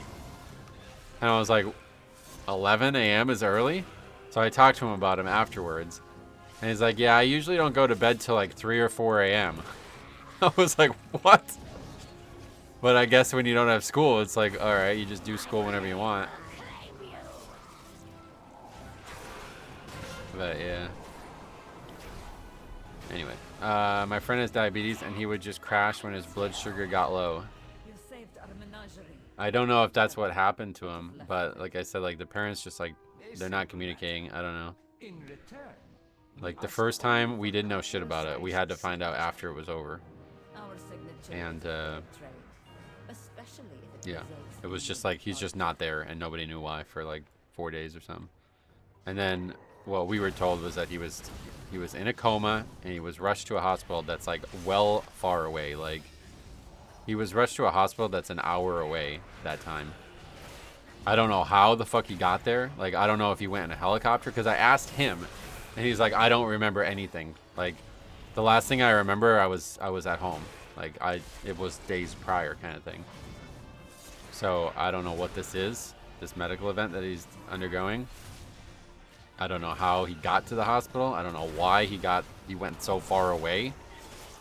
Like, the whole thing doesn't make any sense, and it makes me wonder if something way more severe is occurring, and he's either just lying about it or he doesn't want us to know about it or something like that. Because this kid, I had started to tell this thread of thought, but I lost track of it.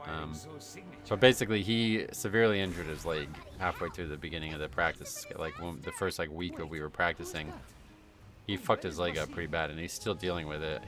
He was having problems with it again last night. But he's like, don't tell the head coach. I was like, I mean, I can't not tell him, dude. Like, but like, he's fine with him playing through it just because he's actually not like severely impacted by it. Like, it's not like an actual like severe injury, so it's gonna be all right, I think. But he probably shouldn't be playing, and he's just like, that's how bad he wants it. Like, he's like, I'm gonna miss the season if you tell the coach. I was like, you know, it's a tough situation because, like, you know, you only have 4 years to really play basketball, and then you may never play again. Like, you may never be a competitive basketball player again for the rest of your life.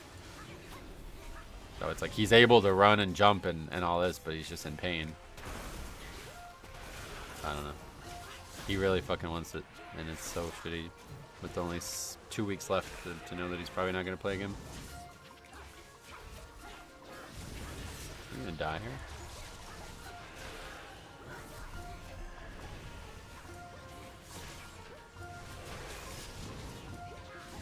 My friend has diabetes, and he would crash. Not coma level, but he would just flop over. He just zooms out and goes on autopilot. Yeah, I mean, maybe that's what happened. Because, like, the kid just didn't respond, and he just didn't, like, I don't know, it was, like, really weird. Like, all of a sudden, he just wasn't there physically or mentally, and, I don't know. The whole thing was really weird last night. With my wares? There is a price for my aid. Oh, you don't have to click it in it. You just have to run over.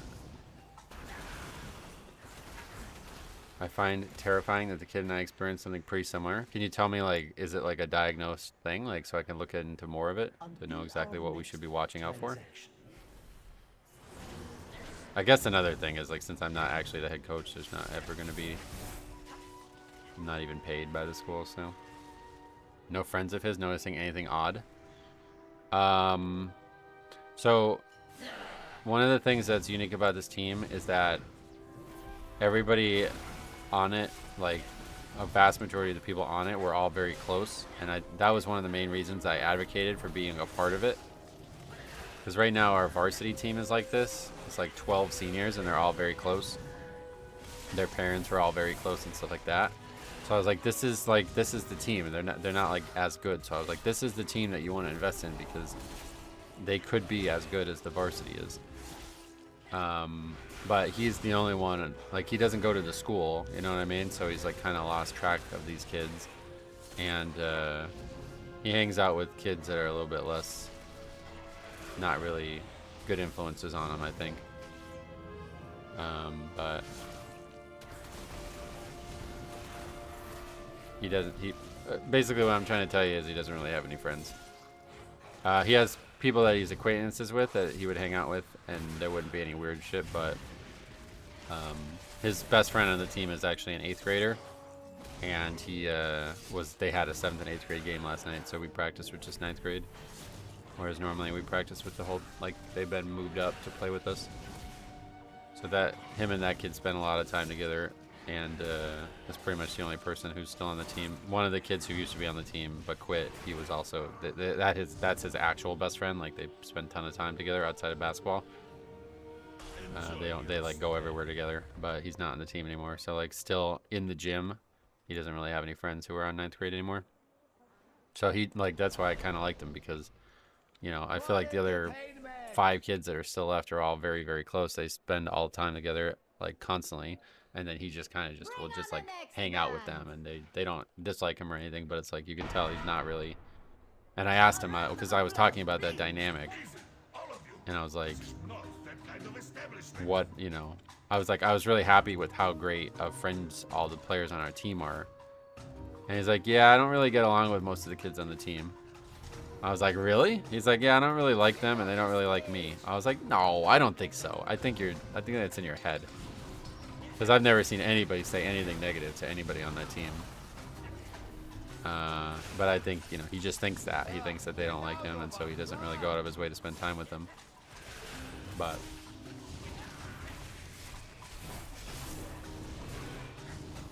I was angry at my coaches because they were punishing me for being lazy and cutting practice. Turns out I was diabetic with 5x normal blood sugar. Oh, shit.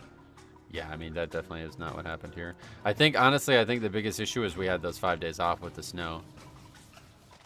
Because he was fine. I mean, we were practicing the whole season before this happened. So how did you find out? Like, did you have a medical emergency that... Because that's the thing about this kid, is he probably does have diabetes, man. And he probably just won't tell anybody about it, because he doesn't want.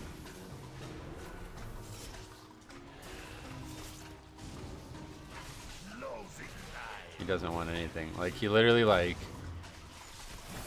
I think he's torn something in his leg. I'm not entirely sure, to be honest.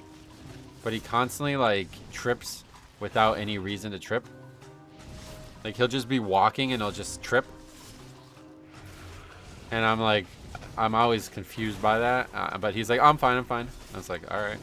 I mean, I can't force him to get, you know what I mean? Like, he's able to run and jump, but he just falls sometimes, and because of his foot, not because of diabetes or something. But I think he's seriously injured his leg, and he just refuses to let it take him out of the game, kind of thing. So I would imagine if he was told by doctors, like, you need to stop playing basketball, you have diabetes or something that's going to cause problems, he's just like, yeah, I'm not going to stop. So I wouldn't be surprised at all if he's just, like, lying to everybody about it so he can keep playing. It sounds a lot like diabetes. Since I have type 1, lack of hydration and having high ketones can cause you to go into a coma. It's got to be that. Like, the only thing we heard from the father the first time was, like, he needs to hydrate. Like, it was a problem with hydration and salt levels or something like that. So, I mean, to me, it's like, okay, I mean, that's just his responsibility. Like, I can't pour water down his throat, you know what I mean? We give him multiple times, like, many opportunities to get drinks. Like, I think he's very lenient on giving the kids drinks. We desperately need your signature. He can play basketball just fine with diabetes. He's just got to follow the rules. You may have my signature. You're right, but I think like the school would have different rules than he might have, you know what I mean? He might not want to follow the rules the way the school would want him to.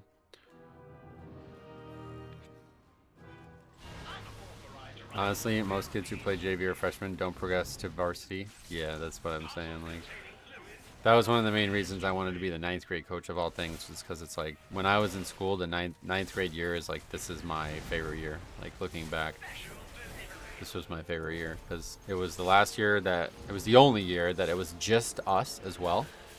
Like, 7th and 8th grade play together, and 10th, 11th, and 12th grade play together.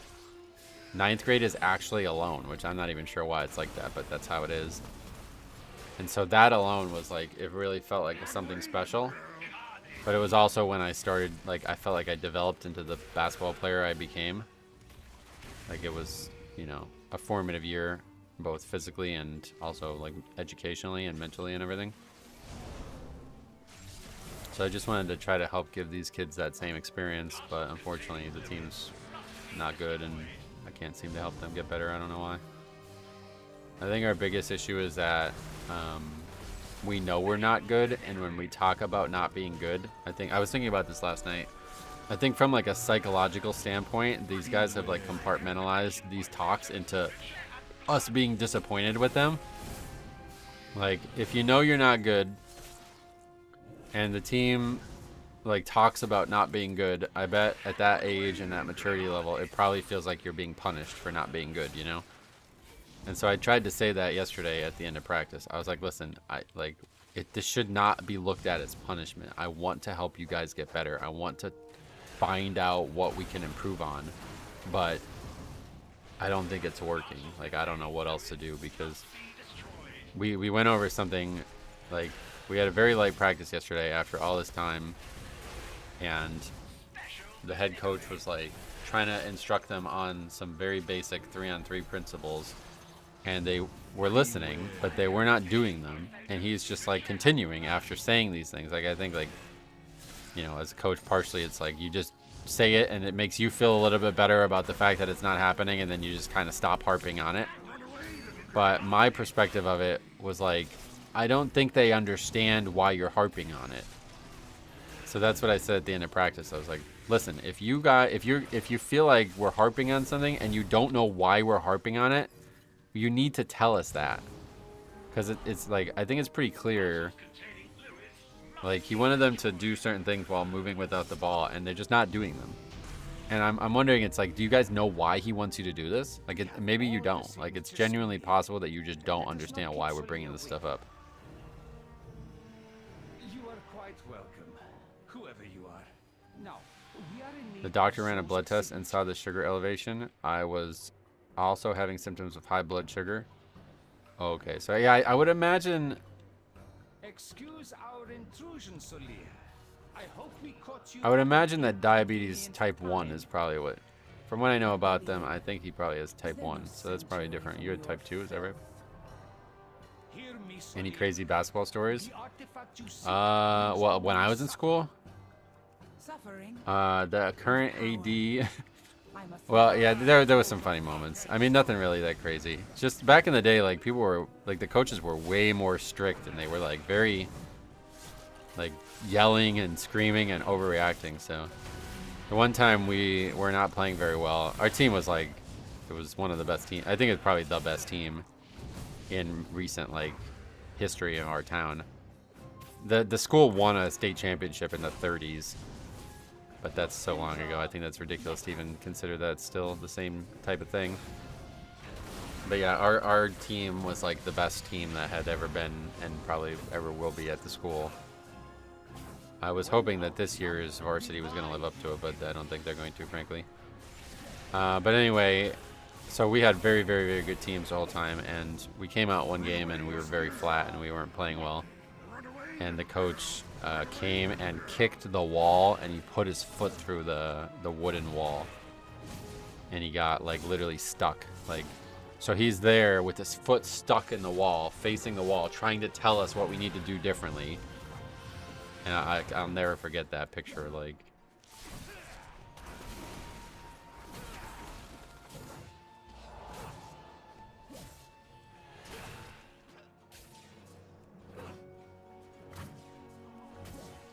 I don't know if you guys ever saw Silicon Valley, but it's like a very similar when Richard tries to kick the door down and he gets stuck in it. That's like exactly what happened.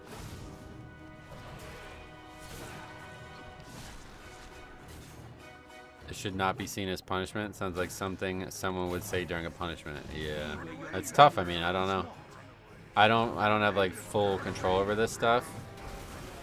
But from all my years of raid leading, I feel like I have a very good starting point, and I'm shocked that the kids aren't responding better to what I expect to be working. I think if it was just me, like if I had full reign over all the things that we do at practice and in games, things would go better than the way they're going right now. But honestly, the idea that I could have head coached this year was foolish. Like, I didn't realize how many things I didn't know about, not necessarily coaching and leading people, but like I didn't know that I would need like a fucking code to access the school, like, and that I would need to set the alarm when we're the last ones there, and all these small things that like would have been very overwhelming if I was expected to figure all those things out right at the last second, right before the season started.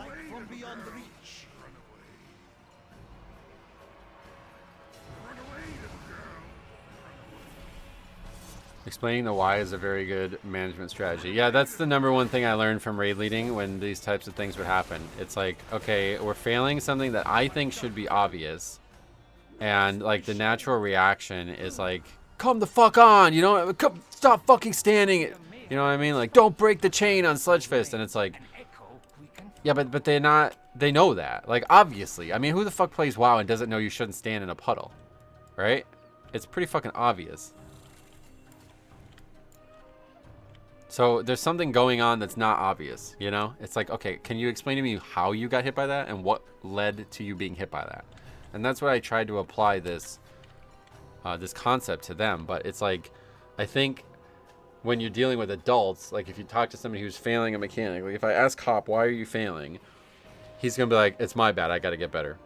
You know what I mean? But when you talk to a kid, they're just like, they just shut down. Like they just take it like as a personal attack on them or something, I think. I don't know. I'm type 1. Type 1 is damage to pancreas, preventing insulin production for life, while type 2 is usually overweight people that can produce insulin naturally but not working correctly. Oh, okay. Yeah, maybe I don't know a lot about it. I was under the impression that type 1 was like you had too little blood sugar. Or it was like the opposite of type 2, but I'm probably wrong about that.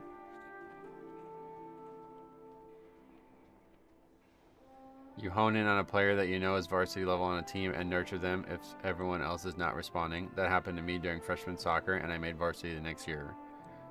Yeah, so the problem with that is, I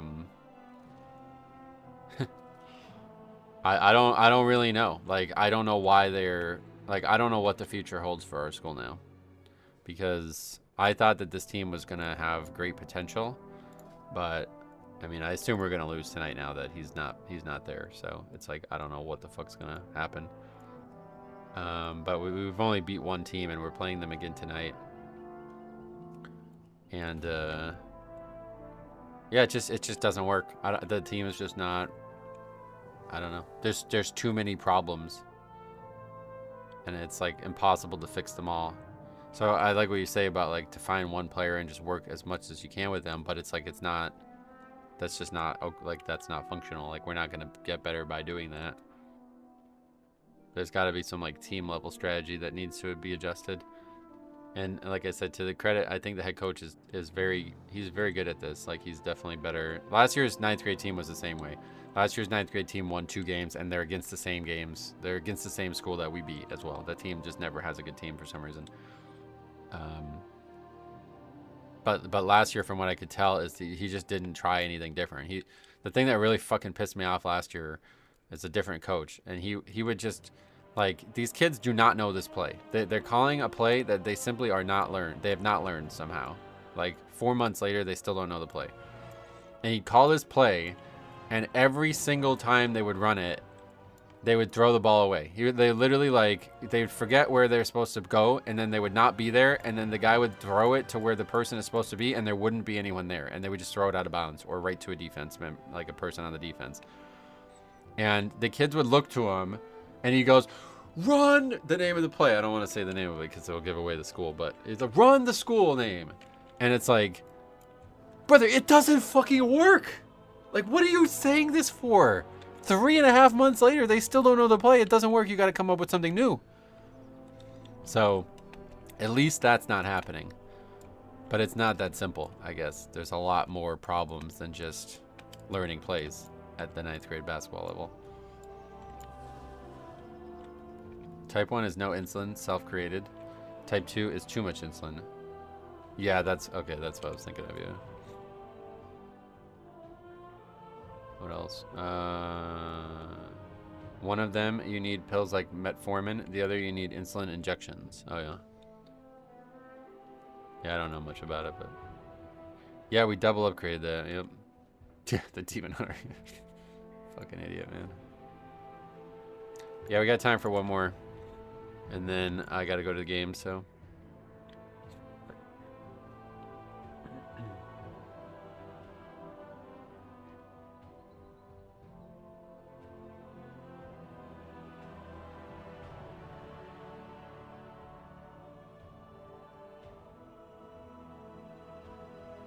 But like, I think the first time that the kid was ill or whatever, it was like there was some like ignorance is bliss thing in my head where I was just like, well, who knows why he's not here? Could be any reason. You know what I mean? Like I thought he might have quit. I thought maybe there was maybe parents are going to divorce or something. Like you never know, you know?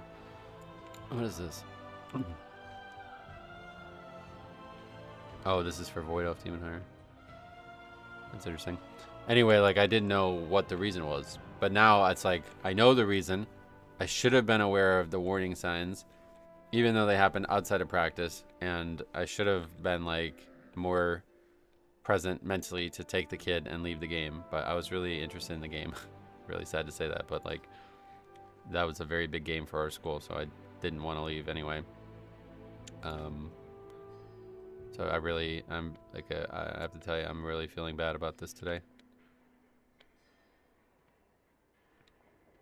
And now that we know that he was in the hospital for 4 days, it's like when I expect somebody to be in the hospital for 4 days, I expect that might be a life-threatening situation. Like, I don't know. I don't know why else you'd be in there unless it was planned, like a surgery or something, that you'd be in there for 4 days. Far away, too, like an hour. And I looked it up because I'm like, I'm going to fucking see him. If he's alive and he's in that hospital again, I will drive down there to see him. I want to talk to his parents. Like, something's wrong. This is not normal. So I looked at how far away it is. It's an hour and 11 minutes from my house. And it's like, that really put it in perspective too. It's like, they chose to take him an hour and 11. Like, did he get fucking helicoptered there? Like, he didn't know. He didn't remember any of it. So I'm like, you know, if he's fucking dead, dude, and I'm like the last person they talked to, and he was like, I might need your help, but he didn't know how to ask for it. And I was like, all right, good luck. And like, I mean, I'm going to be very, I hate that. I hate that I'm even thinking about that right now. So hopefully he's going to be okay. And we'll have, I don't know, maybe he's not even in the hospital. Maybe just, I don't know, who knows. But it's really bothering me today. Do you still like being a part of the team? Oh no, absolutely. I love it. Yeah. I mean, this is the best thing I've ever done my whole life. I mean, like, without question, the best and most rewarding thing I've ever done in my whole life. And it's been very challenging, like, because like I said, before the season, I applied to be the head coach. If we didn't talk about this or you didn't hear about it, but like, they publicly posted the head coaching job for the 9th grade being vacant. And I was, you know, I don't have anything against the coach from last year, but I was glad because that dude's heart clearly was not in it. He did not seem to have a good handle on how to help those kids improve. So I was like, can I just be your assistant, brother? Because like he was the only person. There was no assistants. And I was like, I think when you have this small of a group, you do need assistants. Like, I get it. Like, it doesn't seem like you might not, but you have assistants for every other level. You know what I mean? Why is there just one guy corralling 15 kids? It doesn't make any sense. So I applied as the head coach, and I got a resume made. I got like contacts. Like, I haven't talked to people in years. I got them to write letters of recommendation. And I sent it into the school, and it was just like totally ignored, like blanked, like didn't even get a fucking response that I sent it in. So then I went to the meeting, the basketball meeting prior to the season starting, and or I think I actually texted because the head coaches, I actually graduated with them. We weren't great friends or anything like that, but we were definitely like above average acquaintances. And so I texted him. I was like, you know, I just want to let you know that I applied for the 9th grade job. Somebody in the town was like, you didn't talk to him? I was like, no. And they're like, why would you even apply if you didn't talk to him? I was like, well, I don't know. Isn't it? There's some like formal process that you have to go through. And they're like, not in this town. I was like, oh. So I think they really only even applied or posted the job because there's probably some rule that they have to. And they're like never considering anybody outside the sphere of coaches in the town. So I kind of felt like a fucking idiot. So then I contacted him and he was like, yeah, the previous guy is going to come back. I was like, oh, what? Okay. So I was like, whatever. If he's back, at least then there's some consistency. But then I went to the meeting prior to the season starting and he was like, we don't have a 9th grade coach yet. I was like, brother, what the fuck? I like, and so I went up to him after the meeting and I was like, well, I still want to do it. And he's like, okay, we do have one, but I wasn't ready to announce it publicly to all the parents just in case. And I just sat there and I was like, man, I just want to tell you, like, I am so all in. Like, I've had sleepless nights over this, like between last season and just watching this go so poorly for this school that was always like basketball first. Like, we had the best basketball program year and year and year and every year. And just to watch this team have 2 wins, it was just hurt my soul. So I basically just like pled with him to get me on the staff, and he did. So that's how I got into it, basically. But like I said, I thought that they would have some growing pains, and I thought that we would be able to work through them, but it's not. It's not gone the way I expected it to. And I just think I probably overthink a lot of stuff, but I do think between my raid leading experience and like how much I've studied psychology and understanding like behavioral stuff, I mean, just seeing all the wacky shit in WoW and seeing how people, you know, react to failure and like, you know, do all these weird coping mechanisms with failure. It's like, I feel like you know, I don't think there's many people at the high school level in this small town that would know better how to help people respond to failure. So not having the floor in those moments, I feel like I could do more. But yeah, like I said, I was stupid to think that I could have ever actually been the head coach of that. Like, there's a lot more to it than I realized. Not just show up in the gym and start helping them. You have to be a part of the school's administration, basically. So, anyway, kids don't do anything anymore. They don't care much except for social media. All we did was ride bikes when we were little. When was the last time you saw a kid riding a bike? Oh, it happens all the time around here. They all have electric scooters now, though. I think it's just like where we live, it's small enough, like I can get to your house. Like, I can walk to your house, you know what I mean? So obviously I could take an electric scooter and it's going to be way shorter. But if you live in like a major city, then yeah, I guess it's probably different. But at least here, I think where I live, oh, we're in Floodgate again. Jesus, I didn't even realize. I don't know. I do see a lot of people on bikes and stuff. What is up with those 2 clowns from the previous key? They're just idiots. Just shitty players that think they're better than they are. We've seen it a ton in lower keys, and now those people are doing higher keys, so. Hey, Telomere, welcome. I only got about 35 minutes before I have to leave the house, so hopefully we're going to have enough time to do this key. I used to have to go to CHOP once a year for my asthma. The Children's Hospital of Pennsylvania, yep. But that's not in Danville, right? Is that in Danville? Someone didn't. I don't know where that is, but that's where he took him. These SLB and I live in the same area. We need you to mount a defense. But I don't know why you go to Danville for a medical emergency and how you even get there for a medical emergency. I don't really get it.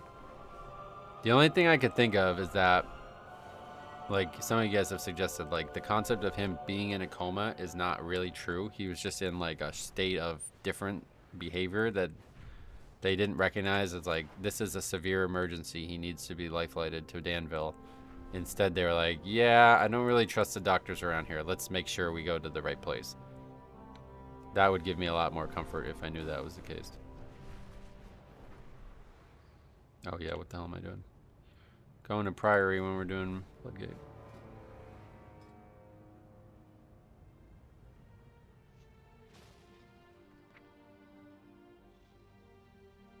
I don't think I've ever ported to Floodgate. Chop is in Philly. Oh, okay.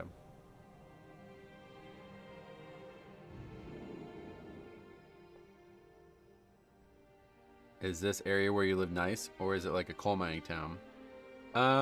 Both. I mean, I think it's nice. It's definitely a coal mining town, though.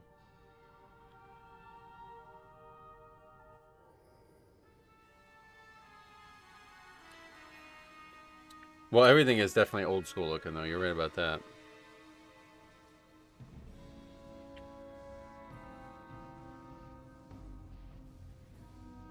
Alright, so we got 39 minutes to do this key and end the stream, so hopefully that'll be plenty of time. This isn't really that long of a key. I don't know why I thought we were doing Priory.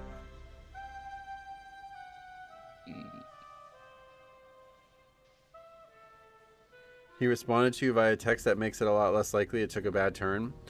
Oh yeah, back to that. So I think, honestly, I think it wasn't him. Because I sent the message, and he didn't reply for like 20-some minutes. So that's what makes me think he either walked home, or it wasn't him who replied.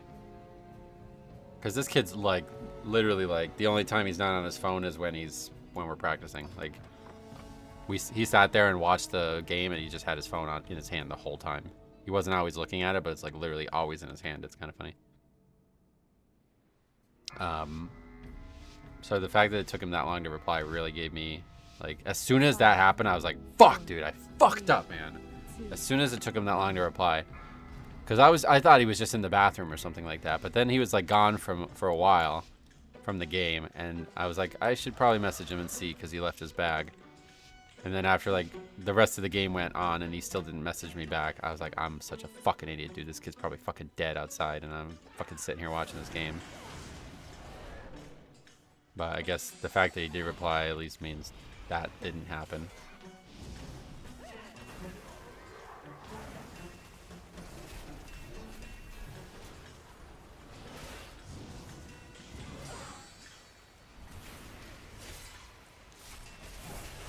Yeah, the Geisinger and Danville, that's where they went, yeah. I was there once, and it's like ridiculous. Like, it's like a college campus just with hospital.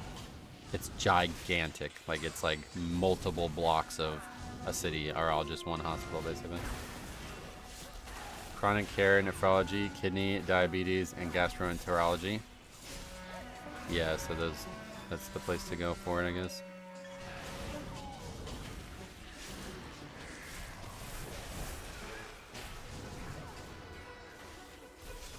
It's got, but like, when you think about, like, if you were told that you have diabetes and you've never heard of diabetes and you're 15 years old or whatever, you'd probably be like, what's that?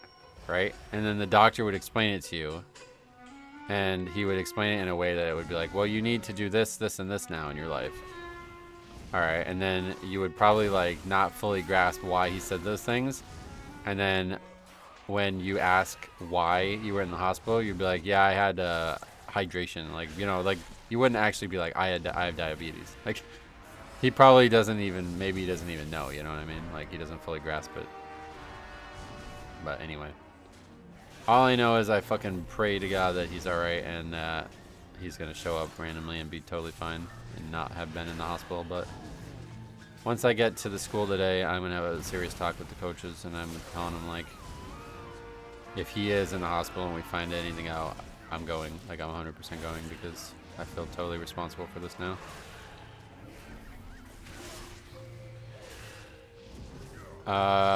Will I be streaming tomorrow?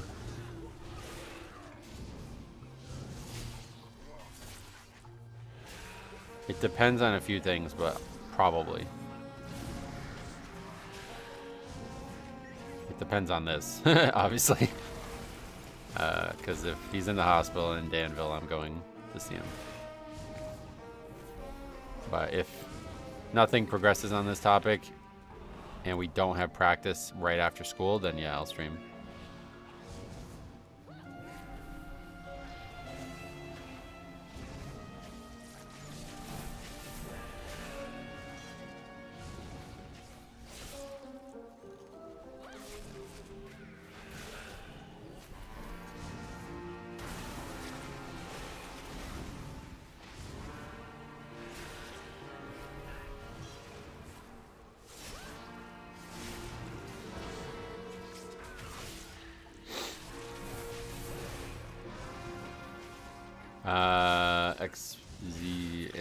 Exalian.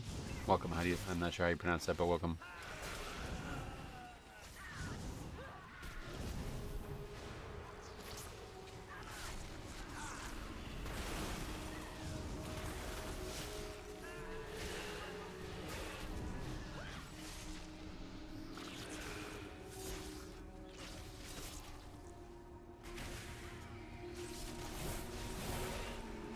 No, fuck, that's the worst. Oh my god, that's the worst. Fucking 40k. Holy shit, dude. Might actually be faster to just attack it. That's only a 90% reduction, right?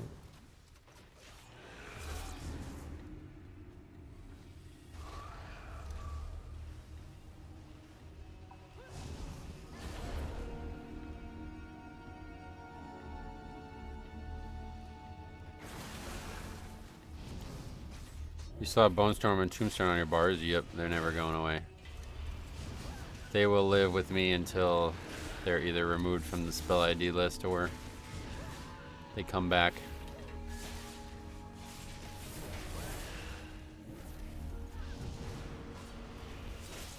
It is interesting because they just got removed from the talent tree. Like, they're still in the game, and if I had access to use them, they would still work the exact same way. They even still have the same tooltip and everything.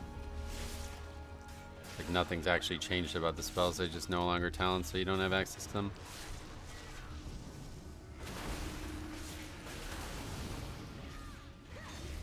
Oh shit.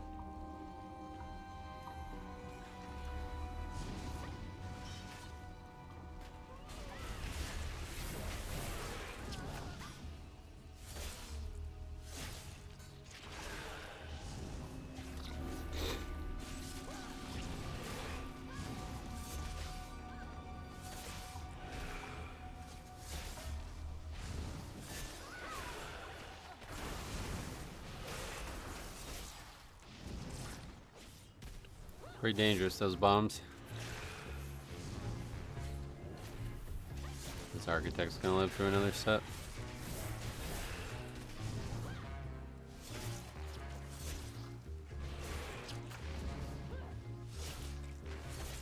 Yeah, maybe not. I don't know how that doesn't. Oh, this guy's Havoc as well, by the way.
Pretty slow through that split.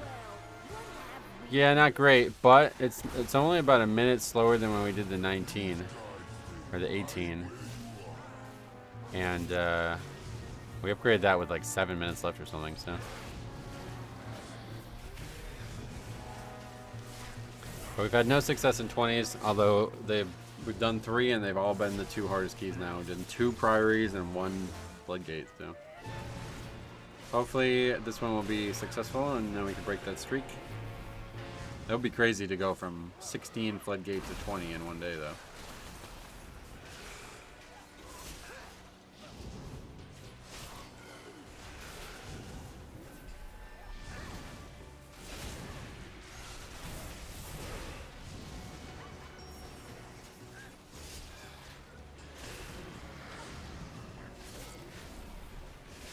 How significant is the gearing difference from 155 to 170? Oh, that's gotta be huge. 15 item level, that's a gigantic jump, right?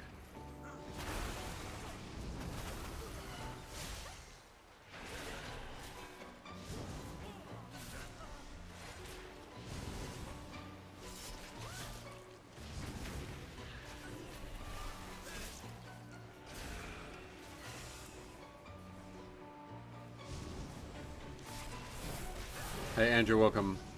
Someone made Asmongold's room in their house? Yeah.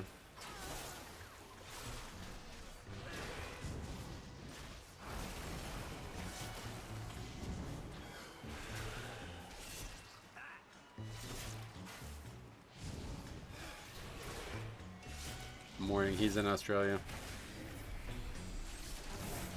I don't think even Hawaii. Hawaii is what, 7 hours behind?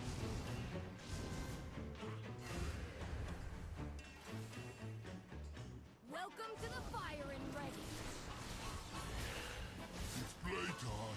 It's really weird. Like, brother, do you see anybody else dying? Like, I mean, what do you mean? You just got hit by something. Like, it's not ideal, I get it. Free melee, but the other melee are alive.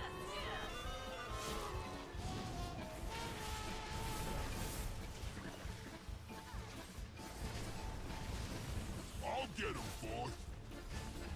Slow down and enjoy this. You can pre-move from the shred, yeah.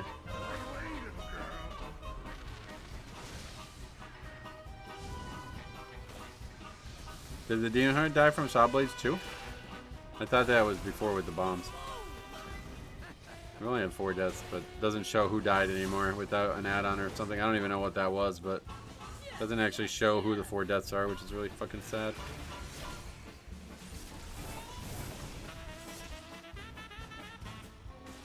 Stand still. I ain't done with you. Both of them died to the bombs, and both died on that pack. Oh, really?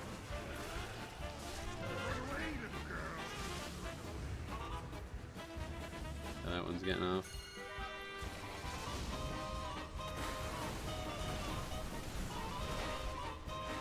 Yeah, a couple main characters today, huh?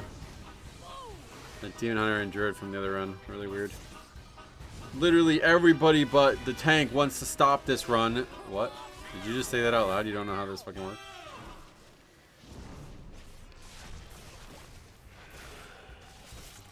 I'll get him, boy. They wouldn't have died to the bomb if they didn't take unavoidable damage before.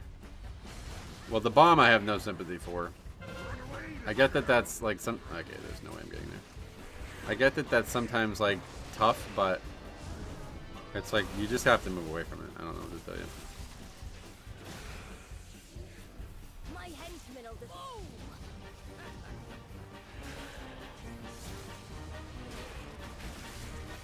Did that guy die a second time, or did he just never take the res? I don't know. We thought the battle res monitor, we can't tell.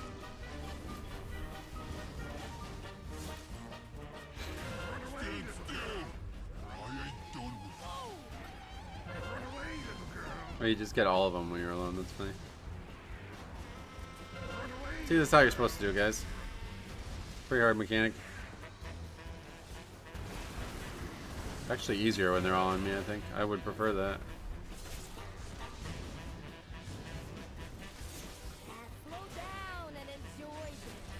He got ran over a second time, did he really? That's funny. I think we're talking about different bombs. Yeah, I was talking about in the previous pack where 2 people got knocked up and died from that. Wait, does this ever go away? I don't think it does, right?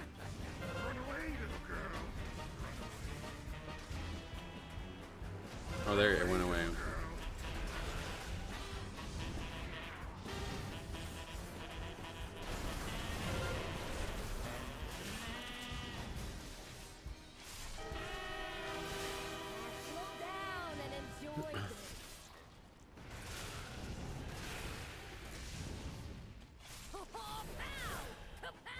We probably don't even need to do the bombs.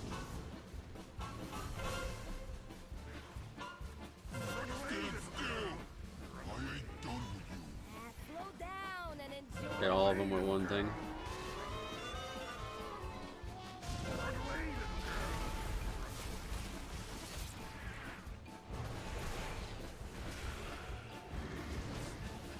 Is this 911? I want to report a hostage.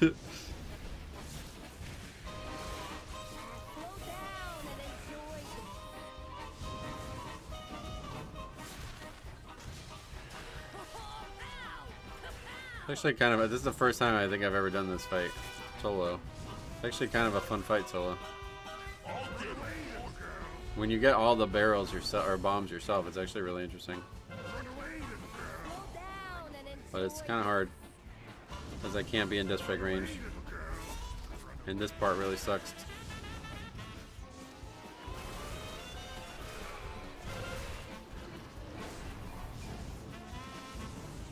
If we kill her, she'll stop doing the bombs. Shit, I just got hit by that.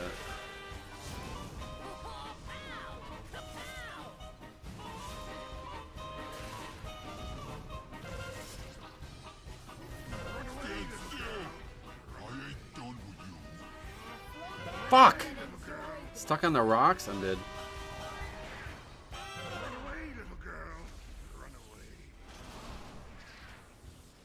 Okay, well now we have to survive one of the bombs going off.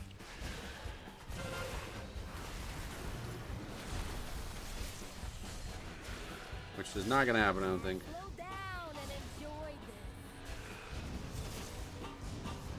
See, fights like this are what make me think soloing Mythic Plus would actually be really fun long term, but unfortunately there's not a lot of fights like this.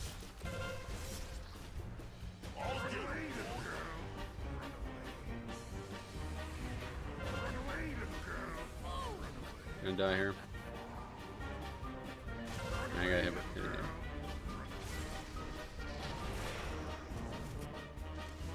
If you kill Kiza, then you'll get knocked up every 3 seconds. Yeah, that's definitely better, I think. Having to constantly run away from the bombs is really rough.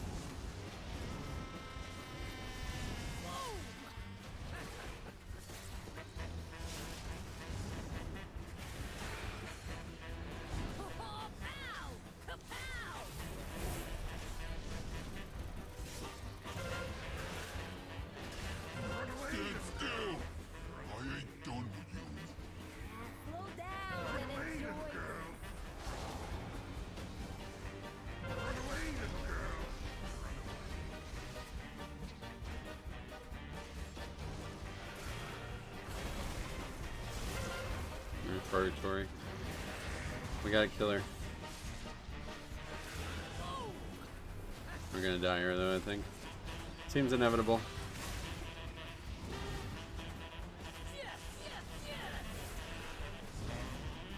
We probably just need to sell out and AMS the actual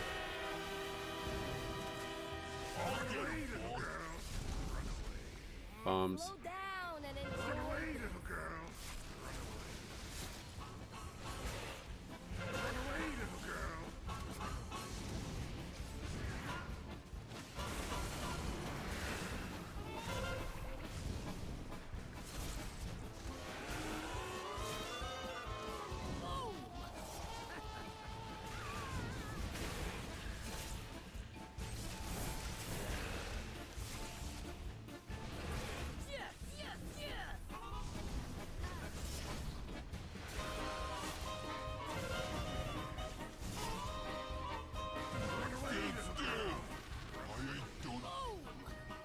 Oh my god, man. This is so hard to do when you're at point blank range. It's crazy.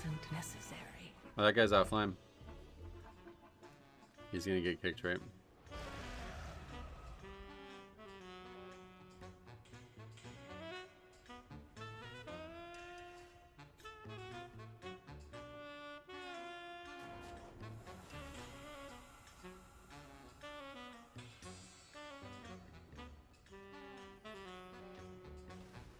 Hopefully he'll just get kicked.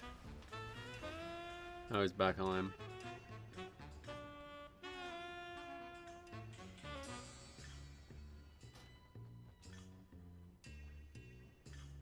Not Metro solo saving at 20. What? You don't think I could do it? I definitely could have did it. I played very, very, very, very poorly there. That's a hard fight. That's like probably one of the hardest fights to solo save, but it's also one of the most fun. Having to do all the bombs yourself. I think what I should have just always done is just try to AMS them instead of actually trying to do them, because I kept getting stunned by the guy. I couldn't run away far enough and still death strike. It would have been way easier if I just never got stunned and just AMS the actual bombs.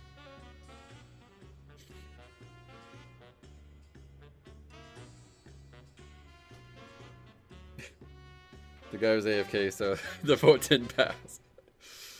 Let's see what happens.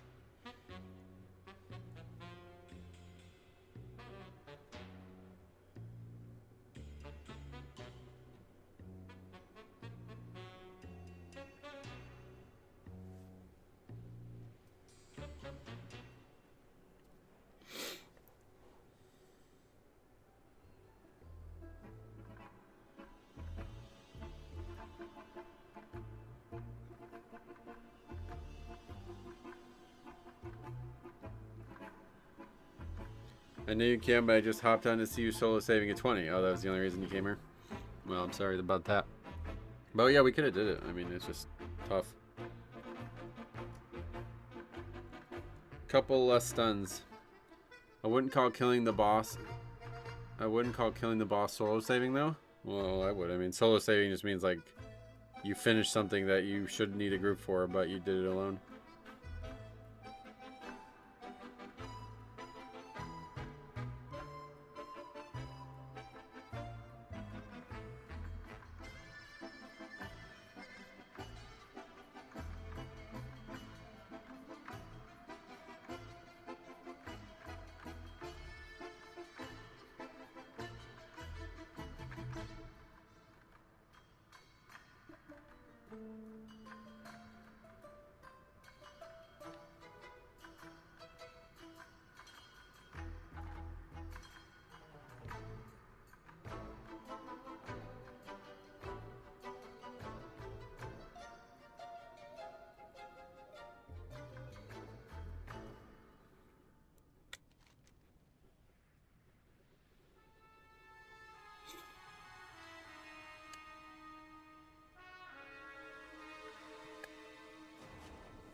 Guess not. Alright, well that's the way to end the stream, I guess.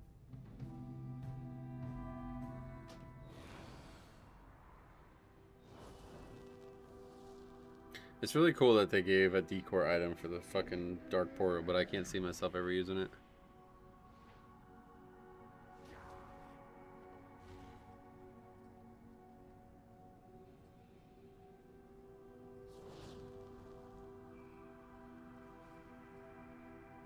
It's rough, I completely understand. I couldn't imagine the gameplay mechanics you had to go through to stay alive.